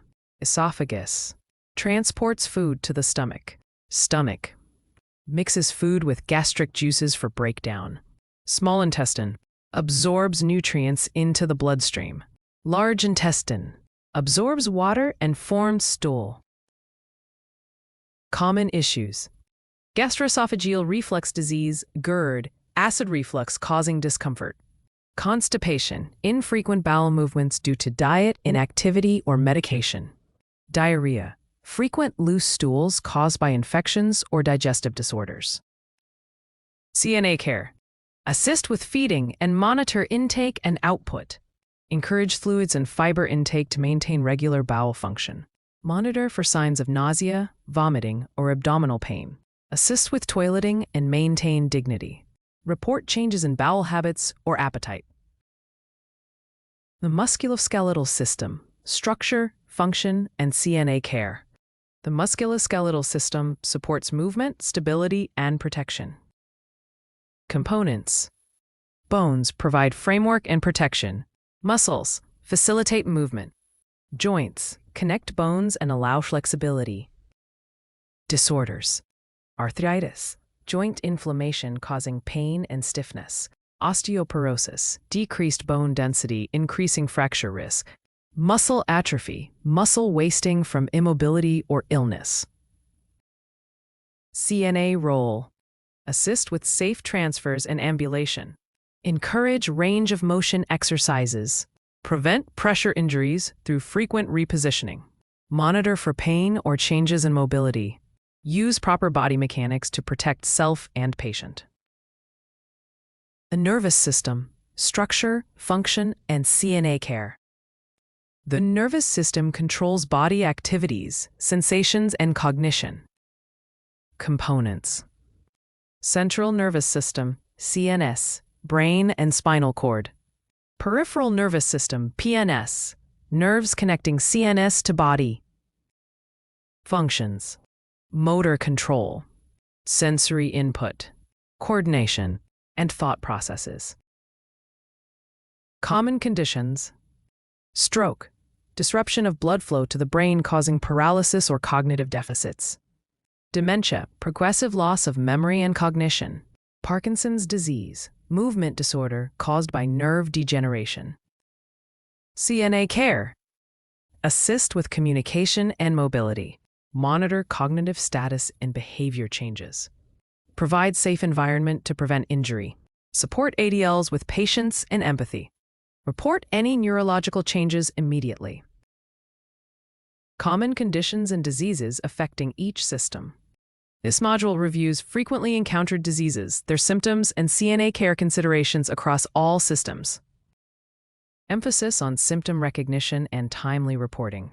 Examples include hypertension, circulatory, pneumonia, respiratory, GERD, digestive, arthritis, musculoskeletal, and stroke, nervous.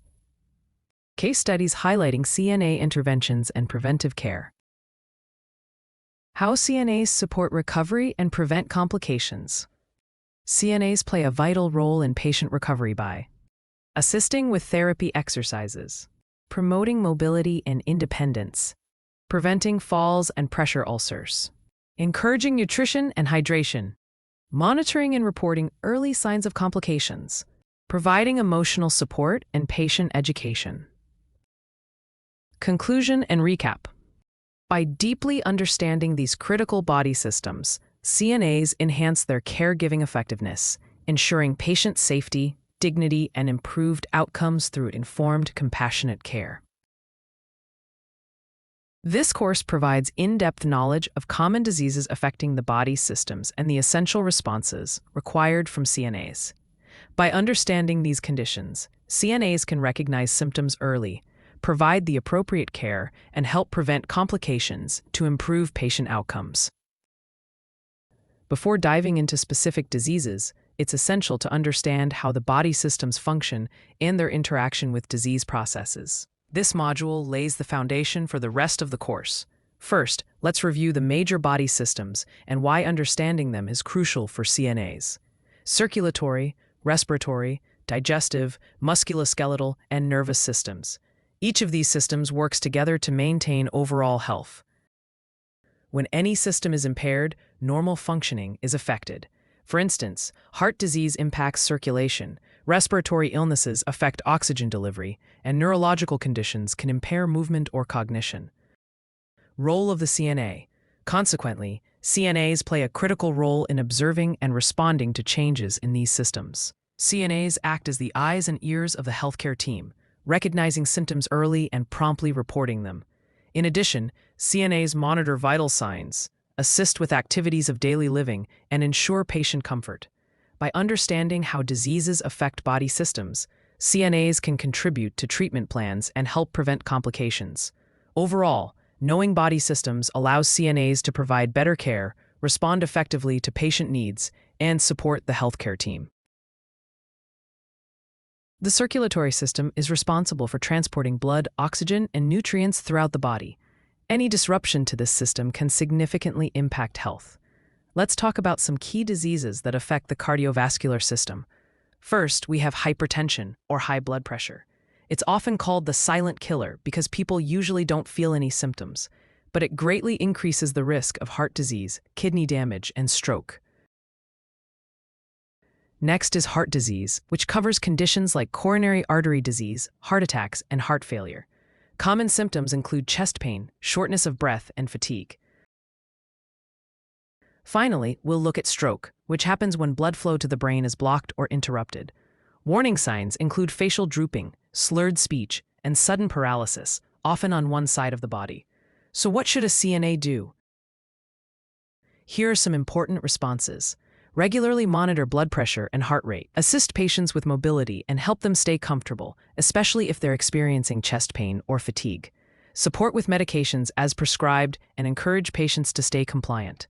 Always be vigilant for signs of a stroke and report them immediately to the nursing staff. And lastly, educate patients on healthy lifestyle choices like eating a balanced diet, exercising, and avoiding smoking, to help manage blood pressure and prevent heart disease. As a CNA, your careful attention can make a big difference in catching early warning signs and keeping patients safe.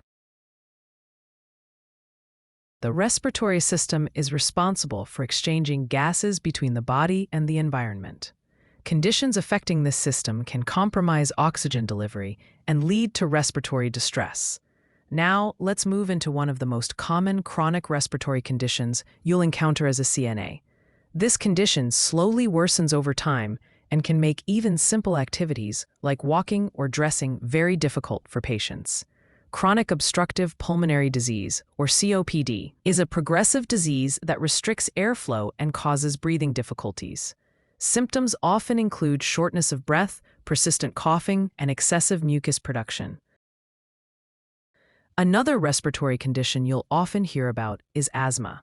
Asthma is a chronic condition where the airways become inflamed and narrowed, making it hard to breathe. Common symptoms include wheezing, persistent coughing, and a feeling of chest tightness.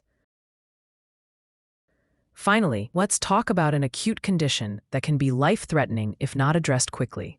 This infection can strike people of all ages and often requires immediate medical attention.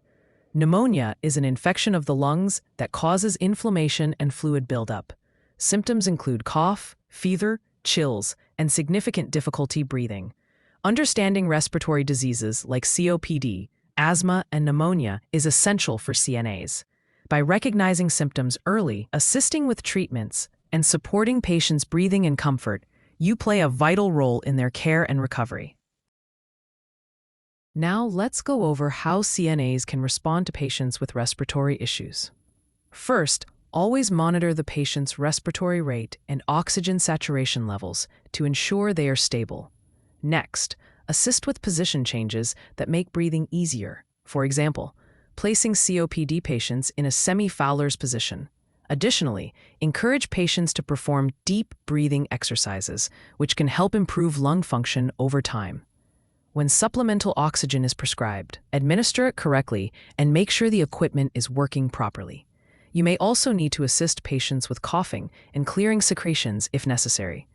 Finally, be vigilant and immediately report any signs of respiratory distress, such as increased shortness of breath or bluish discoloration, also known as cyanosis. The digestive system breaks down food for nutrient absorption and eliminates waste. Disease in this system can cause significant discomfort and affect overall health. Let's look at some common digestive system conditions that CNAs often encounter and how to respond effectively. Gastroesophageal reflux disease, or GERD. This occurs when stomach acid frequently flows back into the esophagus, causing heartburn and discomfort. Common symptoms include regurgitation, chest pain, and difficulty swallowing. Irritable bowel syndrome, or IBS, a disorder that causes abdominal pain, bloating, and either diarrhea or constipation. Triggers can include certain foods, stress, or hormonal changes. Constipation. This is difficulty passing stools, which can result in infrequent or painful bowel movements. Causes may include poor diet, dehydration, medications, or other health conditions. CNA responses encourage a high-fiber diet and proper meal planning. Promote adequate fluid intake to prevent constipation. Assist patients with prescribed medications and monitor effectiveness. Teach strategies to reduce GERD symptoms, like elevating the head during sleep and avoiding trigger foods. Report any changes in bowel habits, appetite, or abdominal pain to the nursing staff. By understanding these digestive conditions and responding properly, CNAs help maintain patient comfort and prevent complications. The musculoskeletal system supports movement and protects vital organs. Musculoskeletal disorders often affect mobility and quality of life. Key diseases. Arthritis includes osteoarthritis and rheumatoid arthritis, causing joint pain, stiffness, and swelling. Patients often have a limited range of motion. Osteoporosis, a condition where bones become weak and brittle, increasing the risk of fractures. Often patients don't notice symptoms until a bone breaks. Fractures, breaks or cracks in bones caused by trauma or weakened bones. Symptoms include pain, swelling, bruising, and limited movement. CNA responses. Assist with physical therapy and rehab exercises. Ensure safe transfers and walking using assistive devices. Monitor joints for swelling, pain, or deformity. Help patients use canes, walkers, or other mobility aids properly. Provide emotional support for chronic pain or limited mobility. By understanding these musculoskeletal conditions and responding appropriately, CNAs help patients stay safe, mobile, and comfortable. The nervous system controls body activities and processes sensory information. Diseases affecting the nervous system can impair cognition, movement, and autonomic functions. As a CNA, it is important to recognize common neurological conditions that affect patients. These diseases often impact mobility, communication, and cognitive function, requiring specialized care and attention. Stroke, sudden disruption in blood flow to the brain, leading to brain cell death. Symptoms include one-sided weakness, difficulty speaking, and confusion. Parkinson's disease, a progressive neurological disorder that affects movement and coordination. Symptoms include tremors, rigidity, bradykinesia, slowness of movement, and balance issues. Dementia, a decline in cognitive function, including memory, thinking, and judgment. Alzheimer's disease is the most common type. CNAs play a vital role in supporting patients with neurological conditions by ensuring safety, assisting with mobility, and providing emotional and cognitive support. Assist with physical therapy and encourage mobility exercises. Provide cognitive stimulation and support daily activities for dementia patients. Monitor for changes in mental status or motor function and report to nursing staff. Ensure patient safety by preventing falls or injuries, especially in those with movement disorders. Understanding key neurological diseases and appropriate CNA responses is essential for providing safe, effective, and compassionate care. By recognizing symptoms early and supporting patients with both physical and cognitive needs, CNAs play a vital role in maintaining quality of life and ensuring patient safety. This module provides a detailed review of the most common diseases affecting the circulatory, respiratory, digestive, musculoskeletal, and nervous systems. It emphasizes the early signs and symptoms to help CNAs recognize complications early and report them promptly. We will focus on two essential skills: symptom recognition, understanding how to distinguish between normal age-related changes and abnormal signs that indicate illness or injury. Reporting protocol, learning the correct methods for documenting and promptly communicating changes in a patient's condition to the healthcare team. By mastering these skills, CNAs can provide safer care, support the healthcare team effectively, and improve patient outcomes. CNAs play an essential role in the recovery process by assisting patients with rehabilitation, promoting mobility, ensuring comfort, and preventing complications. Supporting recovery, assist with exercises and ROM activities, encourage positivity and daily engagement, preventing complications, monitor for infection, swelling, or worsening symptoms, prevent falls, pressure ulcers, and immobility issues, educate patients' families on lifestyle changes. This course has equipped CNAs with essential knowledge of common diseases affecting body systems and practical strategies for providing care. By understanding the anatomy, symptoms, and appropriate responses to these conditions, CNAs can improve patient outcomes, prevent complications, and provide compassionate, effective care.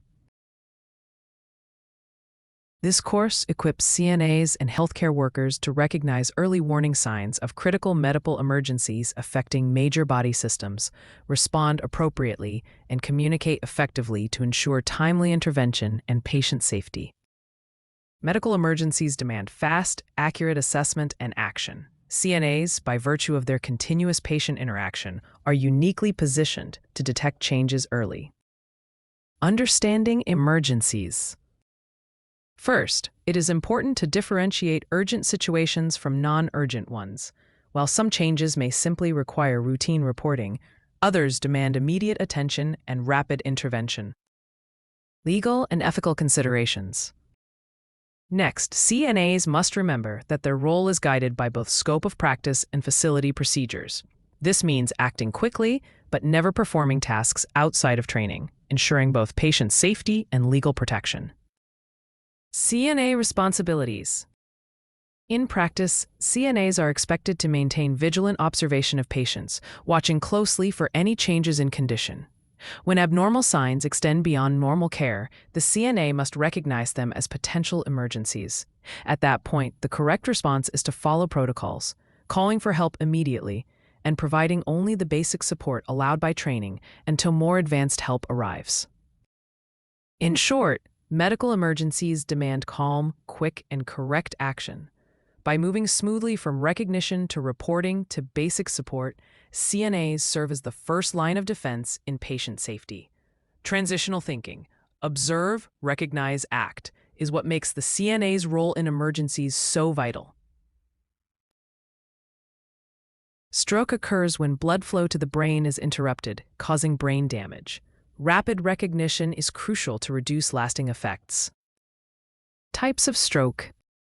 First, it is important to understand that there are two main types of stroke. Ischemic stroke, which occurs when a blood clot or blockage interrupts blood flow to the brain. Hemorrhagic stroke, which happens when a blood vessel in the brain ruptures, causing bleeding. Although the causes differ, the outward signs may look very similar. Common signs, the FAST method. Next, CNAs should remember the acronym FAST, which highlights the most common and recognizable signs of stroke. Face drooping. One side of the face may appear weak, numb, or droop. Arm weakness. The person may be unable to raise one arm, or one arm may drift downward.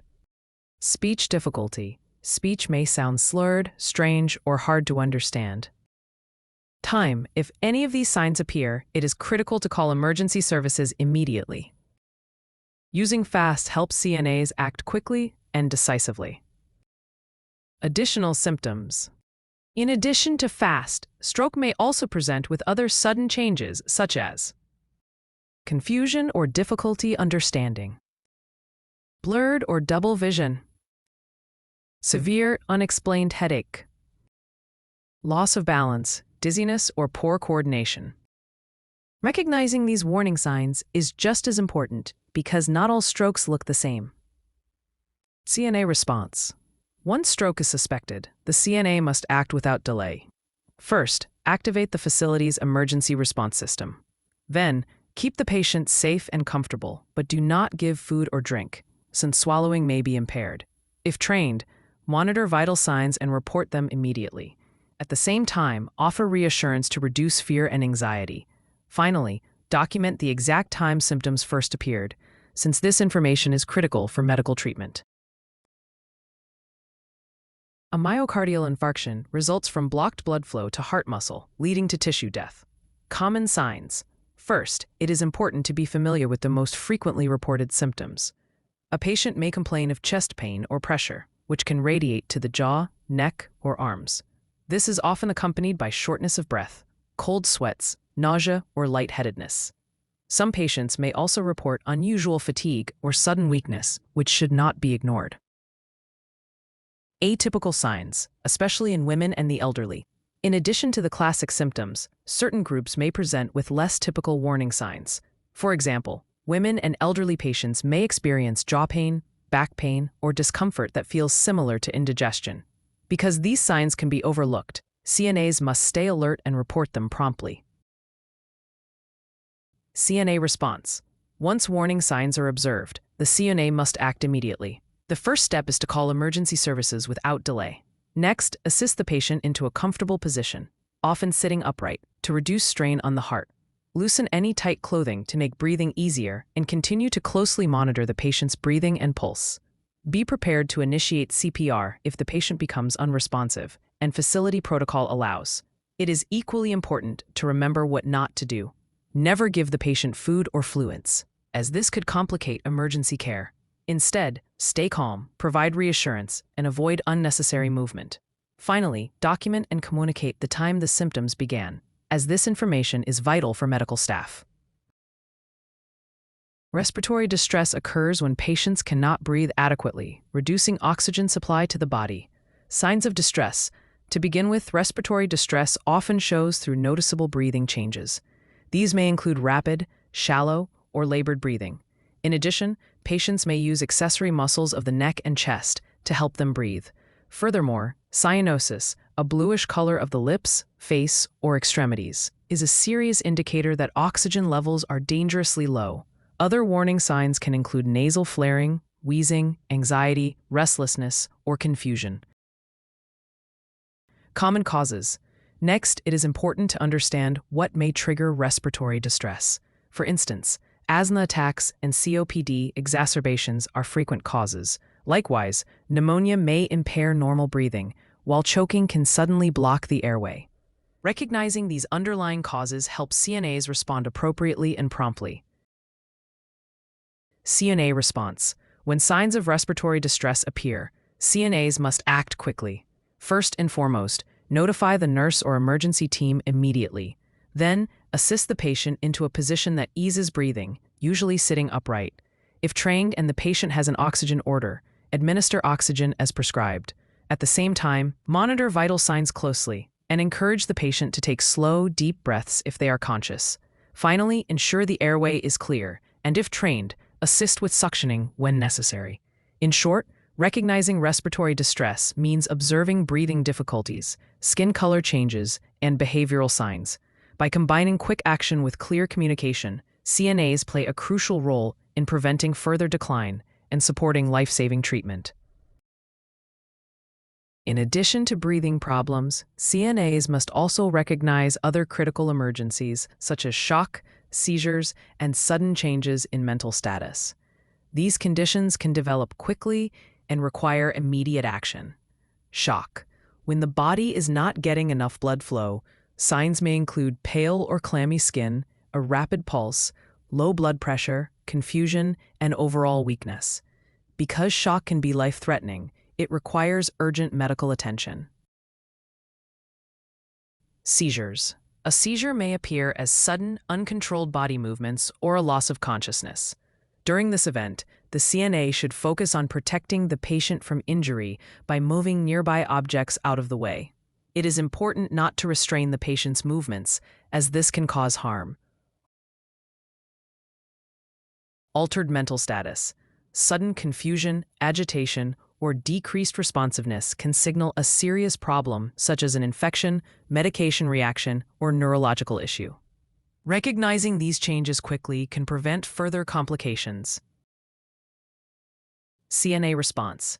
In each of these emergencies, the CNA's role is to stay with the patient and ensure safety while immediately reporting the situation to nursing staff. Careful documentation of what was observed is also essential for proper medical follow-up. Emergencies in healthcare settings demand quick thinking and confident action. Emergency activation. First and foremost, you must know how and when to activate the emergency system. This could mean calling a code within the facility or dialing outside emergency responders.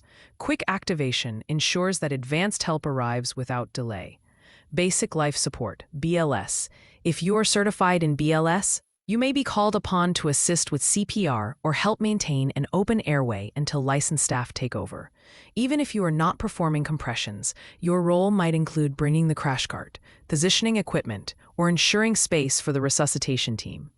Safe patient handling. In emergencies, it is tempting to move the patient quickly. However, avoid unnecessary movement unless safety demands it, such as in a fire or if the patient is choking. Always prioritize protecting the airway and maintaining spinal alignment if trauma is suspected. Communication. Equally important is timely and accurate communication. Relay vital signs, observe changes, or patient statements to the nurse or emergency team immediately. During high-stress moments, being calm and precise prevents confusion and ensures the team acts effectively. Emotional support. Finally, never underestimate your role in providing emotional support. Offering reassurance to patients helps reduce fear, while comforting families fosters trust and calm in the middle of crisis. Your presence can make a frightening situation more manageable. CNAs must stay calm, activate the emergency system promptly, support the healthcare team, and ensure patient safety and comfort until advanced help arrives. In emergency situations, effective communication and accurate documentation are crucial. First, CNAs must focus on clear and concise reporting, using objective language that describes what was observed, such as specific signs, symptoms, and the timeline of events, rather than personal opinions or assumptions. To ensure smooth handoffs, tools like SBAR, situation, background, assessment, recommendation, help organize information quickly and effectively. At the same time, timely and accurate documentation supports continuity of care and provides legal protection. Finally, even under pressure, CNAs must maintain confidentiality, safeguarding the patient's privacy at all times. Preventing emergencies is just as important as responding to them. CNAs play a vital role in keeping patients safe by watching for early warning signs, teaching healthy habits, and working with the care team. Prevention starts with regular vital sign checks, allowing CNAs to spot early signs of distress. Through patient education, aides can encourage treatment adherence and healthy lifestyle choices that reduce risks. Safety is also key. Fall prevention strategies protect vulnerable patients from emergencies. Beyond that, CNAs must practice ongoing observation, noticing even subtle condition changes. Finally, collaborative care with nurses, therapists, and physicians ensures the best outcomes for patient health. By mastering recognition of distress signs and appropriate CNA responses, healthcare workers become critical links in the chain of survival and patient safety. Early detection and prompt action save lives and improve patient outcomes. This course provides a comprehensive understanding of the physiological changes during terminal illness and equips CNAs with compassionate, practical skills to support patients and families during end-of-life and hospice care. Terminal illness marks the final phase of life where the body undergoes progressive decline. Hospice care focuses on comfort, dignity, and quality of life rather than cure. CNAs are essential in delivering holistic care, addressing physical symptoms, emotional needs, spiritual concerns, and family support. This course explores body system changes in terminal illness and CNA responsibilities in hospice settings. First, comfort over cure, prioritizing relief of pain and symptoms rather than aggressive treatment.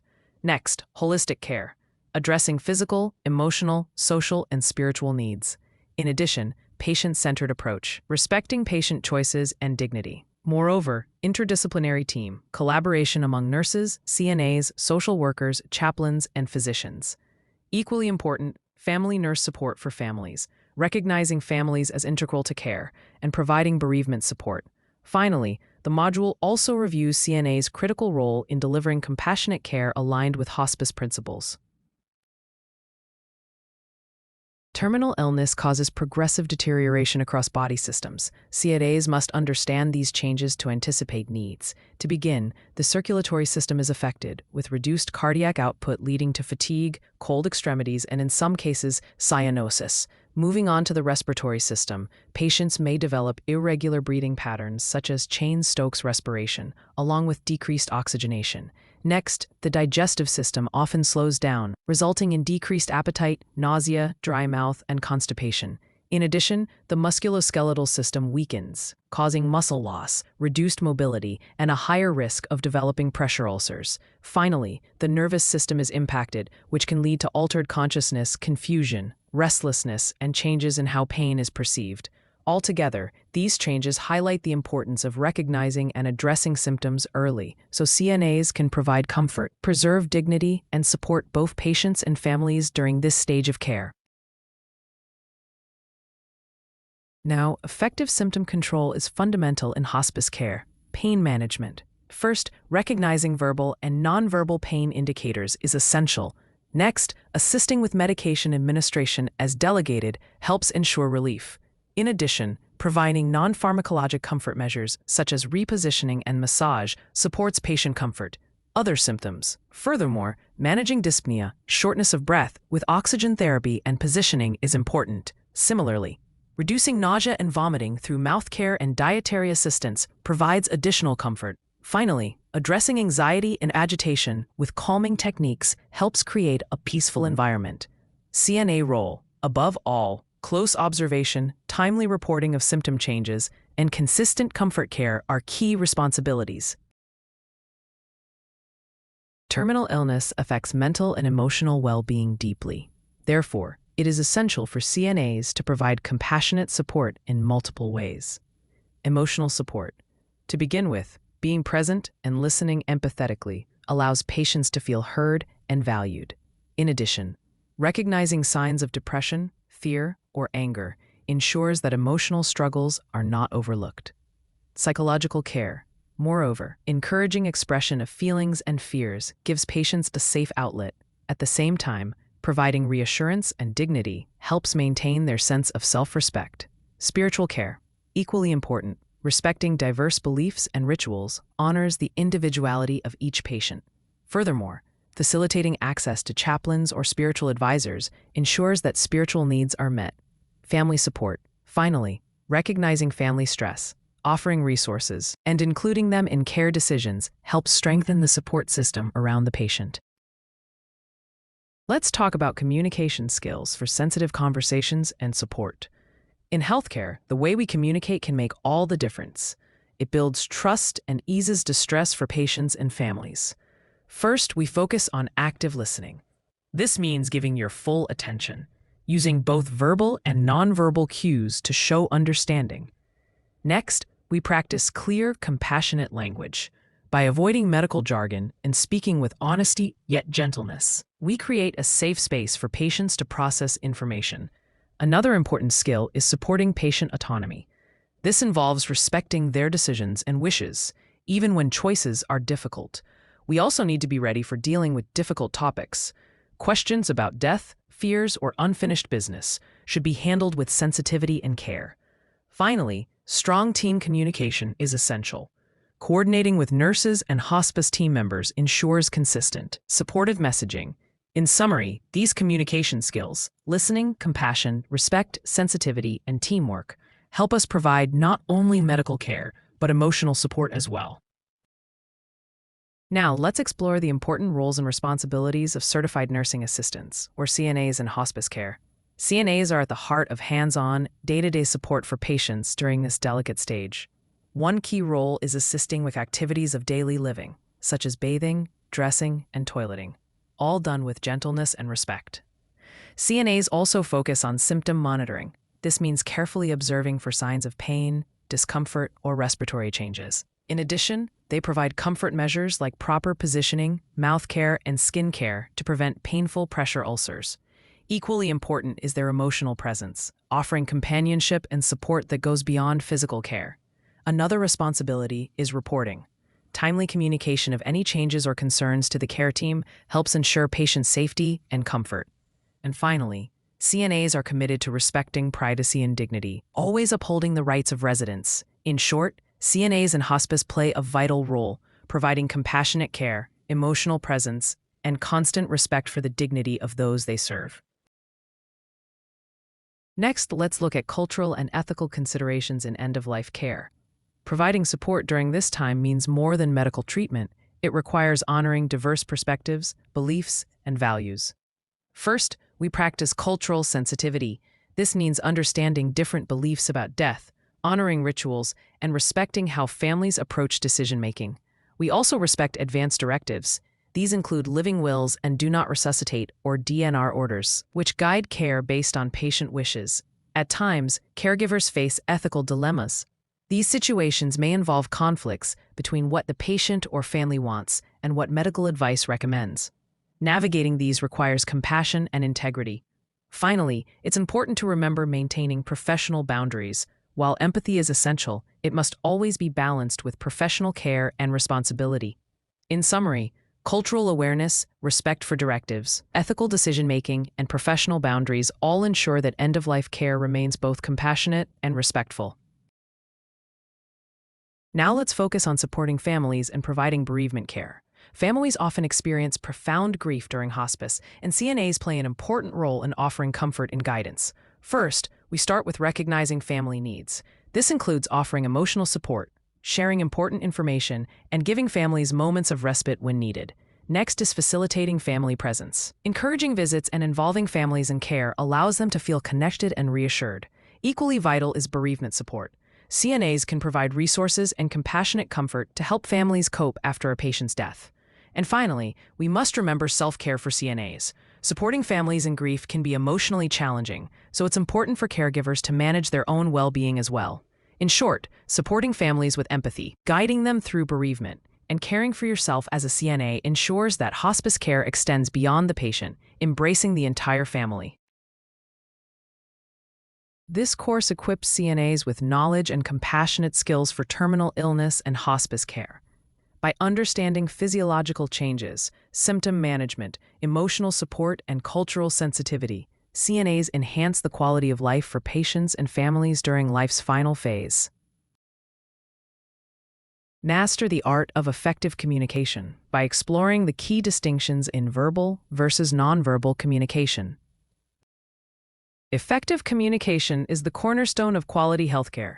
It encompasses both verbal and nonverbal methods, which together shape how messages are sent, received, and understood. This course explores the nuances of verbal and nonverbal communication, their critical roles in patient care and teamwork, and provides healthcare professionals with strategies to enhance their interpersonal skills, improve patient outcomes, and foster a positive work environment. Introduction to communication in healthcare. Communication is a dynamic, multifaceted process essential for delivering safe and compassionate healthcare. Definition: communication is the exchange of information through words, actions, or symbols. Importance in healthcare: ensures accurate patient assessment, treatment compliance, emotional support, and teamwork. Elements of communication: sender, message, medium, receiver, and feedback. Communication models: linear and transactional models highlighting the two-way nature of communication. Healthcare context: diverse settings, sensitive topics, and high stakes demand effective communication skills. Understanding verbal communication, components and techniques. Verbal communication involves the use of spoken or written words to convey information.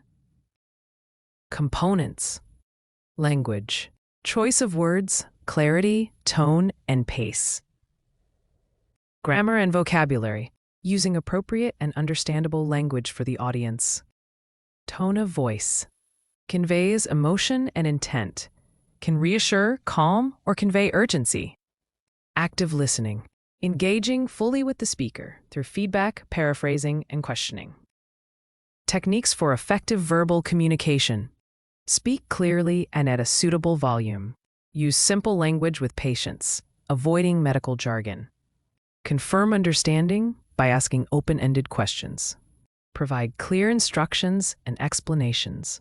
Practice empathy and patience in conversations. Understanding nonverbal communication, types and significance. Nonverbal communication includes all the unspoken elements that accompany or substitute verbal messages. Types: facial expressions, convey emotions like happiness, sadness, fear, or confusion. Gestures, hand movements or body language that emphasize or replace speech. Posture and body orientation, indicates attentiveness, openness, or defensiveness. Eye contact, signals interest, honesty, or sometimes discomfort. Proxemics, use of personal space, respecting cultural norms about distance. Touch, can communicate care, comfort, or professionalism. Paralinguistics, elements such as pitch, tone, loudness, and rhythm of speech. Significance in healthcare. Nonverbal cues often reveal true feelings or concerns. They can reinforce or contradict verbal messages. Critical in assessing patient emotional state, pain, or discomfort. The interplay between verbal and nonverbal communication. Effective communication requires alignment between what is said and how it is expressed. Congruence. When verbal and nonverbal messages match, communication is clear and trustworthy. Incongruence. Mixed signals cause confusion or mistrust.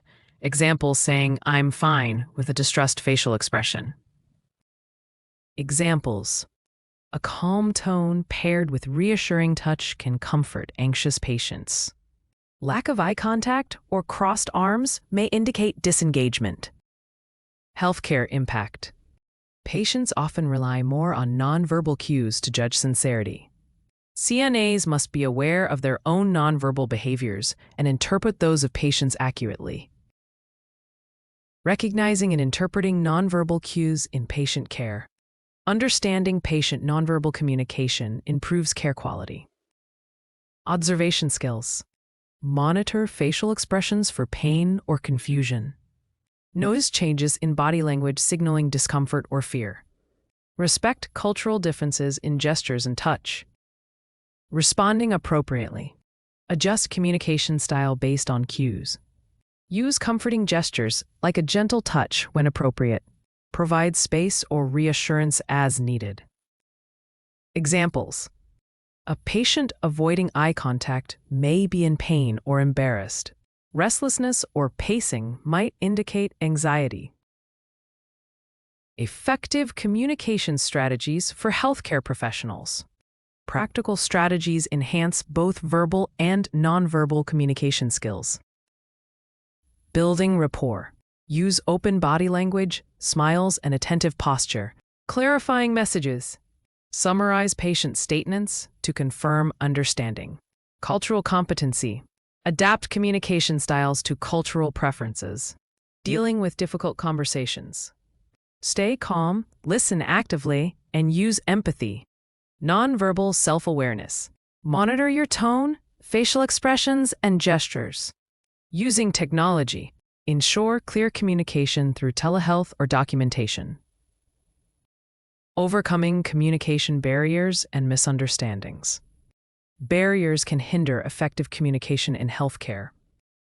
Common barriers. Language differences. Hearing or speech impairments. Emotional distress or cognitive impairments.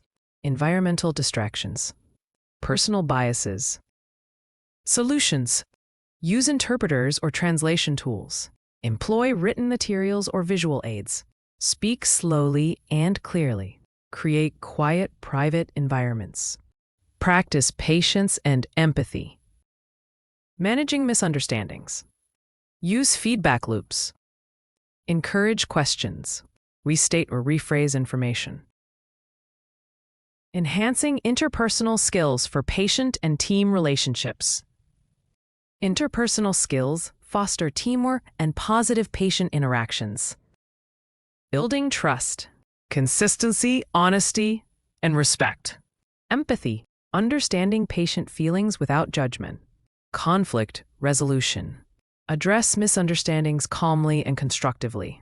Collaboration, sharing information effectively with the healthcare team. Professionalism, maintaining boundaries and respectful communication. Conclusion and recap. Mastering verbal and nonverbal communication equips healthcare professionals to deliver patient-centered care, build strong team dynamics, and navigate complex interactions with confidence and compassion. Listening is a critical communication skill that goes beyond simply hearing words. It involves active engagement, understanding, and responding appropriately. In healthcare, effective listening improves patient safety, builds trust, enhances teamwork, and fosters empathy. Let's begin with an introduction to listening, understanding the difference between hearing and truly listening. This is a critical skill in healthcare communication. First, we define hearing. Hearing is a passive act. It's simply perceiving sound, and it requires no real effort or attention. By contrast, listening is active. It involves conscious focus, careful interpretation, and an intentional response to what is being heard. In healthcare, this difference matters. Merely hearing a patient's words without listening can cause misunderstandings, missed symptoms, and a lower quality of care. This module includes practical examples. For instance, hearing a patient complain of pain is not enough. Actively listening means understanding the pain's location, its intensity, and how it impacts daily life. That's why listening is so important for patient safety, accuracy, and empathy. In summary, listening goes beyond hearing. It's a mindful skill that improves understanding, strengthens trust, and enhances the quality of patient care. Now let's explore the role of active listening in healthcare. Active listening is more than hearing words. It's the deliberate effort to hear, understand, and respond thoughtfully. Active listening promotes several key benefits. First, it ensures patient safety by helping detect subtle changes and concerns that might otherwise go unnoticed. Second, it builds trust and rapport, making patients feel valued, respected, and truly heard. Third, it supports the collection of accurate information. By listening carefully, healthcare providers gather critical details that are essential for diagnosis and effective care. And finally, active listening strengthens effective teamwork by enhancing communication and collaboration among healthcare providers. This module also highlights the consequences of poor listening, including medical errors and patient dissatisfaction. Through interactive examples, learners will see firsthand how listening can directly impact patient outcomes. In short, active listening is a cornerstone of quality healthcare, protecting safety, building trust, improving accuracy, and strengthening the healthcare team. Next, let's look at the components and behaviors that make listening truly effective.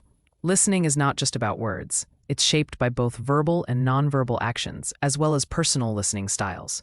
We begin with verbal behaviors. These include asking clarifying questions, summarizing what was said, paraphrasing for accuracy, and giving thoughtful feedback. Equally important are nonverbal behaviors, maintaining eye contact, nodding, using appropriate facial expressions, and keeping your body posture open and directed toward the speaker all show genuine engagement. We also consider listening styles. Each person has personal preferences, but adapting your style to fit different situations strengthens communication. This module also introduces barriers to listening, such as distractions, personal biases, and emotional interference. These will be explored in greater detail later. Finally, learners will take part in exercises to identify effective versus ineffective listening behaviors, making these skills more practical and memorable. In summary, combining strong verbal and nonverbal behaviors, adapting your listening style, and being aware of barriers creates the foundation for effective, patient-centered communication. Let's now explore the barriers to listening and, most importantly, how to overcome them. Understanding these obstacles is the first step towards stronger, more effective communication in healthcare. Some barriers are environmental. Noise, interruptions, or an uncomfortable setting can easily distract from the conversation. Others are personal. Prejudices, strong emotions, fatigue, or multitasking all interfere with attentive listening. There are also cultural and language differences. Different communication norms or limited language proficiency can make understanding more difficult. Finally, we must recognize physiological barriers, such as hearing impairments or illnesses that affect concentration. But each of these barriers can be overcome. Creating quiet, private environments helps reduce distractions. Managing emotions and biases consciously allows for clearer focus.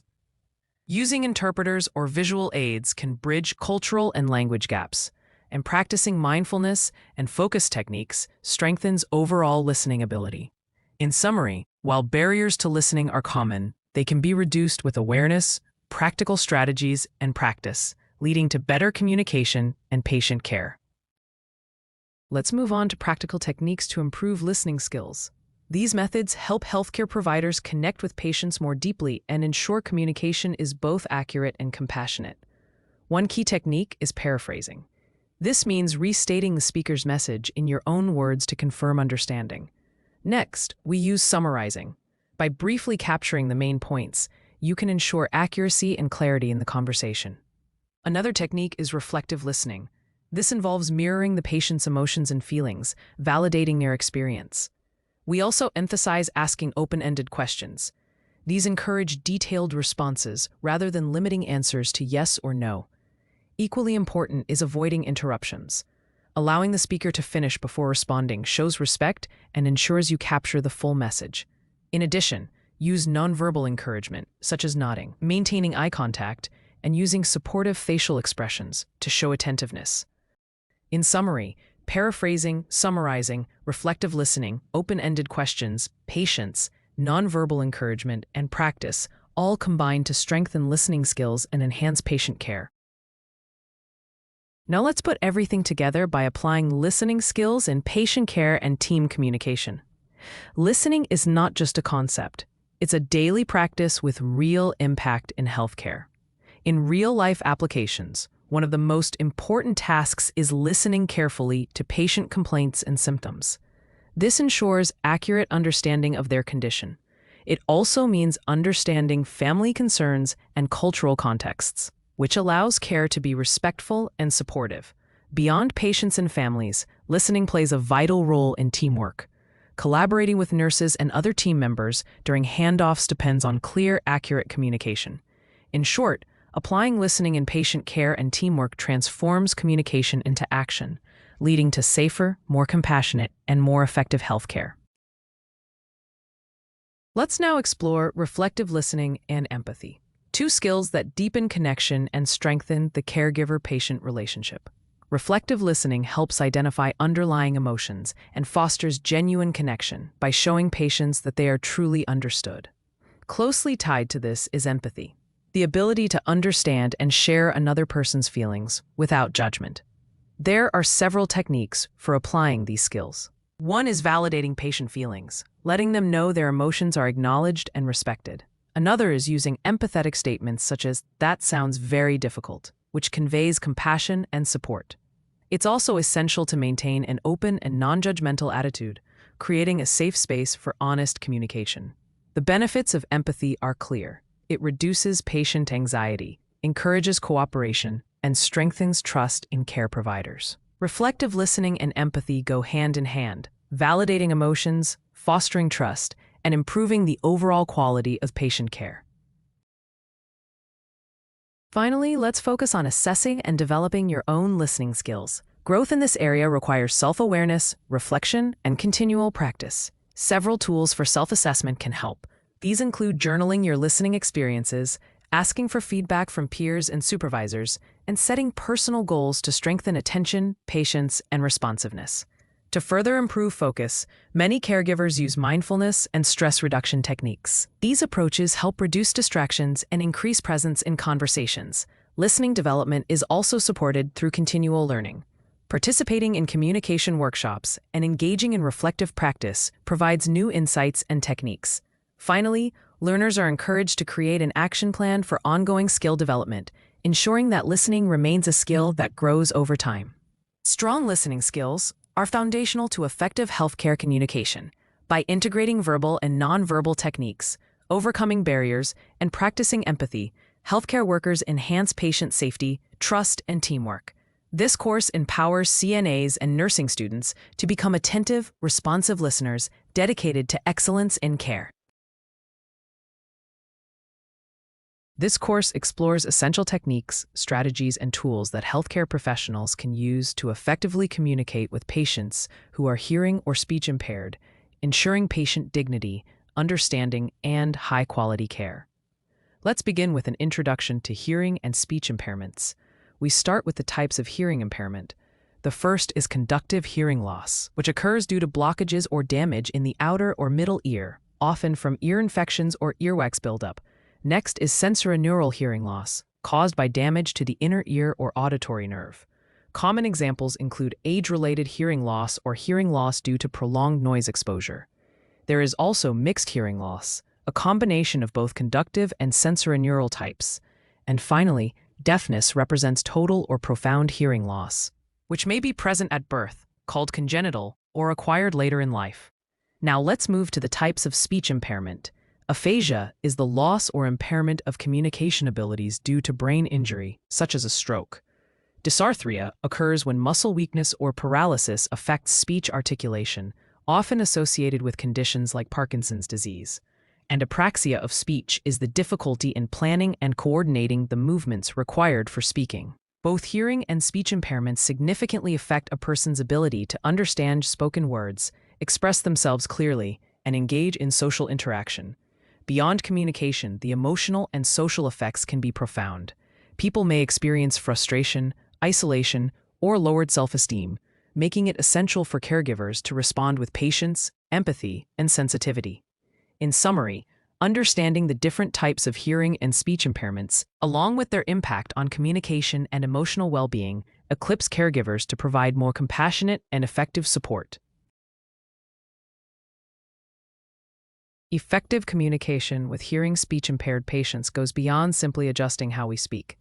This module explores verbal and nonverbal communication techniques tailored for these patients. Let's begin with verbal communication techniques. First is speech clarity. Speak slowly and clearly. Avoid shouting, as it does not improve understanding and may actually distort sound. Next, use simple language. Keep sentences short and concise and avoid medical jargon, so the message is easier to understand. We also rely on visual cues. Always speak face-to-face and maintain eye contact, which is especially helpful for patients who depend on lip reading. Finally, pay attention to your tone of voice. A calm, reassuring tone communicates compassion and helps reduce patient anxiety. Now, let's move to nonverbal communication techniques. Start with body language. Maintain an open and welcoming posture, and use natural hand gestures to enhance understanding while avoiding overuse. Next, focus on facial expressions. Expressions can convey emotion and add clarity to the message, so it's important to remain mindful of what you show. Simple gestures, such as nodding or signaling, can also reinforce verbal messages, especially when giving basic instructions. And finally, consider sign language. Learning even a few basic signs can make a big difference when communicating with patients who use it. In summary, effective communication with hearing and speech-impaired patients blends clear verbal techniques with thoughtful nonverbal cues, ensuring that care remains inclusive, respectful, and patient-centered. Not all patients with hearing or speech impairments can rely on spoken language. In this module, learners will explore various alternative communication methods to facilitate effective interaction. Sign language, American Sign Language or ASL, is the primary language used by many members of the deaf community.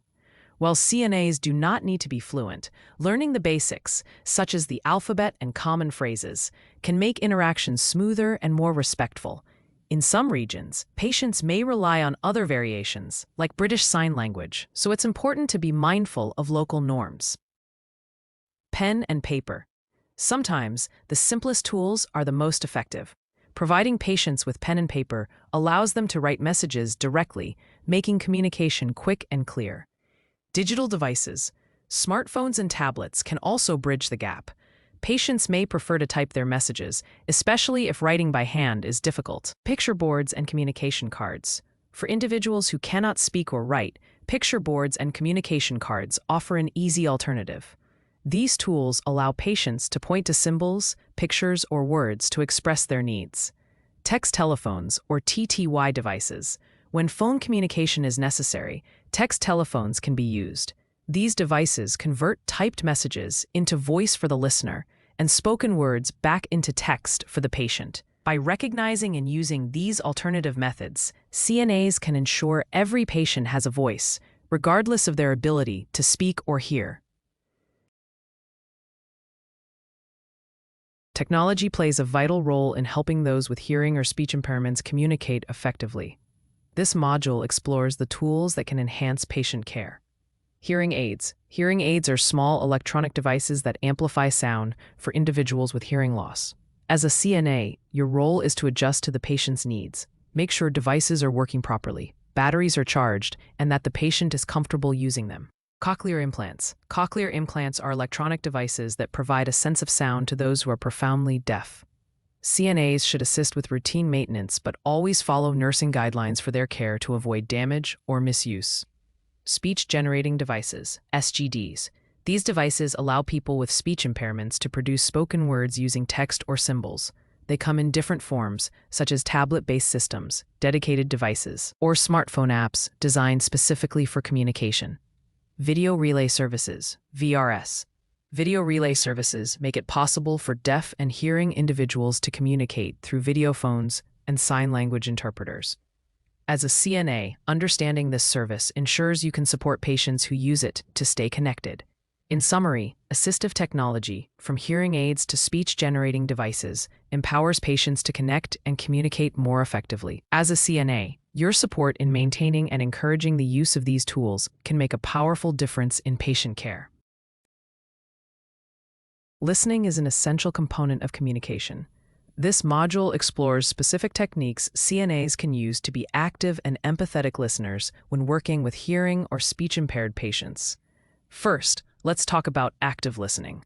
This means focusing fully on the patient's message, showing genuine interest, and making sure they feel understood. You can use simple verbal affirmations like "I understand" or "Please continue" to encourage them. Most importantly, avoid interrupting. Give patients the time and space they need to express themselves fully. Now, moving to observing nonverbal cues. Sometimes, communication is more than words. Watch carefully for signs of frustration, confusion, or even anxiety that could signal miscommunication. Pay close attention to body language and facial expressions. By responding appropriately, you can reassure the patient and keep communication clear and calm. Finally, let's look at clarifying and paraphrasing. To make sure you've understood the patient correctly, repeat their message back in your own words. This not only confirms understanding, but also builds trust.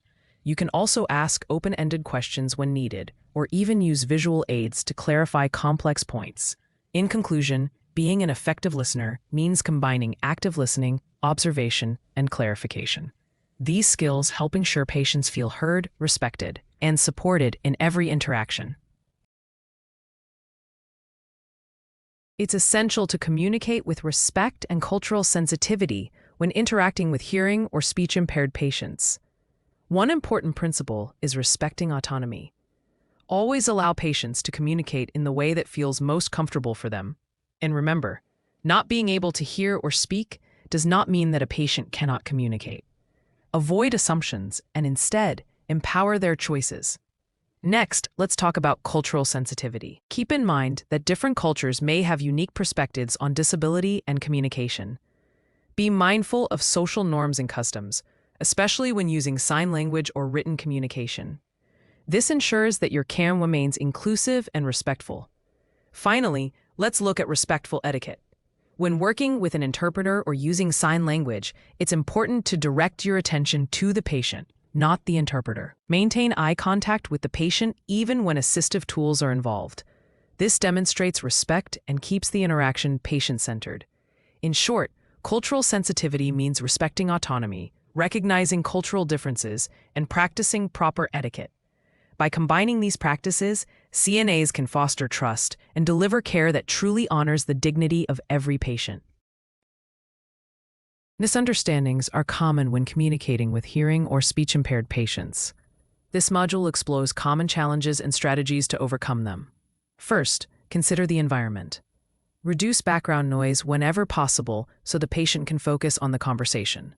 Make sure the room is well lit to support lip reading and visual cues. Next, be aware of cognitive barriers. Some patients with speech impairments may also have cognitive difficulties. Always be patient and give them the extra time they need to respond. Finally, use feedback and clarification to ensure accurate communication. Repeat back what you believe the patient has said and confirm with them. Encourage questions so misunderstandings can be addressed quickly. By staying mindful of these barriers and applying these strategies, you can create clear, respectful, and effective communication with your patients. In this final module, CNAs will learn practical approaches for supporting patients with hearing or speech impairments during daily care tasks. Let's begin with personal care tasks. It's important to assist with bathing, dressing, and other activities of daily living while always making sure the patient feels heard, respected, and involved in their own care. Moving on to medication management. Clear communication is critical here. Use written instructions, visual aids like pictures or even digital devices to help patients fully understand their medication regimen. This reduces risks and builds confidence. Next, we focus on mobility and emotional support. CNAs play a vital role in helping patients maintain independence. At the same time, you should provide reassurance and address emotional concerns such as distress or social isolation, which are common in patients with communication challenges. In summary, by combining patience, creativity, and empathy, CNAs can ensure that patients with hearing or speech impairments receive not only excellent care, but also respect and emotional support in their daily lives. Effective communication with hearing and speech-impaired patients requires patience, understanding, and the use of a variety of methods and tools. By using the strategies learned in this course, CNAs can provide dignified, compassionate care while ensuring that communication barriers do not interfere with patient well-being. Learn to confidently de-escalate difficult situations and improve communication with this guide on dealing with combative or confused residents. This course equips healthcare workers with essential knowledge and practical skills to safely and compassionately manage residents exhibiting combative or confused behaviors. Understanding causes, recognizing early warning signs, and applying effective communication and safety strategies are key to improving resident care and caregiver safety. Combative or confused behavior among residents can pose significant challenges in healthcare settings. These behaviors often arise from underlying medical, psychological, or environmental factors. This course teaches CNAs and caregivers to identify triggers, use de-escalation techniques, and maintain safety and dignity. The course also emphasizes ethical care, collaboration with healthcare teams, and self-care strategies for caregivers. Understanding combative and confused behavior, causes, and triggers. Combative and confused behaviors often stem from medical conditions, environmental factors, or unmet needs. Medical causes: dementia, delirium, infections, medication side effects, pain. Neurological conditions like Parkinson's disease or stroke. Psychological causes: anxiety, depression, fear, frustration. Past trauma or mental health disorders. Environmental triggers: overstimulation, noise, unfamiliar surroundings, lack of privacy. Unmet needs: hunger, thirst, pain, toileting needs, loneliness. Understanding the root causes allows CNAs to approach residents with empathy and tailor interventions. Recognizing early signs and warning signals. Early recognition is crucial to prevent escalation. Behavioral signs: restlessness, pacing, yelling, clenched fists, aggressive gestures. Increased confusion, withdrawal, or agitation. Physical signs: rapid breathing, sweating, tense muscles. Verbal cues: raised voice, threatening language, repetitive questioning. Situational awareness: changes in environment or routine preceding agitation. This module teaches systematic observation techniques and documentation for timely intervention. Communication techniques for de-escalation. Calm, respectful communication helps diffuse tension. Verbal strategies: speak slowly, softly, and clearly. Use simple words and short sentences. Avoid arguing, yelling, or threatening. Validate feelings: I see you're upset. I'm here to help. Nonverbal strategies: maintain relaxed posture and open body language. Respect personal space. Avoid sudden movements. Use gentle eye contact. Active listening: let the resident express themselves. Paraphrase and acknowledge emotions. Distraction and redirection: redirect attention to calming activities or familiar topics. Safety protocols and personal protection strategies. Caregiver and resident safety is paramount. Preventive measures: maintain clear exit routes. Remove potentially harmful objects. Use alarms or call systems. Body mechanics: maintain balanced stance and keep safe distance. Avoid blocking residents' path. Team approach: know when to seek assistance. Use codes or signals for help. Physical restraints: used only as a last resort and under strict guidelines. Focus on least restrictive options. Training includes role plays and scenario planning. Ethical and legal responsibilities. Managing combative or confused residents involves ethical and legal considerations. Respect and dignity. Treat residents with compassion and respect regardless of behavior. Consent and autonomy. Honor resident rights and preferences as much as possible. Reporting. Document incidents fully and accurately. Report abuse, neglect, or use of restraints as per policy. Boundaries. Maintain professional boundaries to protect both parties. Legal protections. Understand laws regarding patient safety and staff protection. Collaboration with healthcare team and incident reporting. Effective teamwork enhances management of challenging behaviors. Communication with nurses and physicians. Share observations and concerns promptly. Participate in care planning and behavioral interventions. Incident reporting. Complete detailed reports after episodes. Include triggers, resident behavior, staff response, and outcomes. Family involvement. Engage families in understanding behaviors and care plans. Self-care and stress management for caregivers. Caring for combative or confused residents is emotionally and physically demanding. Recognizing burnout signs. Fatigue, irritability, detachment. Stress reduction techniques. Deep breathing, mindfulness, breaks. Seeking support. Peer support, counseling, supervisor guidance. Work-life balance. Prioritize rest and hobbies outside work. Encourages a culture of wellness and support among caregivers. Best practices for ongoing care and prevention.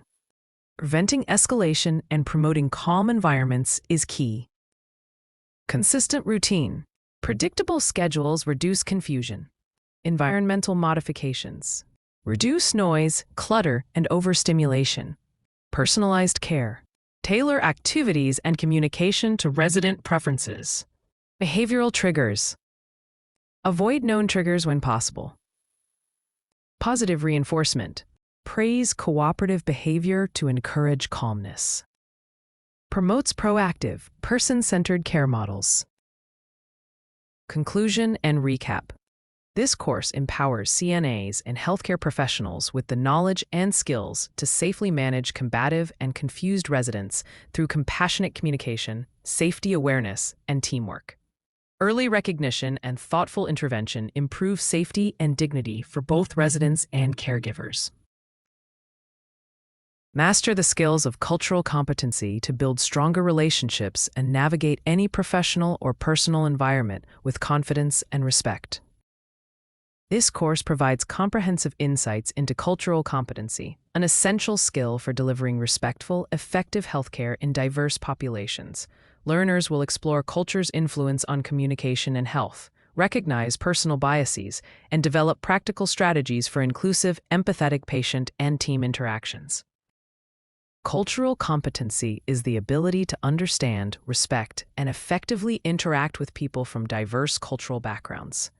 In healthcare, this skill ensures equitable care, reduces misunderstandings, and improves patient satisfaction and outcomes. This course guides healthcare professionals in developing self-awareness, overcoming cultural barriers, and communicating with sensitivity and respect.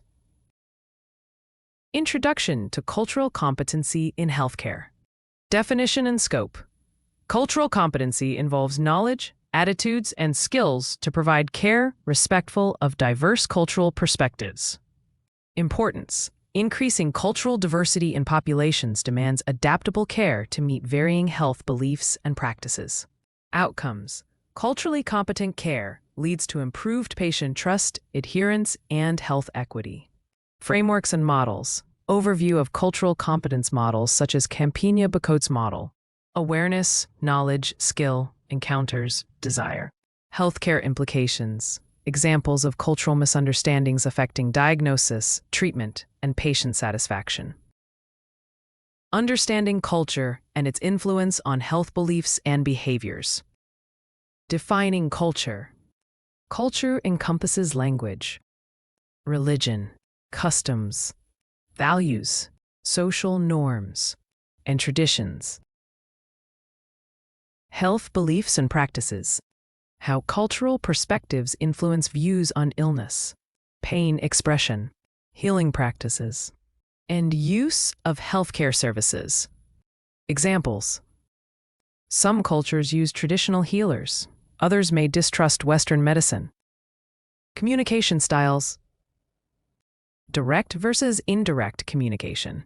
eye contact norms, gestures, and body language differences, family and community roles, the influence of family structure and community on health decisions, case studies, exploring cultural beliefs impacting care plans, self-awareness and bias recognition, implicit and explicit bias, understanding unconscious attitudes and their influence on healthcare delivery, reflective practice, techniques for examining one's own cultural background, assumptions, and prejudices, impact of bias, how bias can lead to unequal care, miscommunication, and poorer outcomes, strategies to mitigate bias, open-mindedness, cultural humility, recognizing limitations in one's cultural knowledge, continuous learning and exposure to diverse cultures, exercises, self-assessment quizzes, and journaling prompts, communication strategies for cross-cultural effectiveness, verbal communication, use of clear, simple language, avoiding jargon, confirming understanding through teach-back methods, nonverbal communication, awareness of cultural differences in gestures, touch, eye contact, and personal space, active listening, empathetic listening to patients' stories and concerns, using open-ended questions, encouraging dialogue and patient expression, building trust, showing respect for cultural values and beliefs, scenario practice, role-playing patient-provider interactions, overcoming cultural barriers and misunderstandings, language barriers, working effectively with interpreters and translation services, avoiding reliance on family members for interpretation to maintain confidentiality, health literacy, assessing patient understanding, using visual aids and culturally relevant materials, religious and spiritual differences, respecting dietary restrictions, prayer practices, and end-of-life rituals, mistrust of healthcare system, strategies to build rapport with historically marginalized groups, conflict resolution, handling cultural misunderstandings sensitively, ethical considerations in culturally competent care, respect for autonomy, supporting informed decisions consistent with cultural values, justice and equity, providing unbiased, fair care regardless of background, confidentiality, maintaining privacy while respecting cultural communication preferences, informed consent, ensuring cultural factors are addressed in consent processes, advocacy, acting as patient advocates for culturally appropriate care, ethical dilemmas, navigating conflicts between cultural beliefs and medical recommendations, working with interpreters and multicultural healthcare teams, role of professional interpreters, ensuring accurate and confidential communication, best practices, speak directly to the patient, not the interpreter, use short, clear sentences, allow time for interpretation, telehealth and technology, using remote interpreting services effectively, multicultural teamwork, valuing diverse perspectives in care planning, addressing team communication challenges, respecting different communication styles within teams, building an inclusive and respectful healthcare environment, organizational culture, fostering inclusivity through policies and training, patient-centered care, tailoring care plans to cultural needs, cultural celebrations and recognition, respecting and honoring patient traditions, continuous education, encouraging ongoing cultural competence development, measuring outcomes, using feedback to improve culturally competent care, creating safe spaces, ensuring patients feel valued and understood. Conclusion and recap. Cultural competency is vital for equitable, effective healthcare.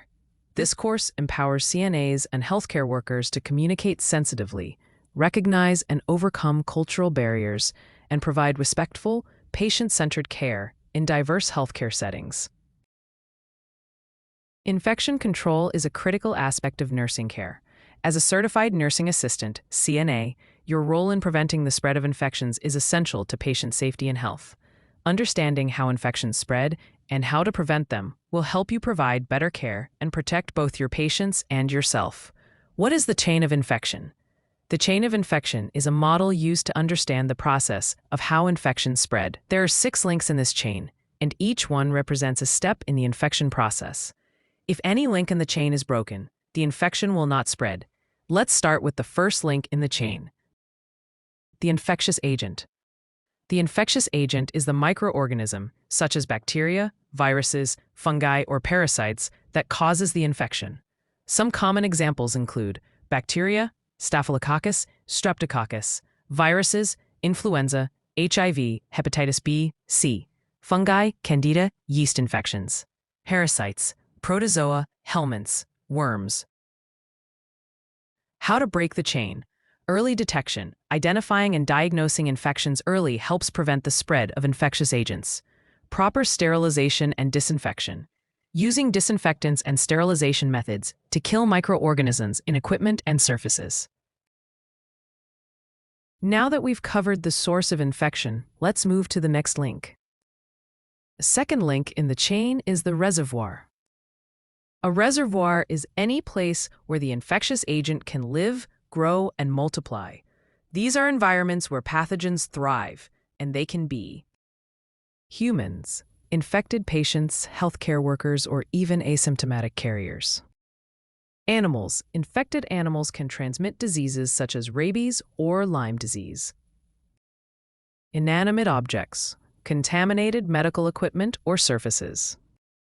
Water or food. Contaminated food or water can be a source of infection such as Salmonella or E. coli. How to break the chain. Hand hygiene.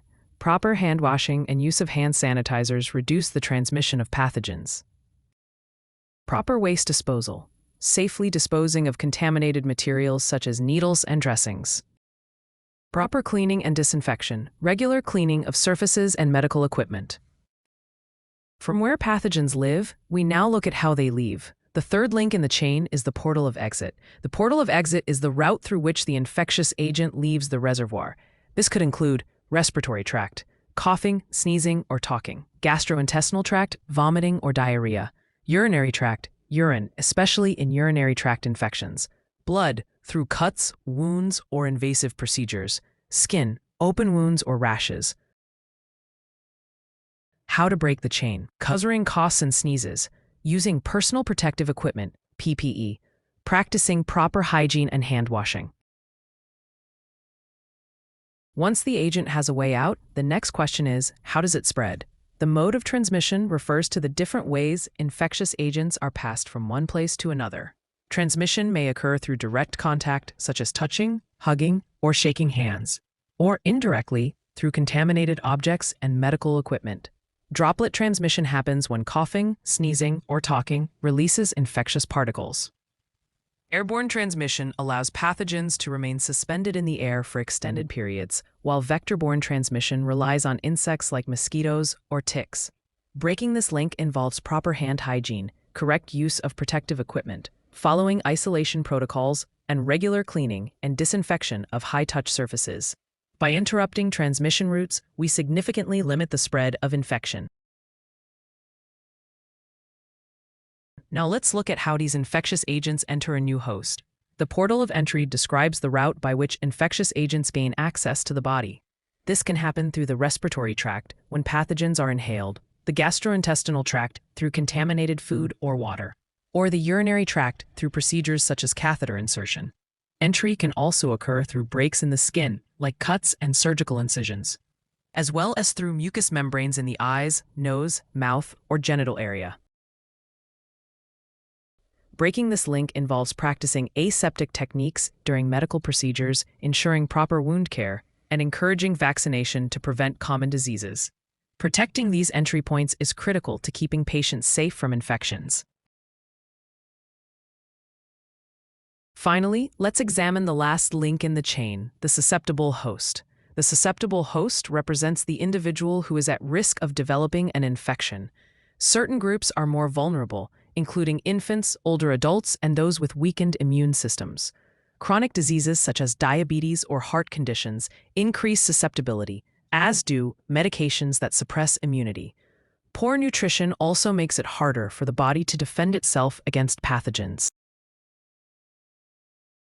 This link can be broken by vaccination, ensuring patients receive necessary vaccinations to protect them from infections, boosting immunity, encouraging a healthy diet, exercise, and sufficient rest to strengthen the immune system. Prompt treatment, providing early interventions and proper care for vulnerable patients to prevent infections. By strengthening the host's defenses, we close the final gap in the chain of infection. As a CNA, your role in infection control is essential in preventing the spread of infections in healthcare settings. Here are some practical steps you can take. Follow standard precautions. Treat all patients as potentially infectious, regardless of their diagnosis. Practice good hand hygiene. Wash your hands before and after patient contact, before eating and after using the restroom. Use PPE appropriately.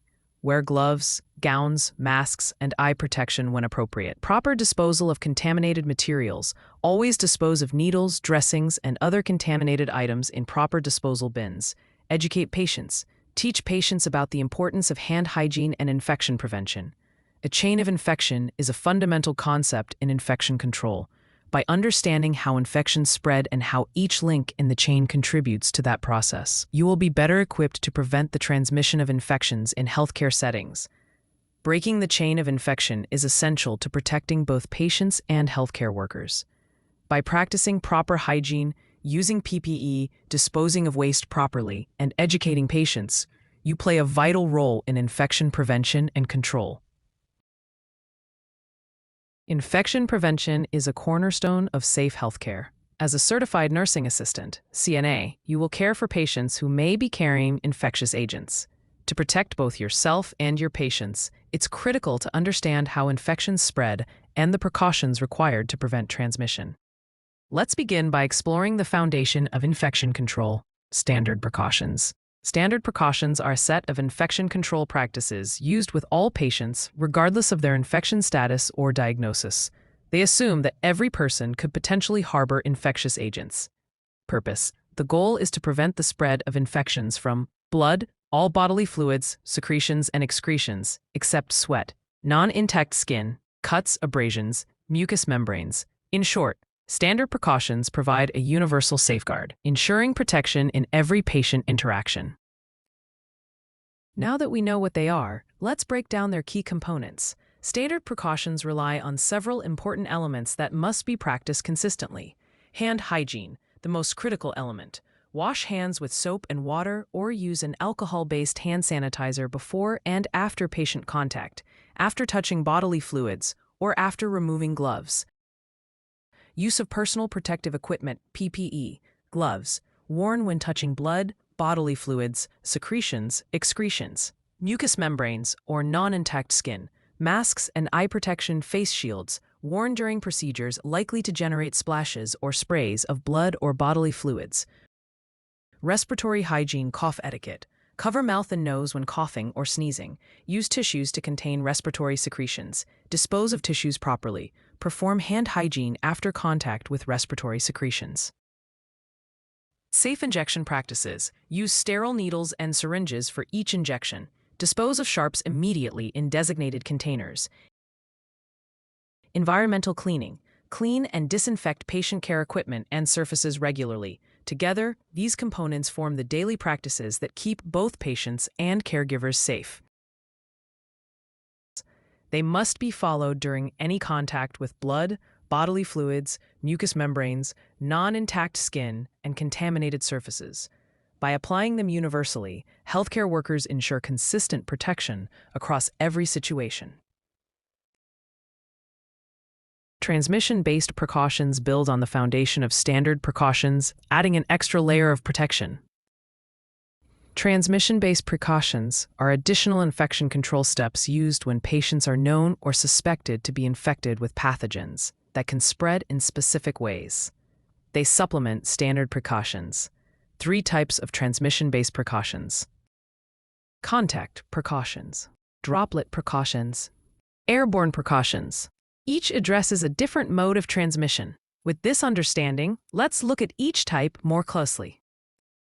We'll begin with contact precautions. Contact precautions protect against infections spread by direct or indirect contact. Purpose: prevent the spread of infections transmitted by direct or indirect contact with the patient or contaminated surfaces. Common infections requiring contact precautions: methicillin-resistant Staphylococcus aureus, MRSA, Clostridioides difficile, C. diff, norovirus, scabies, multi-drug-resistant organisms, MDROs. Procedures: place patient in a private room or cohort with patients having the same infection. Use gloves when entering the room and change gloves between tasks. Wear a gown if you expect your clothing will contact the patient or contaminated surfaces. Use dedicated patient care equipment or disinfect thoroughly before reuse. Perform hand hygiene immediately after glove removal and before leaving the room.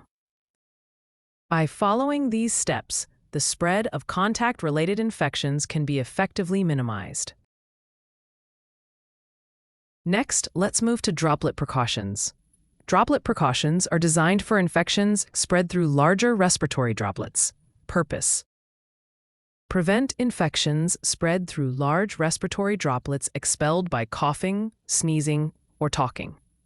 Common infections requiring droplet precautions: influenza, flu, pertussis, whooping cough, mumps, rubella, some types of meningitis.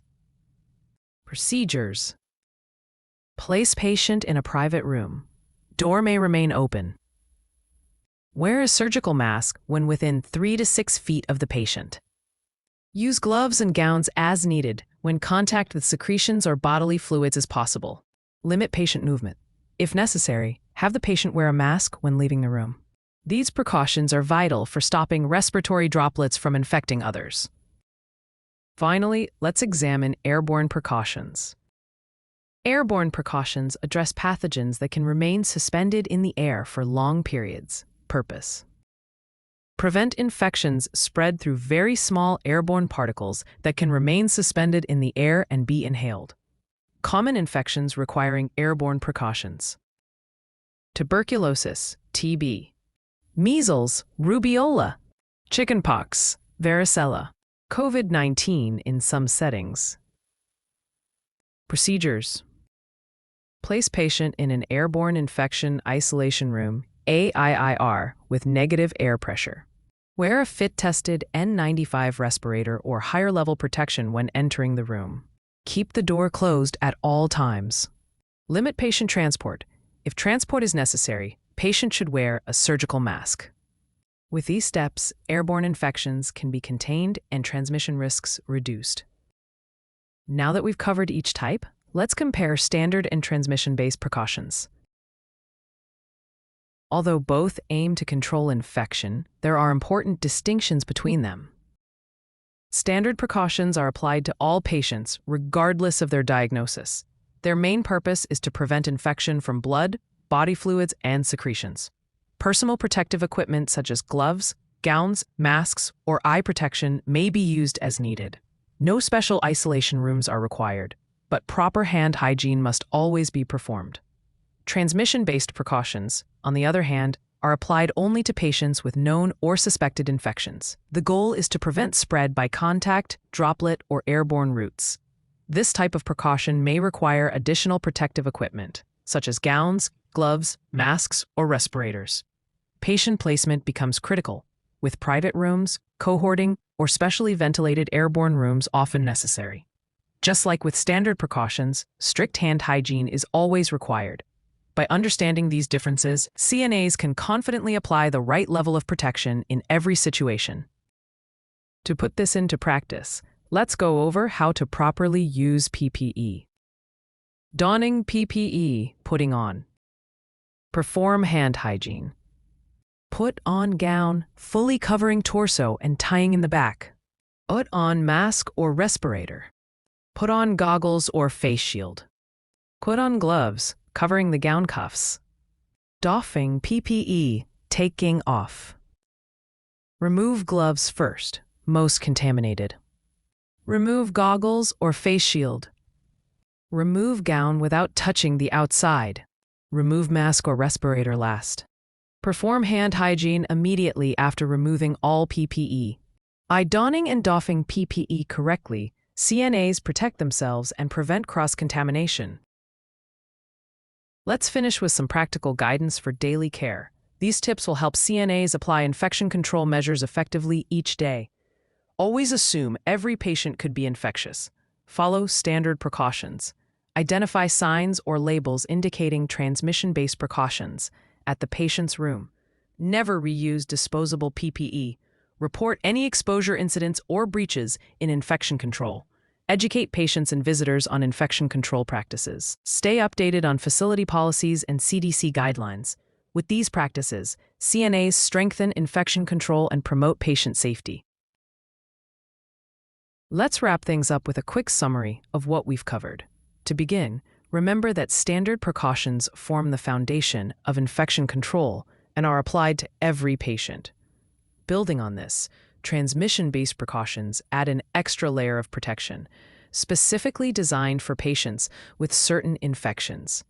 In addition, knowing when and how to apply these precautions is what ultimately keeps patients, yourself, and others safe from infection. And finally, proper use of personal protective equipment, along with consistent hand hygiene, remains at the core of both approaches. In summary, mastering these precautionary measures empowers you to provide care that is both safe and effective. Infection control is a critical part of a certified nursing assistant's (CNA) responsibilities. Understanding how to prevent the spread of infections protects both residents and healthcare workers. Two essential processes in infection control are disinfection and sterilization. Though often used interchangeably, they are different methods with distinct purposes and procedures. Let's begin by understanding the foundation of infection prevention. Infection control and the role of disinfection and sterilization. Infection control refers to practices used to prevent and reduce the spread of infectious agents such as bacteria, viruses, fungi, and parasites. These practices protect residents in nursing homes, hospitals, and other healthcare facilities from healthcare-associated infections, also known as HAIs. Infection control involves key measures such as hand hygiene, the use of personal protective equipment, and the proper cleaning, disinfection, and sterilization of equipment and surfaces. Why are disinfection and sterilization important? Medical instruments and equipment often come into contact with blood, bodily fluids, or broken skin, common entry points for pathogens. Without proper cleaning methods, these tools can transmit harmful microorganisms between patients and healthcare workers. Disinfection and sterilization are designed to reduce or completely eliminate pathogens on surfaces and instruments. These processes are essential to breaking the chain of infection. Knowing when and how to use each method is critical for ensuring patient safety. In short, infection control, and especially disinfection and sterilization, form the backbone of safe and effective healthcare practice. Now, let's take a closer look at disinfection, an essential step in keeping healthcare environments safe. Disinfection is the process of eliminating many or all pathogenic microorganisms on inanimate objects, except bacterial spores. While it does not destroy every microorganism, it reduces microbes to a safe level. There are 3 levels of disinfection. High-level disinfection kills all microbes except large numbers of bacterial spores and is often used for semi-critical items such as endoscopes.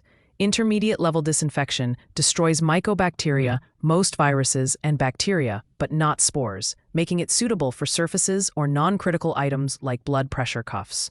Low-level disinfection removes some viruses and bacteria, but not spores or mycobacteria, and is used on surfaces not exposed to blood or bodily fluids. Common disinfectants include chlorine compounds such as bleach, alcohols like ethanol and isopropanol, phenolics, and quaternary ammonium compounds. These disinfectants work by damaging microbial cell walls or disrupting enzymes, which makes the microorganisms inactive or dead.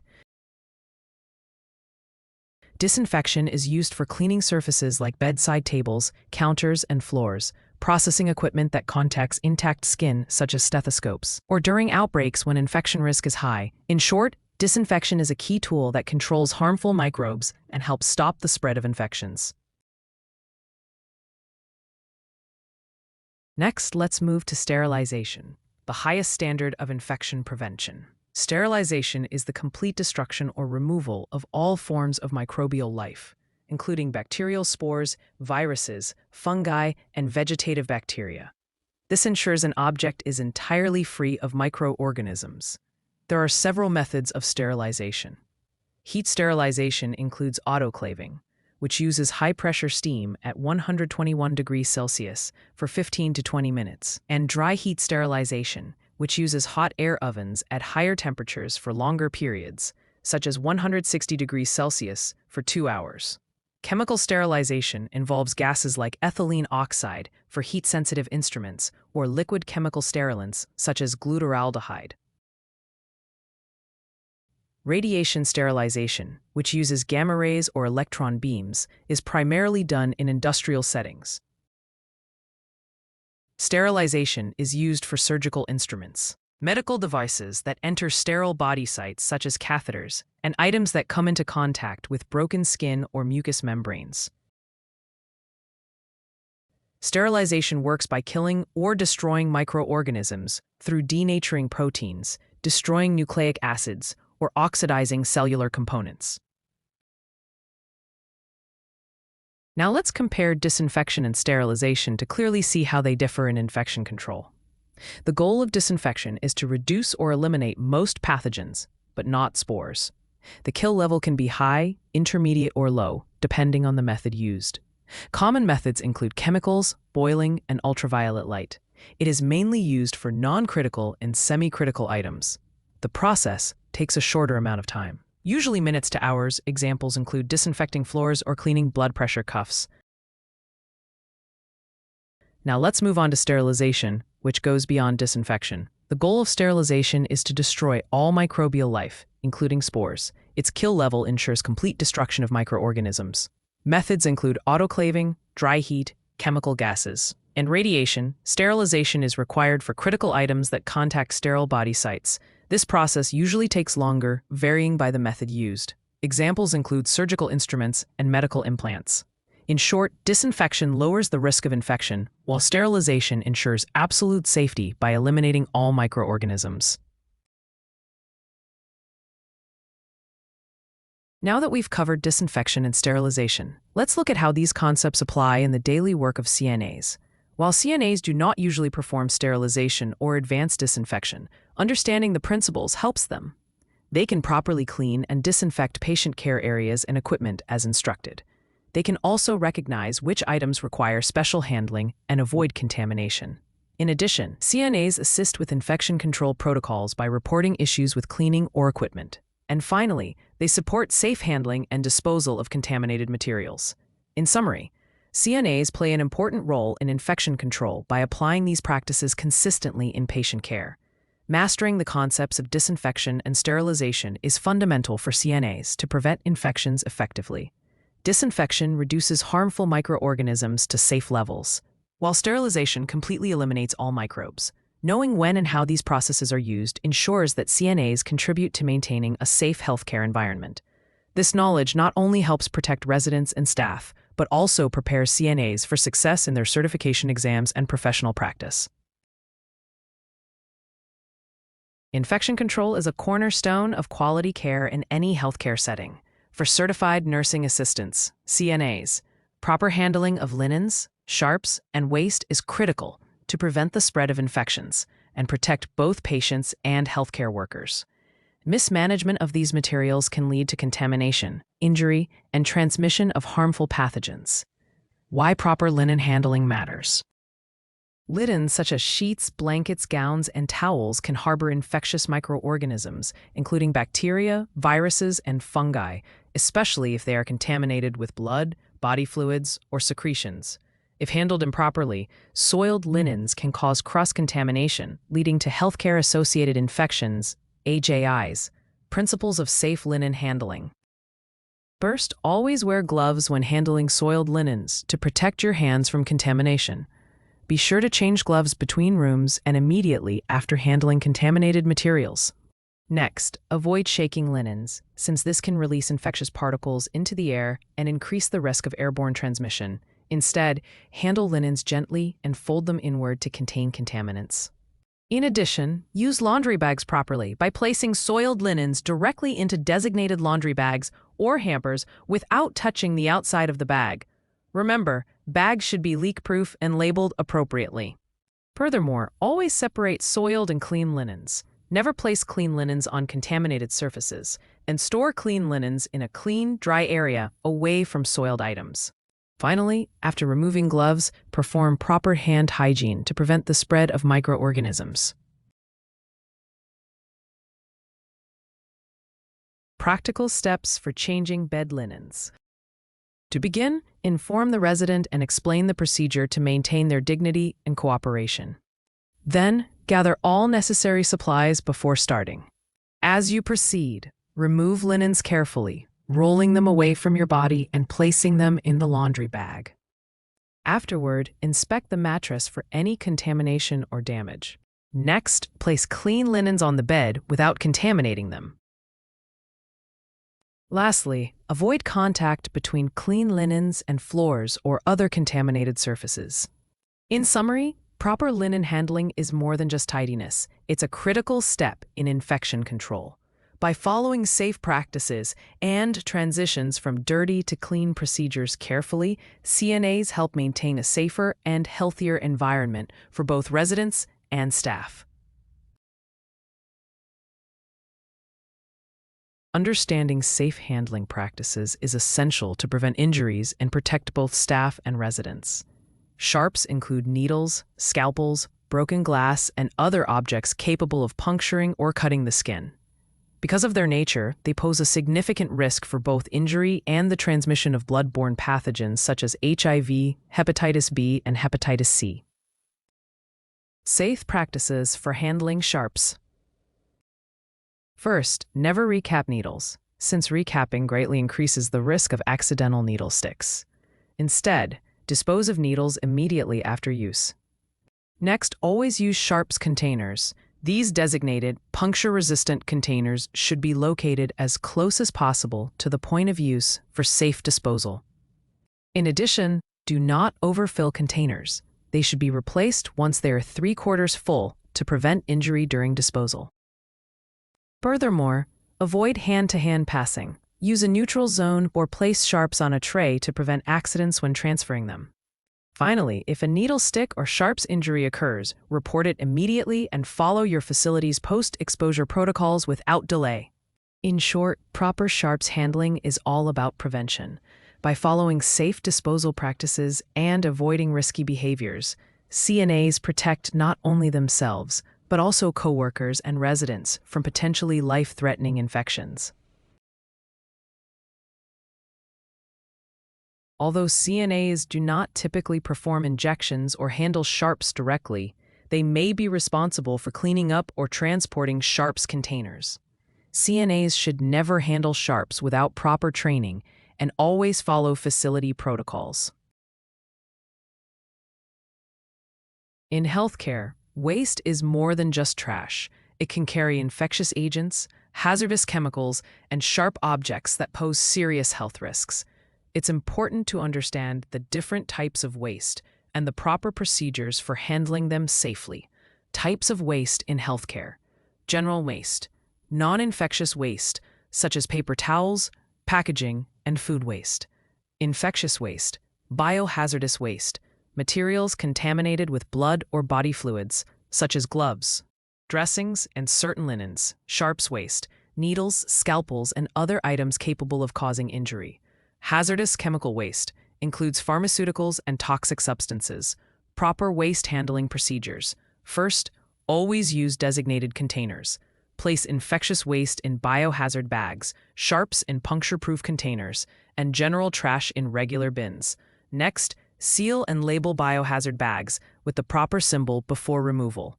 In addition, avoid overfilling containers to reduce the risk of spills or accidental exposure.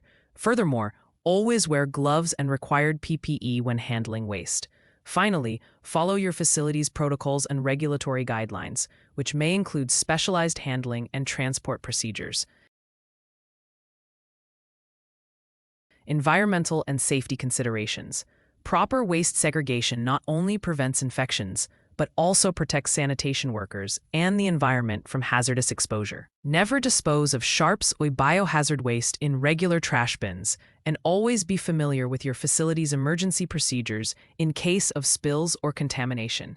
In short, handling waste correctly is about more than cleanliness. It's about safety.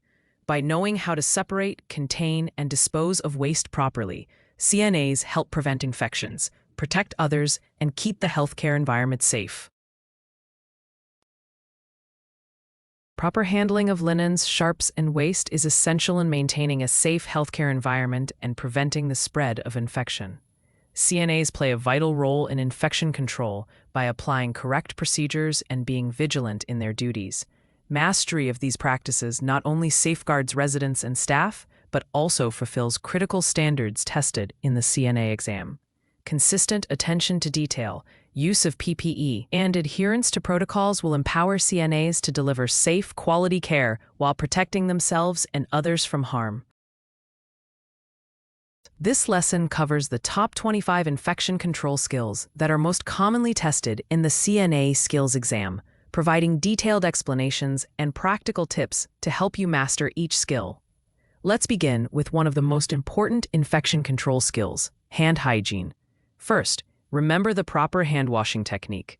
Wet your hands, apply soap, scrub all surfaces for at least 20 seconds, rinse and dry with a clean towel. Next, know when to perform hand hygiene, before and after patient contact, after removing gloves, and after any contact with bodily fluids or contaminated surfaces. When hands are not visibly soiled, alcohol-based hand sanitizer can also be used as a quick alternative.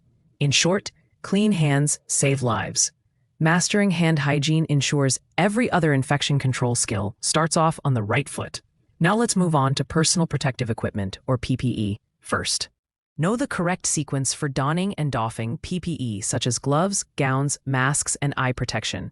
Next, choose the right PPE for the task and based on transmission precautions, whether contact, droplet, or airborne. Finally, always prevent contamination by using proper removal techniques. To sum up, PPE is only effective when used correctly. By wearing and removing it the right way, you create a strong barrier against infection. Gloves are another basic but critical tool in infection control.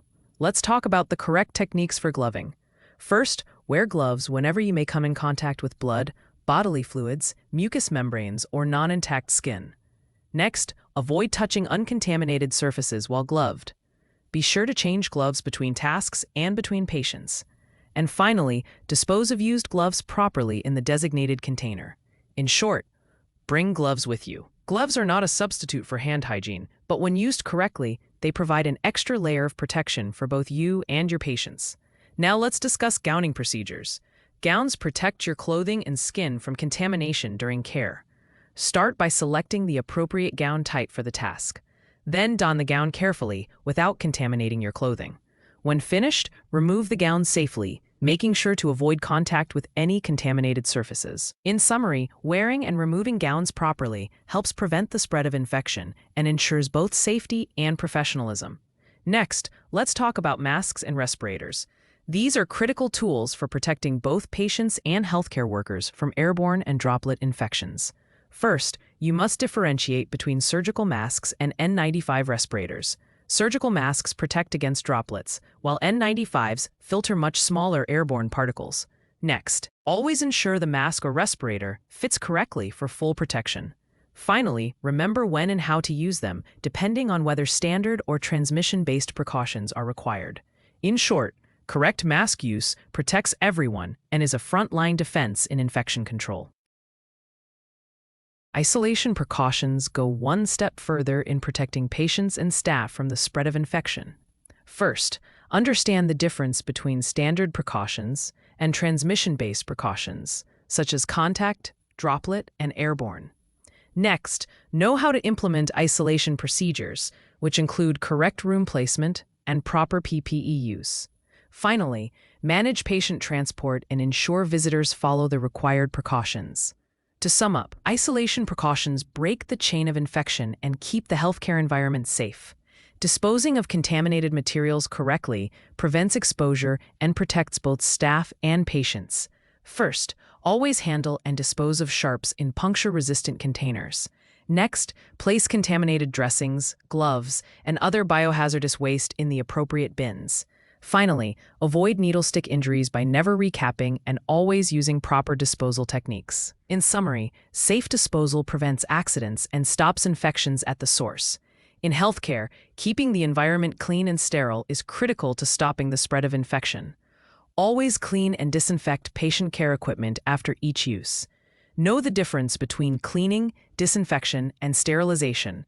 Cleaning removes dirt, disinfection kills most germs, and sterilization destroys all microorganisms. Finally, follow your facility's protocols for cleaning patient rooms and high-touch surfaces like call lights, bed rails, and tables. By maintaining a clean environment, you protect both patients and staff from preventable infections. Linens may seem harmless, but if soiled, they can carry harmful microorganisms. First, never shake linens, since this can spread germs into the air. Next, transport soiled linens carefully to prevent cross-contamination. And finally, always store and handle clean linens separately in a clean, dry area. To sum up, proper linen handling reduces the spread of infection and protects patient safety. Let's begin with a proper technique for making an occupied bed, a skill that ensures both comfort and infection control. Minimize patient exposure to contaminants during the process. Always use gloves and maintain a clean technique, and ensure linens are wrinkle-free to help prevent skin breakdown. By following these steps, you keep your patient safe and comfortable while maintaining infection control standards. Next, let's look at assisting with bathing and hygiene, another critical part of daily care. Prevent cross-contamination by using a clean washcloth for each body part. Wear gloves whenever there is contact with body fluids, and dispose of contaminated materials properly after use. These practices ensure that bathing is safe, sanitary, and respectful for every patient. Now, let's move on to assisting with oral hygiene. Use gloves and disposable equipment. Prevent the spread of germs by using barriers on toothbrushes, and dispose of all single-use items appropriately. Good oral care not only prevents infection, but also supports overall comfort and health. Catheter care is another essential skill for infection prevention. Use sterile or clean gloves, depending on protocol. Clean the catheter and surrounding area carefully to prevent infections, and always handle drainage bags properly. Consistent and careful catheter care helps protect patients from serious urinary tract infections. Let's continue with feeding patients safely. Perform hand hygiene before feeding. Avoid contaminating utensils and food, and handle the tray and feeding equipment properly. These steps promote both nutrition and infection control during mealtimes. Next, let's go over safe dressing changes. Always use sterile gloves and maintain aseptic technique. Dispose of old dressings properly, and prevent contamination of the new dressing. Careful dressing changes reduce infection risk and support faster healing. Now let's talk about assisting with toileting. Wear gloves and practice hand hygiene. Always clean the patient from front to back, and dispose of waste and materials safely. By using proper technique, you preserve dignity while also protecting against infection. Vital signs measurement is also tied to infection control. Clean all equipment before and after use. Use disposable covers when available, and practice hand hygiene before and after taking vitals. This ensures accurate results while keeping patients safe from contamination. Next, let's review safe transferring and positioning. Use clean technique when moving patients. Prevent skin breakdown with correct positioning, and wear gloves if contact with body fluids is possible. Safe transfers protect both patients and caregivers while supporting infection control. Medication administration also requires infection control. Perform hand hygiene before and after. Wear gloves when handling medications that require PPE, and prevent contamination of both the medication and the equipment. With careful attention, you ensure safe and effective medication delivery. Now let's focus on sharp safety. Never recap needles. Dispose of sharps immediately in a designated container, and promptly report and manage any needle stick injuries. Using sharps containers correctly reduces the risk of injury and infection. Another key area is handling blood and bodily fluids. Always wear gloves and appropriate PPE. Clean spills thoroughly with disinfectants, and dispose of all contaminated waste safely. By following these precautions, you help protect yourself and others from harmful exposure. Let's move on to assisting with respiratory care. Wear a mask and eye protection when suctioning. Use clean or sterile technique according to facility guidelines, and prevent the spread of respiratory secretions at all times. This keeps respiratory care both safe and effective. Now let's review care for isolation patients. Follow isolation signs and protocols strictly. Use dedicated equipment for each isolated patient, and ensure visitors comply with infection control rules. Proper isolation care prevents cross-contamination and protects everyone in the facility. Next, let's talk about maintaining a clean healthcare environment. Clean, frequently touched surfaces like bedside tables and call lights. Use EPA-registered disinfectants, and follow your facility's cleaning schedules closely. These measures reduce the spread of infection in patient care areas. Accurate reporting and documentation are also part of infection control. Document infection control measures as they are performed. Report early signs of infection such as redness, swelling, or fever. And communicate with the healthcare team to prevent outbreaks. Good documentation supports teamwork and ensures timely interventions. Finally, let's end with some practical tips for mastery. Practice each skill under supervision in clinical settings. Always follow your facility's protocols. Remember, hand hygiene is the foundation of infection control. Be aware of patient-specific precautions. Use PPE correctly and never skip steps. And during your CNA exam, stay calm and methodical to avoid mistakes. With these habits, you'll build confidence and consistency in infection control. Mastering these top 25 infection control skills not only prepares you for the CNA skills exam, but also ensures safe, high-quality care for your patients. Understanding the why behind each step strengthens your ability to perform the skill correctly every time. Remember, infection control is a team effort. Your actions directly impact patient safety and health outcomes. Elevate your skills and avoid common mistakes by mastering the proper steps with critical elements. The Certified Nursing Assistant CNA exam is a crucial milestone for healthcare assistants entering the nursing field.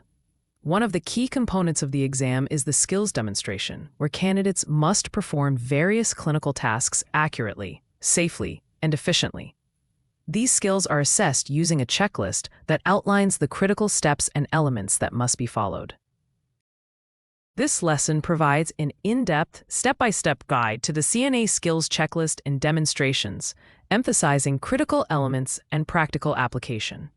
Mastering these skills ensures you meet exam standards and deliver safe, competent care in real-world settings. What is a CNA skills checklist? The CNA Skills Checklist is a standardized list used by evaluators to observe and assess your performance of specific nursing assistant tasks during the exam. Each skill includes several critical steps, and failure to perform any critical step correctly usually results in an automatic fail for that skill. Why is it important? Ensures consistency in testing across candidates. Highlights essential safety and care measures.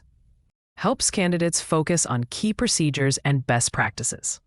Validates competency before allowing CNAs to provide patient care. Overview of common CNA skills tested. While the exact skills tested may vary by state or program, common CNA skills typically include hand hygiene, Vital signs measurement. Assisting with activities of daily living, ADLs. Bed making. Transfer and ambulation assistance. Catheter care. Oral hygiene. Measuring intake and output. Handling personal protective equipment, PPE. General guidelines for CNA skill demonstration. Introduction and explanation. Always introduce yourself and explain the procedure to the resident before starting. Privacy. Maintain the resident's privacy throughout the procedure. Safety. Use proper body mechanics and follow safety protocols. Hand hygiene. Perform hand washing before and after care. Communication. Communicate clearly and respectfully with the resident. Observation. Watch for signs of discomfort or complications during the procedure. Documentation. Document the procedure accurately if required.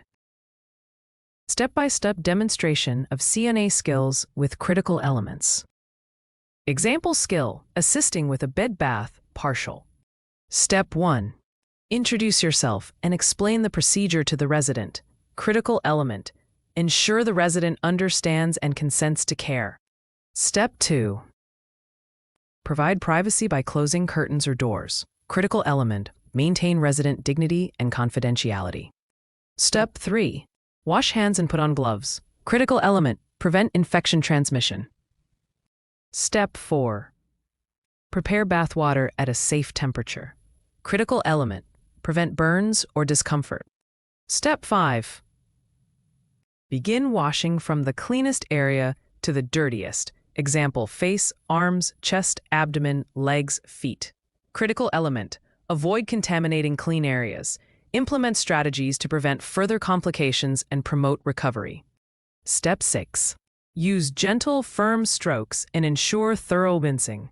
Critical element. Remove all soap to prevent skin irritation. Step 7.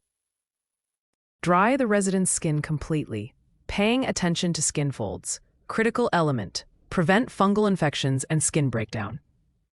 Step 8. Assist with dressing and grooming if applicable.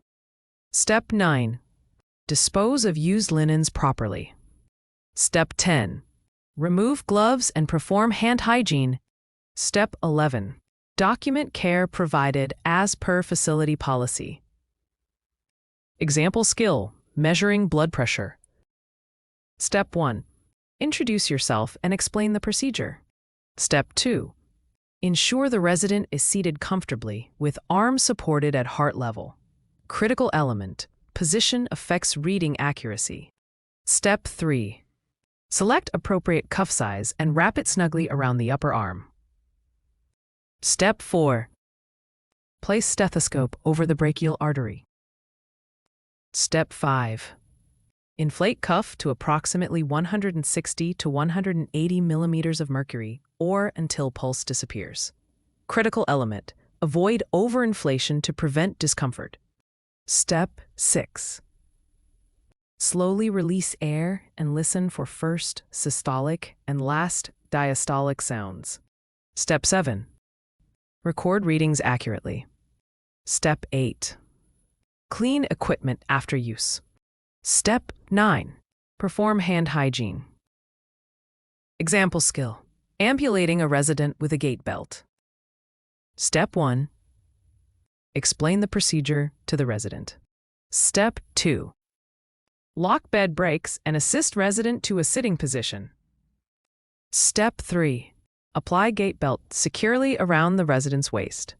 Critical element. Ensure belt is snug but comfortable. Step 4. Assist resident to stand using proper body mechanics. Step 5. Walk slightly behind and to the side of the resident, holding the gait belt. Critical element.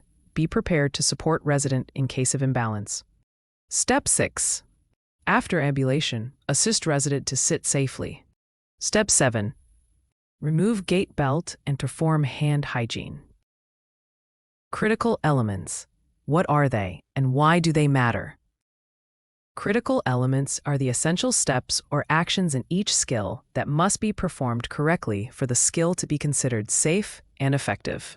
Examples include using hand hygiene at appropriate times, explaining procedures to residents, maintaining privacy and dignity, proper use of equipment, ensuring resident safety during transfers or ambulation, accurate measurement and documentation.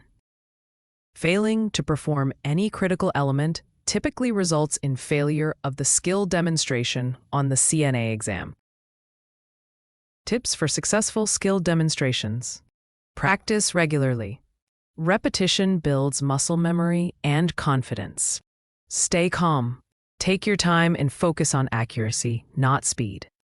Be organized. Gather all supplies before starting. Speak clearly. Communicate with the resident and examiners throughout. Follow protocols. Adhere strictly to the steps and safety guidelines. Ask questions. Clarify instructions if unsure during practice sessions. Conclusion. Mastering the CNA skills checklist and demonstrations is essential for passing the CNA exam and becoming a competent nursing assistant. Understanding each step's purpose, paying close attention to critical elements, and practicing diligently will ensure you provide safe, respectful, and effective care. Remember, these skills protect both the resident's health and your professional integrity. Frequently asked questions. What are critical elements in CNA skills demonstrations? They are key steps required for safe and correct completion of a skill. Missing one can result in failure. How many skills are typically tested on the CNA exam? This varies, but usually between 4 to 6 skills are tested, selected from a list of common CNA tasks. Can I use notes during the skills test? No, candidates must perform skills from memory under observation. How important is communication during skills demonstrations? Very important. Clear explanations and reassurance help ensure resident cooperation and comfort. What should I do if I make a mistake during the exam? Stay calm, continue the skill safely, and complete the procedure to the best of your ability. The National Nurse Aid Assessment Program, NNAAP exam, is a standard for evaluating the competency of certified nursing assistant CNA candidates. One of its critical components is the skills demonstration, where candidates perform hands-on nursing assistant tasks, evaluated through a structured skills checklist or evaluation form. Let's begin with a closer look at the NNAAP Skills Evaluation Form.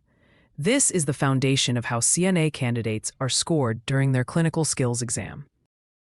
The NNAAP Skills Evaluation Form is a standardized document used by examiners to score CNA candidates during the clinical skills demonstration. It includes a list of required CNA skills that candidates must perform. It provides a step-by-step breakdown of each skill with specific actions or procedures. It designates critical steps, key actions that must be done correctly. And finally, it outlines the scoring criteria that determine pass or fail based on completion and accuracy. In short, the evaluation form is your official roadmap. It shows exactly what skills matter and how they'll be judged. Now, why does the skills evaluation form matter so much for your CNA journey? First, it ensures consistency and fairness in testing. Second, it focuses heavily on patient safety, infection control, communication, and technical proficiency. Third, it helps candidates identify which parts of each skill are vital to learn. And finally, it provides immediate feedback for improvement. This means the form is not just about scoring. It's a learning tool that highlights exactly what you need to succeed. Next, let's go over some of the common CNA skills you'll find listed on the NNAAP evaluation form. These include hand hygiene, ambulation with a gait belt, and providing a partial bed bath. You'll also see catheter care, denture care, and dressing and undressing a resident. Other skills include feeding a dependent resident, measuring vital signs such as temperature, pulse, and respiration, and making either an occupied or unoccupied bed. Mouth care, positioning a resident. Transferring from bed to wheelchair and toileting assistance are also part of the list. And finally, the proper use of personal protective equipment, or PPE, is tested as well. These skills are the backbone of the CNA exam, so mastering them will give you confidence on test day. Now let's walk through how the NNAAP skills evaluation actually works, step by step. First, skill selection. Before your exam, you will be informed of the skill or skills you will demonstrate. Each skill comes with an associated checklist on the evaluation form. So from the very beginning, you'll know exactly which skill is being measured and how it will be scored. Next is preparation. You'll need to gather all supplies required by the skills procedure. This step shows organization and readiness, which examiners will notice right away. Having your supplies ready not only saves time, but also demonstrates professionalism. Now let's move to introduction and communication. Begin by introducing yourself to the resident or evaluator, explaining the procedure clearly and respectfully, and ensuring privacy and comfort. This is a critical step. In fact, it's often marked as mandatory, and failure to perform it correctly may result in failing the skill. So remember, strong communication and respect for the resident set the stage for a safe and successful performance. After preparation comes skill demonstration. Perform each step as listed on the evaluation form in the proper order. Always follow infection control protocols, including hand hygiene and use of PPE. Use correct body mechanics, and most importantly, maintain resident safety. By carefully following the checklist, you show both accuracy and consistency in your skills. Now let's focus on critical steps. These include hand hygiene before and after the procedure, providing privacy, using proper technique for transferring or positioning, and properly measuring and recording vital signs. Another critical step is ensuring the resident's comfort and safety throughout the procedure. Remember, failure in any critical step results in immediate failure of the skill, no matter how well you did the other parts. Finally, let's look at completion and documentation. Always finish by cleaning up supplies and the environment. Leave the resident in a safe, comfortable position. Perform hand hygiene again, and if documentation is required, either record it or verbally state the steps you performed during the exam. In short, ending well is just as important as starting strong. Completion shows professionalism and attention to detail. Now let's take a closer look at how the NNAAP evaluation form is broken down with key sections and real examples. First, ambulation with a gait belt. Step 1 is to explain the procedure to the resident. This is a critical step. Step 2, lock the bed brakes and the wheelchair brakes. Again, a critical step. Step 3, apply the gait belt securely around the resident's waist. Step 4, assist the resident to stand using proper body mechanics. Step 5, walk slightly behind and to the side of the resident while holding the gait belt. Step 6, assist the resident to sit back down safely. And Step 7, remove the gait belt and perform hand hygiene. For this skill, all steps are considered critical, meaning every action must be done correctly. With ambulation, precision matters. Missing even one step can lead to failure. Next, let's look at the partial bed bath. First, explain the procedure to the resident. This is critical. Then, provide privacy by closing curtains or the door. Next, perform hand hygiene and put on gloves. Step 4, use a clean washcloth for each area. Step 5, wash the eyes from the inner to the outer corner without soap. Step 6, wash the face, arm, hand, chest, abdomen, leg, and foot. Step 7, rinse each area with a clean cloth. Step 8, dry each area thoroughly, paying special attention to skin folds. Finally, Step 9, remove gloves and perform hand hygiene. Every single step in this procedure is marked as critical. This shows how essential infection control and resident safety are during personal care tasks. Now, here are some tips to successfully pass the NNAAP skills exam. First, know your critical steps. Prioritize memorizing the mandatory actions. Second, practice complete skills, and don't just memorize. Understand the purpose behind each step. Third, manage your time. Stay calm, work efficiently, but don't rush. Fourth, communicate clearly. Speak to the resident and examiner throughout to show professionalism. Fifth, maintain safety. Always check bed and wheelchair brakes. Use proper body mechanics and protect privacy. And finally, prepare your supplies. Have all equipment ready before starting to avoid delays or interruptions.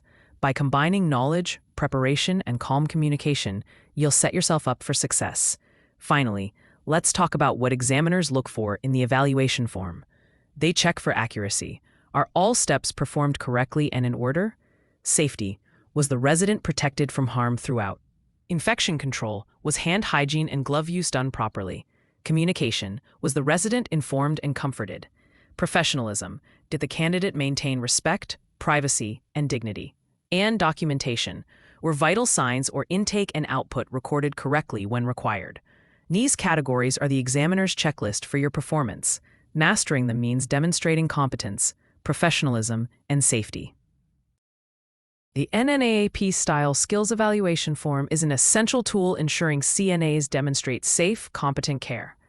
By understanding the checklist structure, focusing on critical steps, and practicing complete procedures, candidates prepare themselves to succeed on the CNA exam and in clinical practice. Certified nursing assistants, CNAs, play a vital role in providing basic patient care while supporting licensed nursing staff. Among the essential clinical skills, CNAs must master handwashing, perineal care, and catheter care are foundational. These skills not only ensure patient comfort, but also prevent infections and promote health. Now let's go over one of the most important skills in infection control, handwashing. Handwashing is the single most effective way to prevent the spread of infections. Healthcare-associated infections, or HAIs, can be drastically reduced through proper hand hygiene. And remember, proper hand washing protects both the patient and the healthcare worker. So hand washing isn't just routine, it's your first line of defense. Next, let's review when to wash your hands. Wash before and after patient contact. After touching blood, bodily fluids, secretions, excretions, or contaminated items. Before performing any clean or aseptic procedures. After removing gloves. After using the restroom. And before eating or handling food. Following these moments ensures you break the chain of infection every time. Here are the supplies you'll need. Clean running water, either warm or cold, liquid soap if available, and disposable paper towels or an air dryer. Simple supplies, but they make all the difference in proper hand hygiene. Now let's go through the hand washing procedure step by step. Remove jewelry from hands and wrists. Turn on the water and wet your hands and wrists thoroughly, keeping your hands lower than your elbows so water flows downward. Apply enough soap to cover all hand surfaces. Rub your hands vigorously for at least 20 seconds, making sure to cover the palms, the back of your hands, between the fingers, under the fingernails, and the wrists. Use a circular motion while rubbing. Then rinse your hands thoroughly under running water. Dry them with a clean disposable paper towel or by air drying. Use that paper towel to turn off the faucet to avoid recontamination. Finally, dispose of the paper towel properly. By practicing these steps, you'll meet the exam standard and protect both yourself and your patients. Finally, keep these important reminders in mind. Avoid touching the sink or faucet after washing. Use alcohol-based hand sanitizer only when hands are not visibly soiled. Keep nails short and clean. Artificial nails are not allowed in many healthcare settings. And never use hot water, since it can damage skin and cause dryness. These small details make a big impact on keeping your hand hygiene effective. Let's learn about perineal care, also called pericare, an essential skill to maintain patient hygiene and prevent infection. Perineal care involves cleaning the genital and anal areas to prevent infection, odor, and skin irritation. It is especially important for patients who are incontinent, bedridden, or recovering from surgery. Always perform pericare with respect for the patient's privacy and dignity. Remember, maintaining cleanliness in this area protects both the patient's health and comfort. For perineal care, you will need warm water, mild soap if allowed, clean or disposable washcloths, a waterproof pad or underpad, and clean gown or clothes if needed. Having all supplies ready before starting ensures a smooth and safe procedure. Now let's go through the steps. First, explain the procedure to the patient and ensure privacy by closing doors and curtains. Next, wash your hands and put on gloves. Position the patient comfortably and place a waterproof pad under the perineal area. Use a washcloth soaked in warm water with mild soap if allowed to clean the area. For females, separate the labia and clean from front to back, using a clean part of the washcloth for each stroke. For males, clean the tip of the penis first in a circular motion moving outward, then clean the shaft. If uncircumcised, gently retract the foreskin before cleaning and return it afterward. Clean the anal area last, wiping from front to back. Rinse the area with a clean, wet washcloth to remove soap residue. Dry the area gently but thoroughly to prevent moisture buildup. Remove gloves and dispose of used supplies properly. Wash your hands again and make sure the patient is comfortable and properly covered. Following these steps carefully helps prevent infection and keeps the patient safe and comfortable. Always clean from clean to dirty to avoid contamination. Never reuse the same washcloth for different areas. Monitor the skin for redness, irritation, or breakdown. Maintain the patient's privacy and dignity at all times, and report any abnormalities, such as bleeding, sores, or unusual odors, to the nurse. By keeping these points in mind, you ensure both safe and respectful care during perineal hygiene. Next, we will cover catheter care, an important skill for preventing infection and maintaining patient comfort. Catheter care focuses on 3 key aspects: cleaning, maintaining, and monitoring. Clean by washing the catheter area daily with soap and warm water, moving from the urethra outward. Maintain the catheter by keeping the tubing unkinked and the drainage bag below bladder level. Monitor for leaks, signs of infection, and report any abnormalities to the nurse. Proper catheter care protects the patient from infection and ensures the catheter functions safely. For catheter care, you will need gloves, warm water, mild soap, washcloths, towels, a waterproof pad, and a basin. Having all supplies ready helps you perform the procedure smoothly and safely. Start by explaining the procedure to the patient and ensuring privacy. Next, perform hand hygiene and put on gloves. Position the patient comfortably and place an underpad to protect the bed. Expose the catheter insertion site. Using a washcloth soaked in warm water and mild soap, clean the catheter tubing nearest to the urethra and the genital area around the catheter. Hold the catheter firmly near the urethra to prevent tugging or pulling. Clean in a downward motion away from the urethra. Rinse thoroughly with a clean washcloth soaked in warm water and dry the area gently but completely. Ensure the drainage bag is positioned below the bladder to prevent backflow. Remove gloves and dispose of supplies properly. Then wash your hands again. Document the care provided and report any abnormalities such as redness, swelling, leakage, or pain. Following these steps carefully ensures the catheter is clean, functional, and safe for the patient. Before performing catheter care, it's essential to understand important safety and care tips to prevent infection and ensure patient safety. Never disconnect the catheter from the tubing to avoid introducing infection. Keep the catheter secured to prevent accidental tugging. Check the drainage for color, odor, or sediment, and report any abnormalities. Never pull or tug on the catheter tubing, and always maintain privacy and respect throughout the procedure. By following these safety tips, you can provide effective catheter care while protecting your patient from harm. Next, let's cover some practical application tips and common exam questions to help you succeed in clinical skills demonstrations. First, practice each skill slowly and carefully until you feel confident. Always remember patient safety, comfort, and privacy. During demonstrations, verbalize your actions clearly. Consistently use gloves and proper infection control methods, and don't hesitate to ask questions if you're unsure during clinical practice. Now, let's review some common exam questions you should prepare for. Ask yourself, what is the correct way to wash hands to prevent infection? Why is it important to clean the perineal area from front to back? How should you hold the catheter tubing during cleaning? When should gloves be worn during these procedures? By keeping these tips in mind and preparing for these questions, you'll be ready to perform clinical skills safely and confidently during your exam. Mastering hand washing, perineal care, and catheter care is essential for any CNA candidate. These skills protect patients from infections and ensure their comfort and dignity. Regular practice combined with understanding the rationale behind each step will prepare you for your CNA exam and real-world patient care. This course provides step-by-step guidance on transferring patients using gait belts, assisting with walker ambulation, and performing range of motion exercises. It also addresses safety, body mechanics, communication, and infection control to maximize both caregiver and patient well-being. Now, let's move on to an introduction to patient mobility and the essential role of the CNA. Mobility is a critical part of patient care, and understanding your role will help you keep patients safe and comfortable. First, mobility is important because it prevents complications such as pressure ulcers, muscle atrophy, and blood clots. It also promotes independence and supports psychological well-being. As a CNA, your role is to provide primary support in assisting with mobility-related activities while always ensuring patient safety. Next, it's important to assess patient needs by understanding your physical ability, cognitive status, and any limitations they may have. Safety should always come first.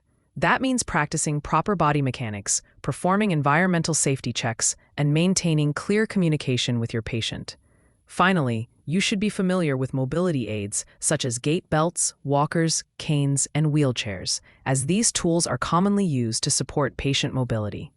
By mastering patient mobility and your role as a CNA, you not only prevent complications, but also promote independence, dignity, and overall well-being for those in your care. Let's go over how to safely transfer a patient using a gait belt. This procedure is essential for preventing injuries and ensuring both patient and caregiver safety. The purpose of a gait belt is to provide a secure grip, allowing you to assist with patient transfers safely and effectively. Before starting, explain the procedure to the patient clearly. Make sure they are wearing non-slip footwear. Position the wheelchair or chair correctly, lock the brakes, and check that the gait belt is secured snugly around the patient's waist. Now, for the transfer steps. Stand with your feet shoulder-width apart for balance. Grasp the gait belt securely with your palms facing upward. Instruct the patient to use the armrests or your shoulders for support. Coordinate the timing and encourage the patient to assist as much as they are able.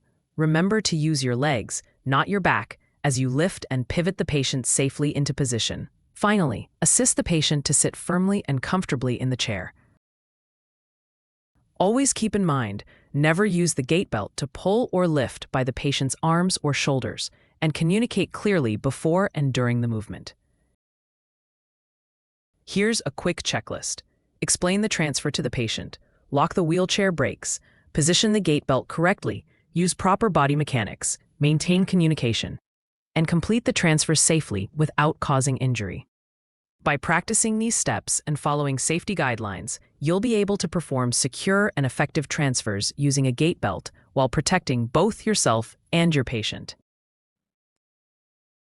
Let's review how to assist a patient with ambulation using a walker. This skill is essential for promoting mobility, independence, and patient safety. The purpose of walkers is to provide extra support and improve balance for patients who experience weakness or instability. Before beginning, ensure the walker is properly fitted to the patient's height. Instruct the patient on safe walker use, and check the environment for any obstacles or hazards.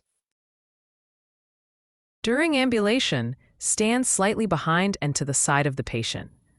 Support the patient by holding their gait belt or offering arm support. Encourage the patient to move the walker first, then step forward into it. Walk at the patient's pace, allowing rest breaks as needed, and watch closely for signs of fatigue, dizziness, or an unsteady gait. Never rush the patient. Always monitor for environmental hazards, such as wet floors, clutter, or uneven surfaces. Here's a quick checklist. Verify that the walker is fitted and in good condition. Provide clear instructions, use safe body positioning, monitor the patient's tolerance, and ensure smooth, controlled ambulation. By practicing proper techniques and prioritizing safety, you'll be able to confidently assist patients with walker ambulation while supporting their independence and well-being. Let's go over range of motion exercises, an important skill that helps maintain flexibility, circulation, and overall patient comfort. The main purpose of ROM exercises is to maintain joint flexibility, prevent contractures, and improve blood circulation.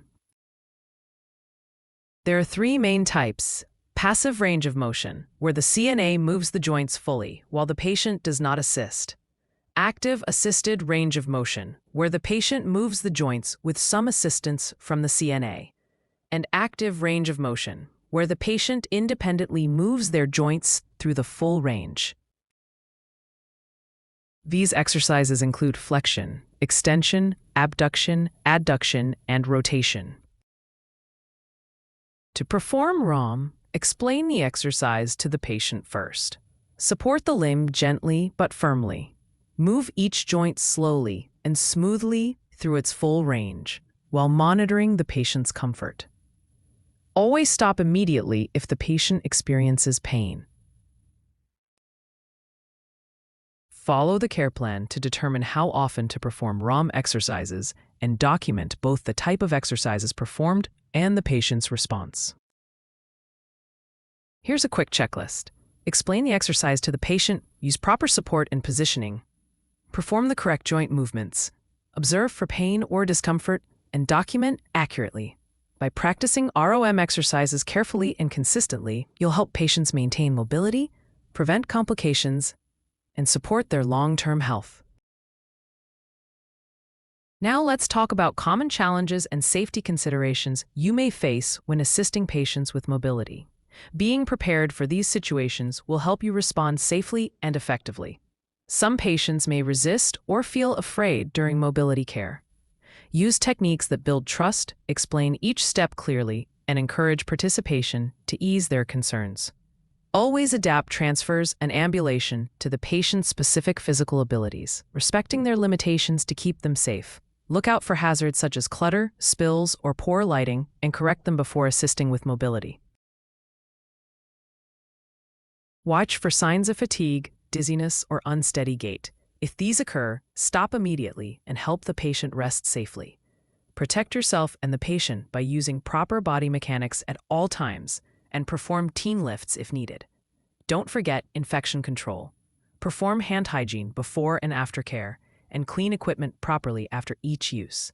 By recognizing these challenges and following safety guidelines, you'll provide safer mobility assistance while protecting both the patient and yourself from harm. Communication plays a vital role in mobility care. By keeping patients informed and comfortable, you can reduce anxiety and improve cooperation. Start by explaining each procedure clearly. This helps keep patients informed and reduces their anxiety about what's happening.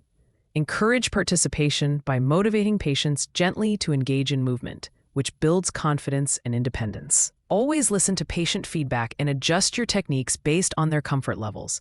Pay close attention to nonverbal cues, such as facial expressions or body movements, which may signal discomfort or pain. Finally, provide reassurance by using a calm tone of voice and gentle touch to promote relaxation and trust. By combining clear communication with reassurance and attentive listening, you'll make mobility care a safer, more positive experience for your patients. Infection control and safe body mechanics are key to protecting both patients and caregivers during mobility assistance. Always perform hand hygiene before and after assisting patients. Wear personal protective equipment whenever it is required for safety. Practice safe body mechanics by keeping your feet shoulder-width apart. Bend at the hips and knees, not at the back. Use your leg muscles to lift or support weight, and avoid twisting motions. Finally, remember to disinfect gait belts, walkers, and other mobility aids on a regular basis. By following infection control guidelines and using proper body mechanics, you'll reduce risks, prevent injuries, and create a safer environment for everyone. Finally, let's review competency validation and documentation, which are essential for ensuring safe and effective mobility care. Competency checklists are used to assess skills such as transfers, ambulation, and range of motion exercises. These detailed evaluations help confirm that you can perform each skill correctly and safely. When documenting, always record the time, type of assistance provided, and the patient's response. Be sure to note any difficulties or changes in the patient's ability. Accurate and timely documentation not only protects patient safety, but also ensures CNA accountability and compliance with professional standards. Remember, competency doesn't stop at validation. Continue practicing your skills, attending training, and participating in refresher courses to stay sharp and confident. By mastering documentation and continually improving your skills, you'll provide safer, higher quality care while strengthening your role as a CNA. Mastering gait belt transfers, walker ambulation, and range of motion exercises enables CNAs to provide safe, effective, and compassionate mobility care. Attention to communication, body mechanics, safety, and patient comfort ensures improved patient outcomes and caregiver well-being. Feeding and dressing are fundamental activities of daily living that CNAs routinely assist with. Proper technique, attention to safety, effective communication, and sensitivity to resident preferences are essential to ensure nutrition, hygiene, and dignity. Now, let's begin with an introduction to CNA feeding and dressing responsibilities. These daily care tasks are essential for supporting both health and dignity. As a CNA, you play a hands-on role in providing assistance with feeding and dressing as part of routine care. Feeding and dressing support is important because it ensures adequate nutrition and hydration, supports resident dignity and self-esteem, and helps prevent complications such as aspiration or skin breakdown. Always use a resident-centered approach by respecting individual preferences, encouraging independence, and promoting comfort throughout the process. Finally, safety must come first. Prevent choking by monitoring swallowing. Keep residents properly positioned during and after meals, and always follow infection control practices.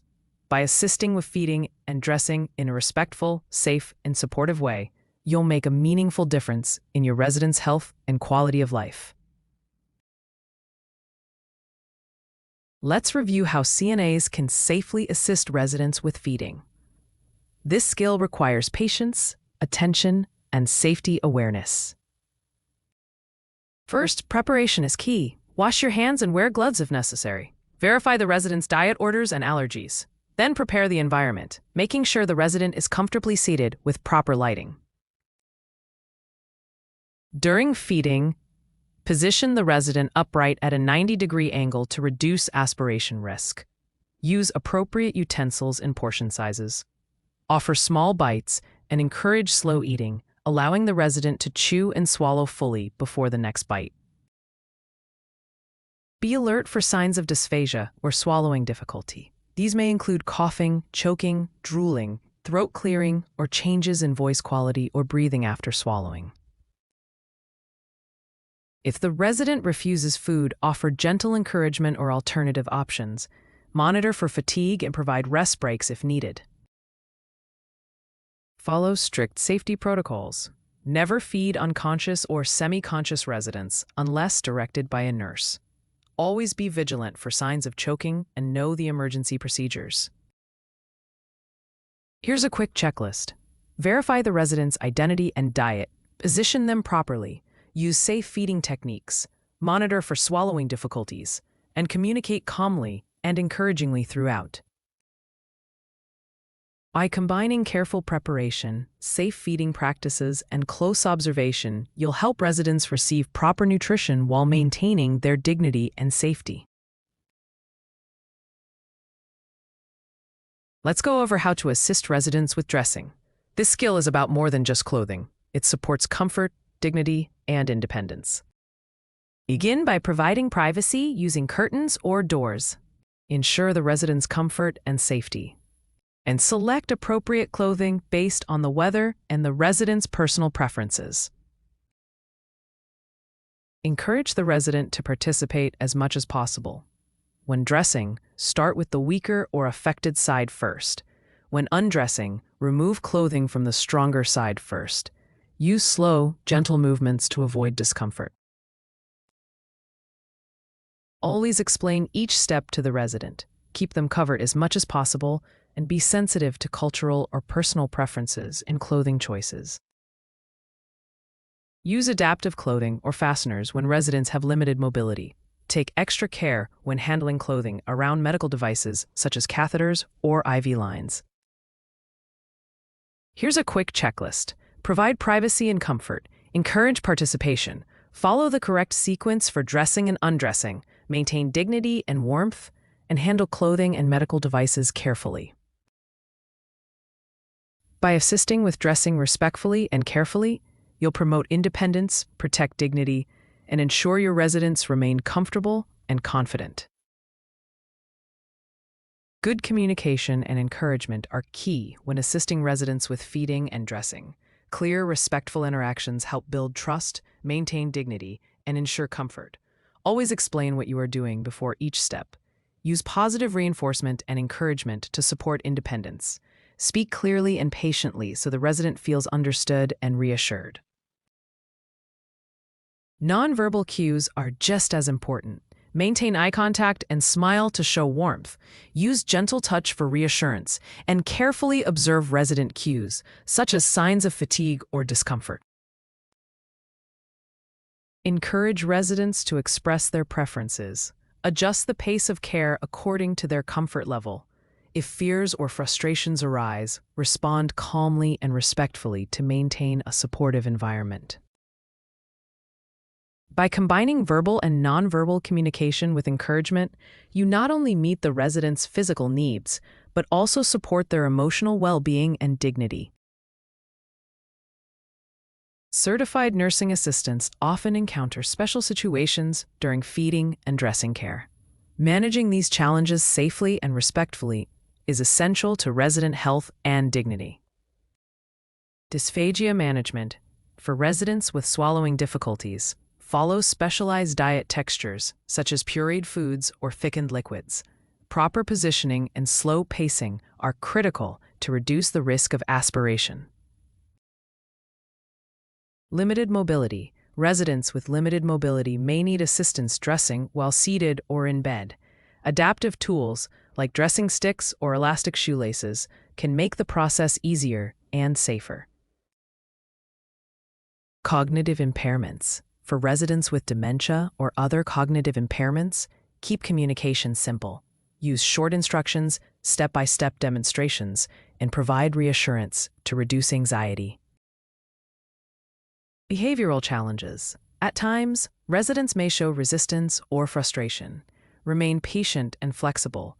Use distraction or gentle redirection to encourage cooperation while maintaining respect.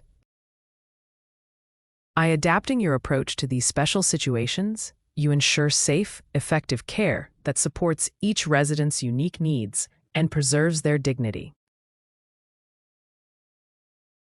Infection control and proper body mechanics are essential in feeding and dressing assistance. These practices protect both the resident and the caregiver while ensuring safe and effective care. Hand hygiene. Always wash your hands before and after providing care. Wear gloves when handling food, clothing, or bodily fluids to prevent the spread of infection. Environmental cleanliness. Keep the care area clean and organized. Sanitize surfaces, utensils, and any equipment used during feeding and dressing. Body mechanics. Protect your own health by using safe body mechanics. Maintain good posture. Bend at the hips and knees. And use your leg muscles instead of your back when lifting or supporting weight. Stay close to the resident to avoid unnecessary reaching and strain. Preventing cross-contamination. Follow standard precautions at all times. Do not mix clean and dirty items, and handle food and clothing with care to avoid contamination. By combining infection control with safe body mechanics, CNAs create a safer environment, reduce the risk of illness or injury, and provide quality care during feeding and dressing tasks. Accurate documentation and timely reporting are key responsibilities for CNAs. They ensure residents receive safe, consistent care and help the healthcare team respond quickly to any concerns. What to document? Record the resident's food and fluid intake, noting amounts consumed. Document any difficulties with swallowing, or if the resident refuses food. Include the level of assistance required during dressing, and report any skin issues, discomfort, or unusual findings. Importance of accuracy. Clear and precise documentation supports continuity of care and helps identify potential problems early. Accuracy also protects both the resident's well-being and the CNA's accountability. Communication. Always report significant changes or concerns immediately to the nursing staff. Prompt reporting ensures that interventions can be made without delay. Examples and templates. Many facilities provide sample documentation notes or flowcharts to guide CNAs. These tools help maintain consistency and ensure that all critical information is recorded. By documenting thoroughly and reporting promptly, CNAs strengthen the healthcare team's ability to provide safe, high-quality care during feeding and dressing. Competency validation ensures that certified nursing assistants provide safe, effective, and respectful feeding and dressing care. Best practices emphasize both technical skill and professional conduct. Skills checklists. Facilities often use detailed step-by-step checklists to validate proper technique. These cover safety measures, infection control, and effective communication with residents. Practice and feedback. Supervised practice sessions help CNAs strengthen their skills. Constructive feedback promotes confidence, accuracy, and continuous improvement. Ethical considerations. Resident rights and dignity must always be upheld. CNAs should respect resident choices and advocate for their preferences during care. Professionalism. Professional behavior includes maintaining confidentiality, being punctual, and showing reliability in all care tasks. Through competency validation and adherence to best practices, CNAs ensure that feeding and dressing care is performed safely, ethically, and with respect for every resident. Providing feeding and dressing assistance with skill, compassion, and respect is vital to resident well-being and dignity. This course empowers CNAs to perform these tasks confidently while ensuring safety and comfort, thereby enhancing quality of care. Learn to confidently navigate any test with this comprehensive overview of practical test-taking tips and anxiety management. By the end of this lesson, you will be able to understand the structure of the CNA exam, including both the written and skills portions. Master effective test-taking strategies for each section. Identify and manage test anxiety before and during the exam, and apply practical strategies to stay calm, focused, and confident throughout the testing process. Key takeaways. Know the exam format. The CNA exam has two parts: a multiple-choice written test and a hands-on skills test. Understand the structure, timing, and content areas for both. Use smart test-taking strategies. Read questions carefully, eliminate wrong answers, and prioritize resident safety, dignity, and infection control in all decisions. Master the skills section. Memorize critical steps for each skill. Practice regularly, talk through procedures during the exam, and always perform hand hygiene. Prepare through practice. Take time to mock tests, review answer rationales, and simulate skills with a checklist to build familiarity and confidence. Manage test anxiety proactively. Recognize anxiety as normal. Use breathing techniques, positive self-talk, good nutrition, and rest to stay centered and calm. Focus on progress, not perfection. You don't need to be perfect, just competent and safe. Trust your preparation and take the exam one step at a time. Confidence comes with preparation.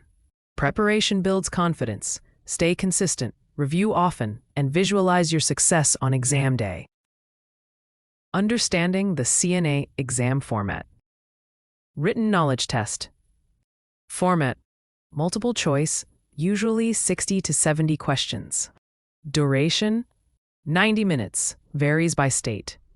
Content areas: activities of daily living, ADLs, safety and emergency procedures, infection control, communication and interpersonal skills, promoting residents' rights and independence, legal and ethical behavior, basic restorative services. Clinical skills test. Tip: hand washing is always tested. Do it first and do it right. Format: demonstration of 3 to 5 randomly selected nursing assistant skills. Time: about 30 minutes. Examples of skills: hand hygiene, measuring vital signs, ambulating with gait belt, feeding a resident, range of motion exercises, Perineal care. Test-taking strategies. 1. Read every question carefully. Pay attention to keywords like best, first, most important.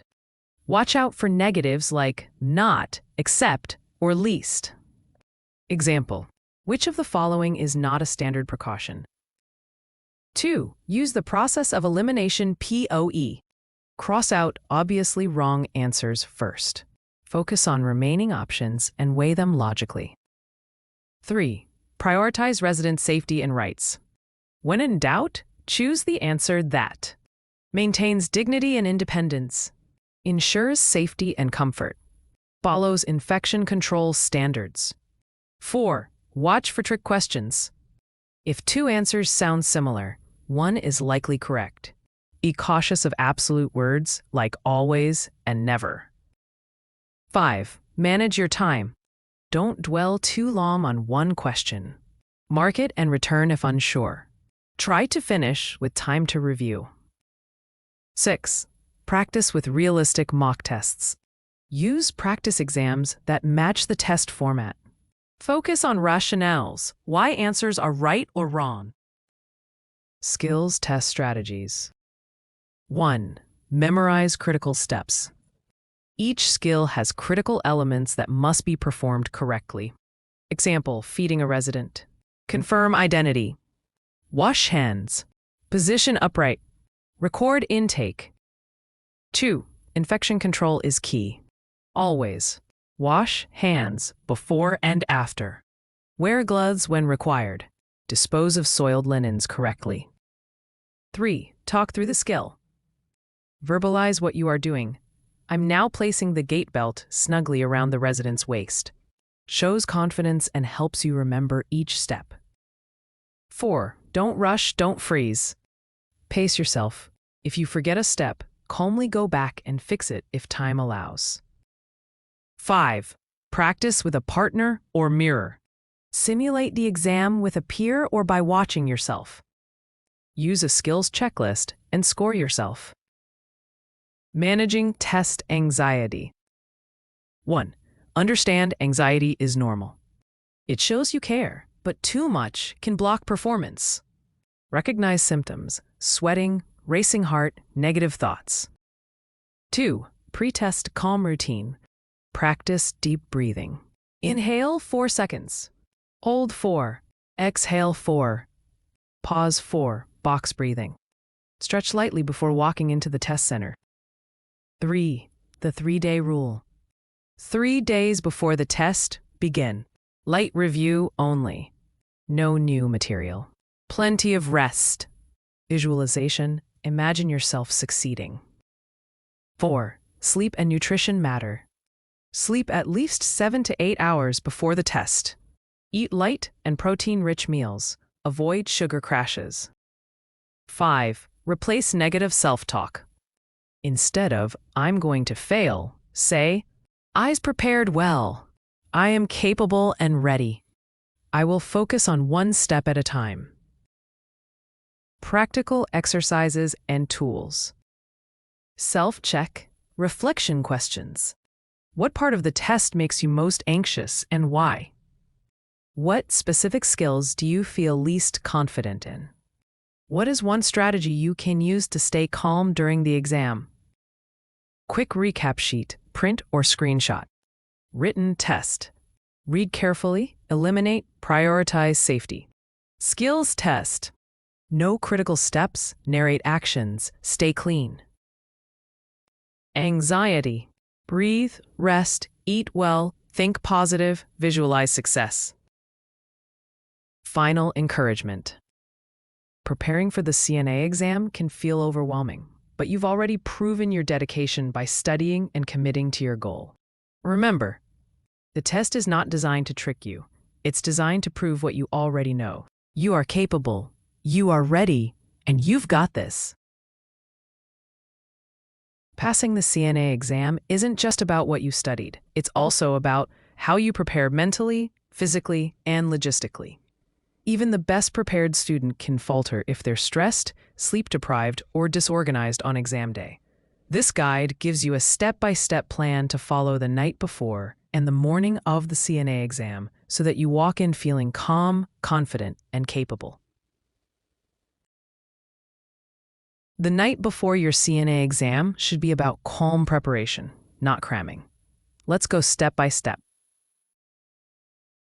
To begin, spend about 30 to 60 minutes reviewing key concepts in a focused but relaxed way.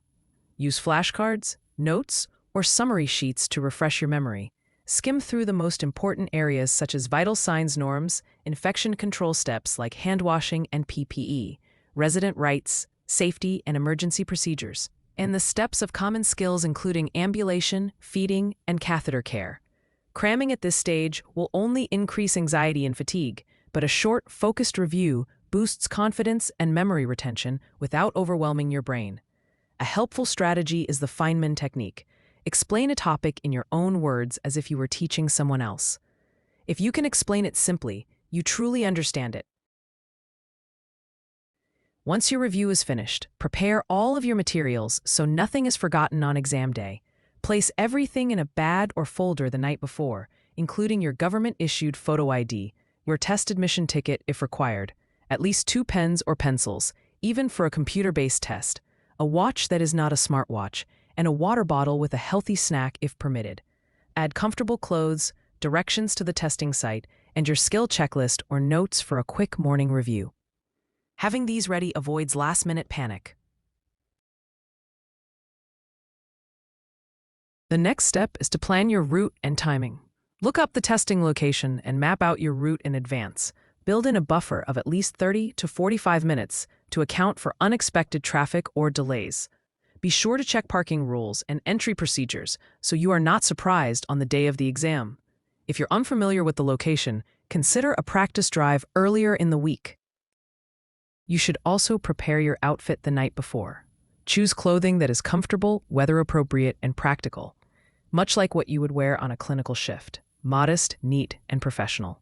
Shoes should be easy to walk in, and since testing centers are often cool, layering is a smart choice. Dinner is another important consideration. Eat a balanced meal such as grilled chicken with rice and vegetables, whole grain pasta with a light sauce, or a hearty soup with whole grain bread.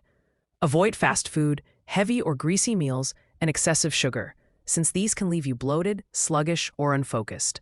A healthy dinner helps stabilize blood sugar and keeps your brain clear. Finally, set yourself up for a full night of rest. Turn off screens at least 1 hour before bed and avoid the temptation to scroll through your phone. Instead, try calming activities such as reading, journaling, meditation, or stretching. A warm shower or bath can also help you relax. Go to bed early enough to allow for 7 to 8 hours of sleep. Rest is critical, as deep sleep consolidates memory and keeps you alert for both the written and skills portions of the exam. Reviewing lightly, preparing all necessary items, planning ahead, dressing comfortably, eating smart, and getting a full night's rest. You'll be in the best position to walk into your CNA exam calm, focused, and confident. The morning of your CNA exam should be calm, structured, and focused. A smooth start helps reduce stress and puts your mind in the best state for testing. Start by waking up early so you don't feel rushed. Take time for a shower or at least wash your face, get dressed slowly and comfortably, and review your checklist and materials. A rushed start creates stress, while a calm start allows your brain to focus and stay clear. Next, eat a brain-friendly breakfast that gives you steady energy. Good options include oatmeal with banana and eggs for complex carbs, protein, and potassium.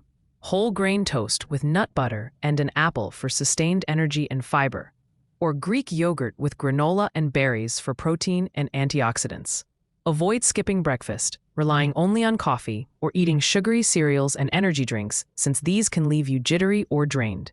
A balanced breakfast fuels your brain and helps you stay calm and energized throughout both parts of the test. After eating, take about 15 to 30 minutes for a light review. Focus only on refreshing key skills and concepts rather than learning anything new. Review the steps of high-frequency skills, such as handwashing, indirect care like communication, safety, and infection control, ambulation, using a bedpan, feeding, resident rights and abuse types, and normal ranges for vital signs such as blood pressure, temperature, pulse, and respiration. Remember, this review is only to refresh your memory, not to add pressure or overload your brain. Once your review is complete, take time to breathe and calm your mind. Try deep breathing by inhaling for 4 counts, holding for 4, and exhaling for 4. Use positive self-talk, reminding yourself, I've practiced for this. I know what to do.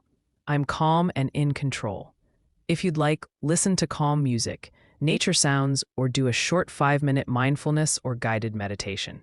These small steps can center your focus and reduce anxiety. Finally, plan to arrive early at the testing site. Aim to be there at least 30 minutes before check-in time. Turn off your phone completely, follow all instructions from the testing center staff, and show respect to both staff and peers. Arriving early gives you time to check in, locate the restroom, and settle yourself before the exam begins. By waking up calmly, eating the right breakfast, doing a light review, centering your mind, and arriving early, you give yourself the best chance to walk into your CNA exam feeling prepared, steady, and confident. When it comes to the skills portion of the CNA exam, even small mistakes can cost you points, so it's important to go in prepared and calm.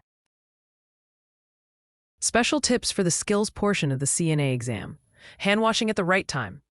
Always begin and end with hand washing unless the skills specifically says otherwise. Speak clearly. Verbalize what you're doing, especially if unsure, so the examiner knows you understand. Check safety and privacy. Lock bed wheels, use privacy curtains, and raise side rails when needed. Indirect care is crucial. Communicate with the resident, ask for consent, and provide comfort throughout. Correct order of steps. Follow the exact sequence and don't miss critical or bolded steps. Don't rush. Move steadily. Smooth and careful looks more confident than rushing. When you sit down for the written test, focus on SMART strategies. Start by reading each question carefully and pay close attention to keywords like first, best, or most important. These words often guide you to the right choice. Eliminate any answers that are clearly wrong, and if you come across tough questions, don't get stuck. Mark them and come back later. Always think like a CNA. That means resident safety, dignity, and communication come first. Follow the care plan. Report concerns to the nurse and never act outside your scope of practice. And now for your final pep talk. You've studied, you've practiced, and you've prepared yourself the night before and the morning of the test. You're walking in with clarity, confidence, and control. Remember this, success is when preparation meets opportunity, and this is your opportunity. Be kind to yourself, take deep breaths, and most of all, trust your training. You've got this. The CNA exam can feel stressful, but with the right preparation, you'll walk in calm and confident. Focus on starting your day smoothly, following safety and dignity during skills, and thinking like a CNA on the written test. Trust your training. You've got this. Don't get caught unprepared. This is your definitive checklist on what to bring to the test center for a smooth test day. The CNA exam is not just about what you know, it's also about showing up fully prepared. Imagine spending weeks studying only to be turned away from the test center because you forgot a required document, or feeling distracted during the test because you didn't bring the right supplies. This lesson helps you avoid those mistakes by teaching exactly what to bring, why you need it, and how to stay organized and confident on test day. Essential documents. No entry without these. These are non-negotiable items. If you forget them, you may not be allowed to test. 1. Government-issued photo ID. What it is: driver's license, passport, state ID, military ID, permanent resident card. Requirements: must be valid and not expired. Must have your full legal name, clear photo, and signature. Why it matters. This is your official identity verification. Testing centers must confirm you are the person registered to take the exam. Pro tip: Double-check the name on your ID matches the name on your exam registration. Even a missing middle initial could cause issues. 2. Test admission authorization or confirmation email. What it is. The email or letter sent by your test provider confirming your test date, time, and location. Why it matters. This often includes your candidate ID number and exam appointment information. It proves you're scheduled and authorized to test. How to prepare. Print a hard copy even if they sent it by email.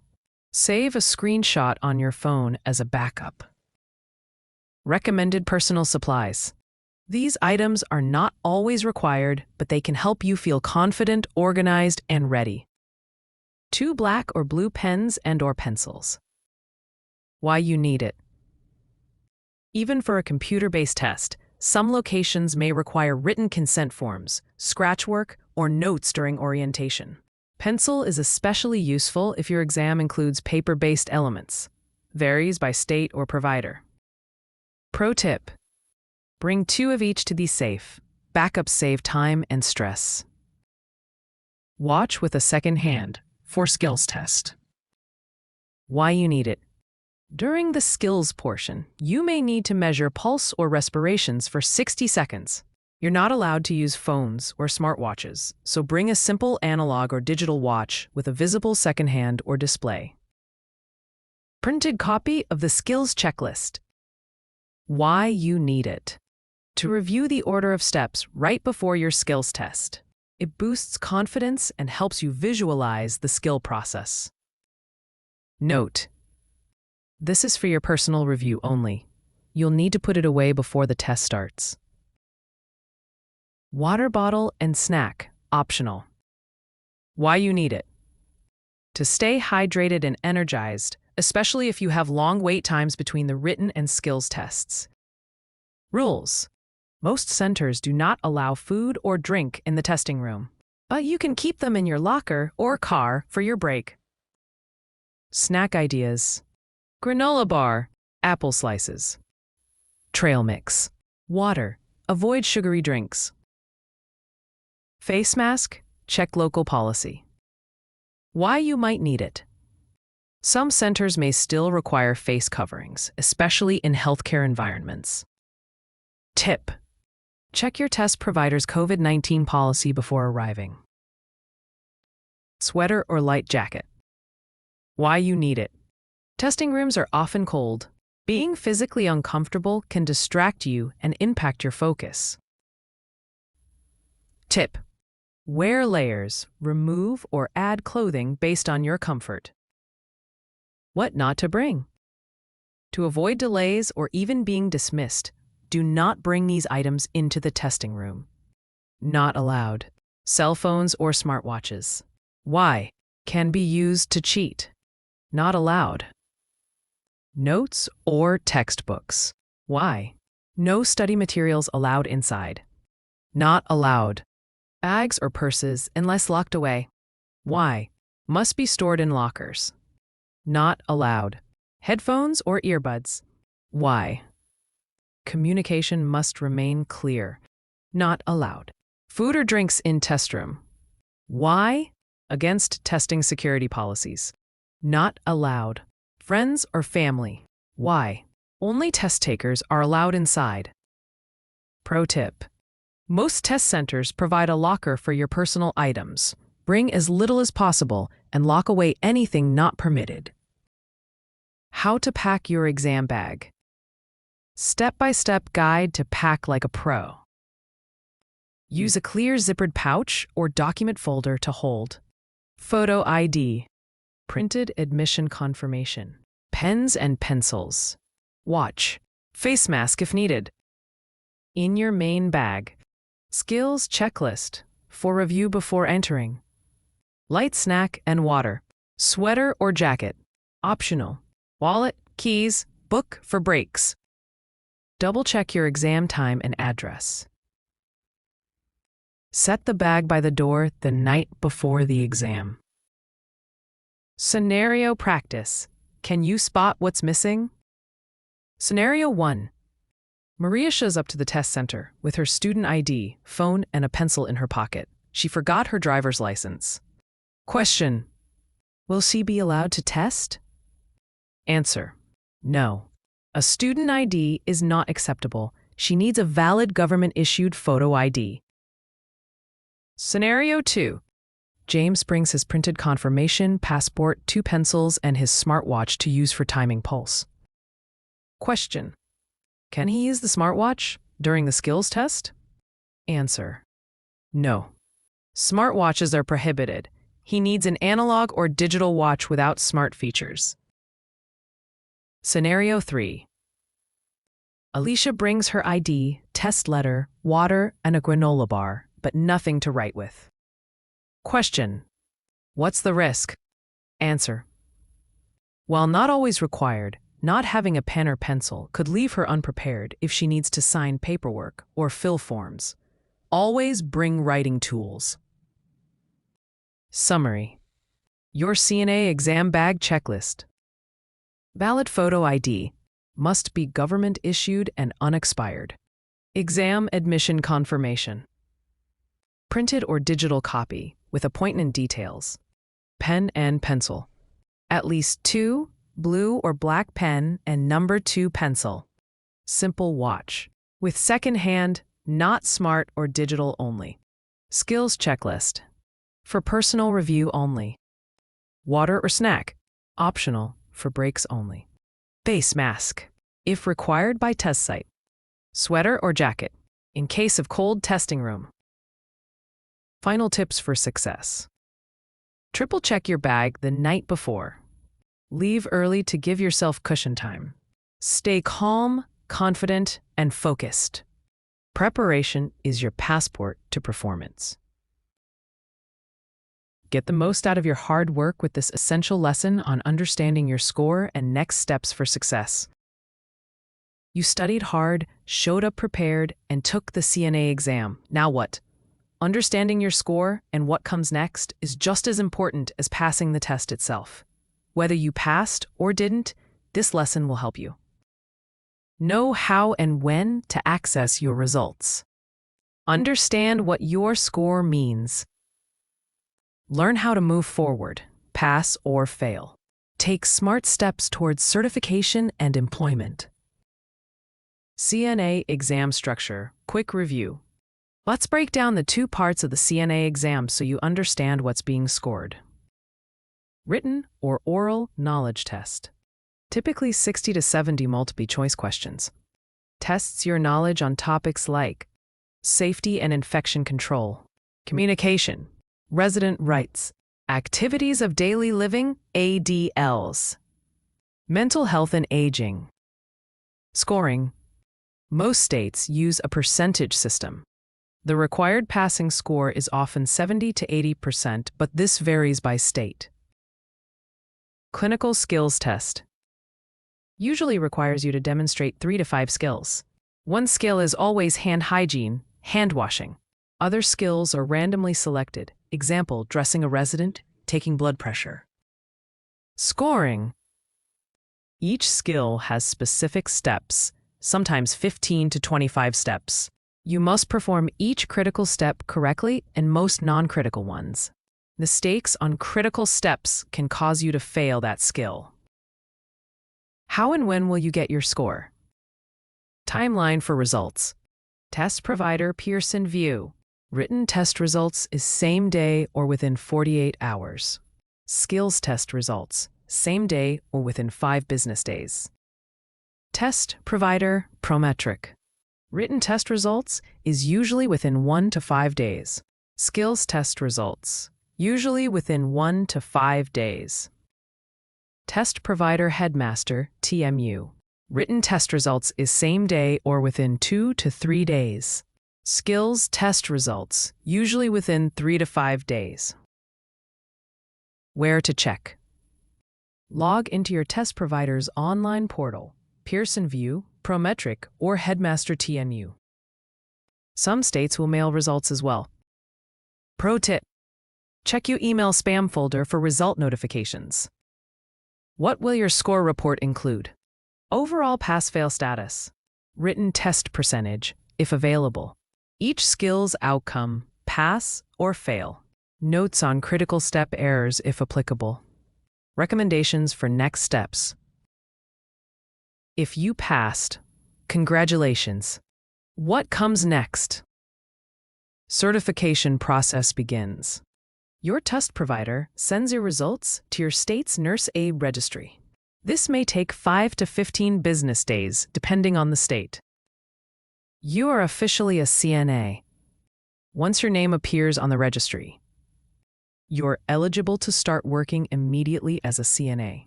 You can print a copy of your certification. Some states send a physical certificate. Apply for jobs. Start applying for jobs in hospitals, nursing homes, assisted living facilities, home health agencies. Pro tip: many employers require proof of registry status, so keep your login info handy. Bonus tip: build your CNA portfolio. Include in your job application resume tailored to CNA roles, CNA certification and registry proof, letters of recommendation from instructors or clinical supervisors, copies of CPR or BLS certification if you have one. If you did not pass, don't panic. Common reasons for failing: missed critical steps in the skills test, didn't finish skills in time, scored below the required percentage on the written test, didn't follow infection control protocols. What happens next? Review your score report. Your report will explain which test you failed, written, skills, or both. What specific steps or areas need improvement, whether you're eligible to retest. Schedule a retest. Most states allow 3 attempts within 2 years of completing your CNA training. If you fail all 3 attempts, you may need to retake your training program. Pay retest fees. You only pay to retake the sections you failed. Fees vary by provider, but usually range from written, $30 to $50. Skills, $60 to $100. How to prepare for a retest. Take a refresher course. Some schools offer these. Practice clinical skills with a partner or instructor. Use CNA exam prep books and apps. Watch videos demonstrating each skill step by step. Take mock exams to get familiar with the format. Pro tip: record yourself performing skills and critique your own steps. Common post-exam questions. How do I find my name on the CNA registry? Visit your state's Board of Nursing or Nurse Aid Registry website. Use your name or CNA certificate number to search. What if I passed one part but failed the other? You only retake the section you failed. Some states may require you to pass both within a certain time frame, usually 24 months from training completion. Can I work while waiting for my certification? Some states allow you to work as a nurse aide in training if you've passed one part. Check your state's policy for temporary employment status. Can I transfer my CNA license to another state? Yes, this is called reciprocity. Contact the new state's nurse aid registry to submit a reciprocity application. You may need to show proof of active certification, a background check, current employment or training. Summary: CNA exam score and next steps cheat sheet. If you passed, wait for state registry to update. Print or verify CNA certificate. Begin job applications. Keep resume and documents ready. Celebrate your accomplishment. If you failed, review detailed score report. Register and pay for retest. Focus on weak areas, especially critical steps. Consider a refresher course. Stay motivated and try again. Final thoughts and motivation. Passing the CNA exam is a huge milestone, but even if you didn't pass the first time, remember, failure is not the opposite of success, it's part of the journey. Take what you've learned from your results and use it to bounce back stronger. Your future in healthcare is still right in front of you.